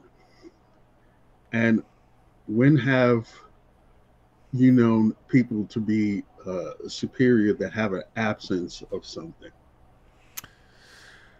I see exactly what you're saying, and you're exactly right. I mean, so maybe that'll be my final thought of the day. I would offer this. Lupita Nyong'o. Come on now. Beautiful woman. She should be the Black Panther. One of the most beautiful women I've ever seen in my entire life. And I'm thinking, first of all, I know my male gaze can be, I'm sorry, I admit it. I love the feminine form, and Lupita Nyong'o's is quite fantastic. So she wore that iconic dress, the pearl dress, the one. Oh, yeah. It was made out of all pearls. And it was just like one of those dresses that, it's a priceless dress. And just to have something like that designed for you, or to even get a chance to wear a gown like that, it's very rare. And she's very lucky to have worn it. But I think she was the perfect choice to wear it. And it was just stunning. I'll never forget that moment. Oh my God. She's absolutely beautiful. Maybe I should find it. My God. I mean, she is a work of art. Exquisite. One of the, you know what? If an alien race conquered Earth and they're like, okay, pick representatives of your society to plead your case for why we should not eliminate your planet, I'd put her forward. I'm like, come on, just talk to the aliens, please. That's her in the dress. I mean, come on, look at that. It was made entirely out of pearls. Wow. Look at her face. Look at her face. Look at that face. Oh my God, man, that's beautiful. Love her. This is the gown, the full gown. By the way, was that a Met Gala? Where was that? This was at the Oscars. Oh, my God. I think it was at the Oscars, Robert. In a world where Lupita Nyong'o, in her dress, oh my God. Right? That's an Oscar, right? I forgot what my narration was supposed to be. Oscar, yeah, that's an Oscar. That's great. But that particular dress, like if you're into fashion, which you are, Robert, because you're into the costume thing. Yeah, but I spent all my money on Hot Toys. I can't buy good clothes. I mean, That dress, Robert, it's like 1 in a million to be able to be an actress and to wear a dress like that that's made out of pearls. And it's just... It was such a fashion statement, and I will never forget that moment, seeing her in that pearl dress. It just took my breath away. I still love it. Yes, it is amazing. Well, listen, kids, I have to get up and talk to you later. Yeah, get some sleep. I want to thank 11 a.m. Pacific, right, Robert? Yes. Okay. That is 6.5 something hours from now. I don't know, something. I want to thank you all. First of all, I want to thank everyone for being here for Midnight Metal episode 64 and the debut of the March of She has her own musical theme now. My God. Yes. And Mike Alito, thanks for being here. I want to thank everyone for being here. I want to thank people who sent in generous super chats and tips. Thank you so much. I also want to thank people that are members. We'll see them tomorrow. And people that people have been so nice about doing this new 30-minute The Hollywood Half and Half. Thank you all for that. Very nice. It's kind of fun. It's stressful, I have to say. What was the idea behind the jacket? I liked that first day. I liked the suit jacket. I thought it looked good. Okay, do you know why I wore that jacket? No, why? So, the Designing Hollywood podcast that I do, Johnny, who's now sponsoring it, we did a live show, and he said, Rob, come down and I will make you a suit. And he did. And that jacket, he had it tailored. I mean, it's a great, I have a whole suit. It's great. And I thought, I mean, I always look like such a schlemiel. I mean, such a geek with my, and I thought, okay, if I do this new show and I throw on the jacket, and I thought it looked good, you know, with the maroon T-shirt underneath, and that was just something that I did, and I thought it was funny. And people were like, you should wear that jacket all the time. It looked great. I mean, Yeah, I'm not just saying that. You looked very no, polished, but I'm like distinguished. I thought what I need is like 10 different T-shirts so I can wear the same jacket, you know, 10 days in a row, and no one understands that it's the same jacket, because I'm like. You know, and it's only 30 minutes. I take it. I'm so cold that I'm not sweating. It's freezing cold in here. So, yeah, people love that jacket. Oh, you should wear it. And I thought, I'm like, I should, but I'm like, I don't have enough. Like, I've got one cool French maroon T-shirt. That's all I got. I am not a paragon of fashion. So, you know. But people like it. So maybe I didn't know. I mean, this is just a fun experiment. It seems to have worked well. So The show's fun. The show's very much fun. well, it's fun. I'm glad to hear that, because I you know, people are like, you know, Robbie, you should talk about the Spider-Man 3 trailer more. I'm like, fuck, man, Adele released 30. What? Adele released 30, her album. Come on. I mean, and what's funny is that I don't just want to talk about Spider-Man. Tom, I know I'm contributing to the long goodbye and what have you, but Rob, you were out of the room when I said to RM that I think they could throw up a slide of Spider-Man and like people would go crazy. I'm trying to understand the appeal of Spider-Man. And, well, it's funny. They're my least favorite Marvel movies. And I love Tom Holland, and I think what no one's saying, and I'll say it. I'm waiting to see a Spider-Man movie from Marvel. They're so chock-a-block full of other things. I hoped that the third Spider-Man movie, and it won't happen, would have been called Homefront, where he actually comes back and he has to be your friendly neighborhood Spider-Man, and the stakes are small. Who do we have to blame for it? Avi Arad or Kevin Feige? No, it's all look. Look. I think that they're going to do this multiverse thing is going on. I'm sure it's going to be fine. But at the end of the day, even watching that trailer, I'm like, there's so little of Spider-Man in it, you know. And well, I wish people didn't know who I was, and whether Doctor Strange is Mephisto or not. It's frustrating. And that brings up my other point that I was trying. I don't think you quite understood when I asked it last week in Super Chat. Oh, why, in the middle of all of this stuff with the multiverse going on, why did they drop Eternals at this point? While all this other stuff is going on, what was the point of dropping Eternals now? That's a really interesting question, because it does seem like the Eternals is a little disruptive in the sense that even Spider-Man Far From Home with J. Jonah Jameson, J.K. Simmons, to me, I've always said that's the first indication there's a multiverse, because he shouldn't be here, but he is. And you're right. I mean, I will defend Eternals. I loved Eternals. Is Eternals a great Marvel movie? Perhaps not. But for what it is, I loved it. I loved the cosmology of it. I loved, and what was interesting to me as a kid that watched any science fiction, fantasy, and horror film, I'm like, I enjoyed it, you know, and I did find Icarus's plight at the end and the moving. And when he flew into pardon me, spoiler alert, when he flew into the sun, or maybe he didn't really and veered off and we just didn't see it. But I thought that was poetic, and I liked it. Lyrical, I thought it was fun. I could tell it was cut down. I'm sure the first version was 4 hours, and they're like, you can't release a 4-hour movie. I'm like, well, you could. Why not?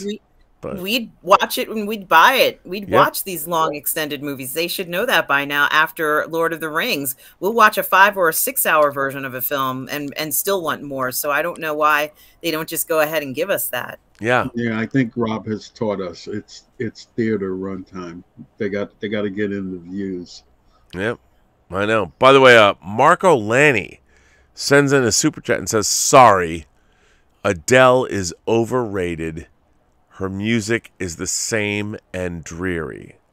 Marco, I would say I appreciate your point of view, but the fact is, you know what? If I was a 25-year-old woman with broken relationships and I heard her last album, I'd be like, this woman knows exactly what I'm going through. So you can't say she's overrated. I mean, overrated how? She won an Academy Award for Skyfall. I would just she's say a lovely singer. She has a lovely voice. She has and by the way, I mean, she lost a bunch of weight. She's kind of smoking hot. She was hot before too. I mean, I understand what you're saying, but she was just beautiful woman overall. Oh, I no, I thought so too. I like all women, so I've never been somebody that's but and yes, she was always sexy. But, she looks fantastic now. This brings up one of my favorite things is why can't we just enjoy what we enjoy? You don't have to enjoy it. You can listen to something else and we can enjoy what we enjoy. But what's funny to me is that like Adele has proven herself. She's done incredible work before 30 came out. And she spent almost the last, not quite 15 years, but the last 12 years cranking out socially relevant music that has touched the hearts of millions of people. So isn't she worthy of our respect? Shouldn't we, like if she puts a new album out and lost a bunch of weight and went through a horrible divorce and all that, and she says, this album was born out of my own personal experience, and it's Adele, shouldn't we all just go, well, that's pretty cool. Yeah, I would love to hear that. Like, she's a visionary. She's part of what makes our culture worth living, at least right now. So if she comes out, why diss her? The reality is that very few people buy entire albums these days. Everybody listens to Spotify, and you can listen to what you want to listen to. So yeah, don't quite get it. But still, I mean, I've bought the last 2 Adele albums on CD. She's great. She's a great singer. I mean, not my favorite. I'd much rather listen to The Cure's Kiss Me, Kiss Me, Kiss Me. I love that record. But still, Adele is talented. She does something great. So why not just celebrate what she actually does do? Why tear her down? Exactly. And I should have realized that you do still buy entire albums. No, I do. I mean, no. Yes, I mean I do because I. It's so funny that I never thought that buying albums, which is what changed music, especially in the late 50s, the 60s, the 70s, especially like prog rock records were storytelling. Whether it was Yes or whether it was anyone else. I mean, there were Songs in the Key of Life by Stevie Wonder. Oh, dude, one of the great records of all time. Such a great album. What's Going On by Marvin Gaye. Yep. So that's what you're talking about. You have to buy the album in order to listen to that music. Yeah, or Back to Kinda Blue. It's a short record, really, but you can't get into it unless you listen to the whole thing. I was that kid that's like, you can't just listen to Another Brick in the Wall Part 2. If you buy Pink Floyd's The Wall, you have to listen to the whole album, all 4 sides in order. I was that kid. But you don't know, man. Mother, do you think they'll drop the bomb on me? I mean, come on. So I see Tom Jr. Jackson waving his hand over there, so I think we better sign off. All right, Tom. Tom says, can you imagine Rob and Hot Topic singing Adele while buying Blackpink shirts? I can Tom. imagine you buying a Blackpink shirt. Yes. I can imagine myself that way. Yeah, absolutely. Because Blackpink is always in your area. And on that note, kids, Mike Alito, who now has a march based on her. I'm going to bring an end to Midnight Metal episode 64. I want to thank you all for being here. Let's give a shout out to Lael Rockwell. Thank you for him being here. Yes. Love 1/6 Scale Man. Go to the YouTube page, subscribe to him. Now, you two, where can people find you on social media, if they can? I'm everywhere at Mikey Lito Live, and eventually we'll get the channel. We'll get the channel running. I did put on a trailer. Somebody on this live stream convinced me to do a channel reaction. I mean, a trailer reaction to Spider-Man No Way Home. So that's actually live on the channel right now. Wow. I'm gonna go watch that now. Don't go crazy. Well, I would play it on the. I'd play it right now, but I get a copyright strike from you. And a little bit later on in the day today, I will be on RM's channel, Positive Fandom, with a review of My Name is Paulie Murray. Today is November 20th, which is the 111th anniversary of my aunt's birth. And at 11:20 a.m. Eastern Time on 11:20, we will be reviewing that film. So. Where can people find you? Well, you can always find me on the Burnettwork on Midnight Metal on Friday nights at 3 a.m. Eastern Time, midnight Pacific, of course. Yes, that sounds so terrible. Yes, you can. No, it doesn't sound And terrible. now that you have your own theme song, so good. It is so fantastic. And to the gentleman who did that, I'm so grateful. You can also find me on Monday nights on Toxic Femininity, along with Lorena Creole and the Midnight's Edge crew. I'm also doing another program with Lorena, talking more He-Man next week, because the next 6 episodes or 5 episodes were released that day on the 23rd, and we're going to be doing a review on that day. You can always find me on whenever Lael from 1/6 Scale Man has his Uncivilized Scoundrels show, which is a Star Wars show. I am on that show as well. And occasionally you can find me on Fridays on Midnight's Edge in the morning with Tom and Andre. And you can also check me out on my new channel, Positive Fandom, where I do reviews and reactions of all the stuff that we love, and on a positive note. I love that. Well, on that note, Midnight Metal, episode number 64, this Fakakta show, 64 episodes. Thank you to all the viewers. I want to thank you to my moderators. Are there any? Darren J. Yes, Darren. Seeley is here. And Thank you, Twin Darren. Flicks. And Twin Flicks is here. My God, the moderators. My God, my moderators, the most unsung heroes of the multiverse. Best. Thank you so much.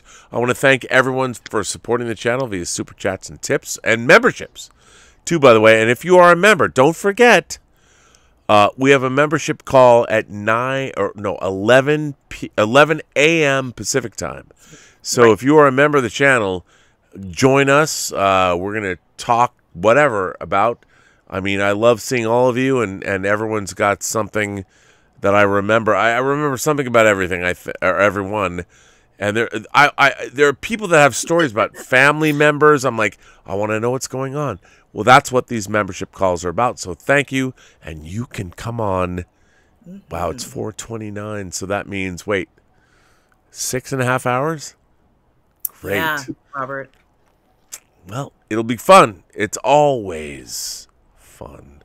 I want to thank Mikey Lito. I want to thank I want to thank Lael Rockwell for being on tonight's channel stream of Midnight Metal episode 64. My God, what a great bunch. Thank you all for being here. And, you know, that's about it. I have nothing more to say other than... Thanks to Dennis, too. Yes, Dennis. Very nice to meet Dennis. Mason is his last name? Yes. Dennis was awesome. And Dennis, thank you for coming on. Very much appreciate it. And thank you for the performance. That was amazing. I mean, it was incredible listening to him play. I think it was classical Spanish guitar. Yeah, it was great. So that's why this show is great. You never know what's going to happen. Like life. So that's great. So everyone, thank you so much. We, by the way, will be back tomorrow night on Midnight Metal, and I hopefully will do a Robservations on Saturday. I've been so slammed with work and haven't done them, but I apologize. We will be back with some scintillating. Oh, and by the way, one more thing. Thank you to all of you who have liked my Hollywood Half and a Half. It's been fun to do. People tuned in. I didn't know if it was going to work, you know, but thank you for doing it. People seem to like it. It'll stay alive for at least another week. It's been fun. So thank you. And on that note, kids, I'm going to say goodbye to the two of you. And we are all going to go to bed. Yes, we are. You imagination connoisseurs, you are the world's best audience. Thank you for being here. This is me, Robert Meyer Burnett. No, I'm not going to fall asleep. I feel like I should always do this. Just be like, no, but I shouldn't. Not going to go do that. But thank you for being here. We'll see you later today. And on that note, I would say to everyone, remember, every person you meet has a story to tell that you have yet to hear. And all you have to do is listen. And on that note, I would say to everyone, well, at this point, I'd say, have a better morning.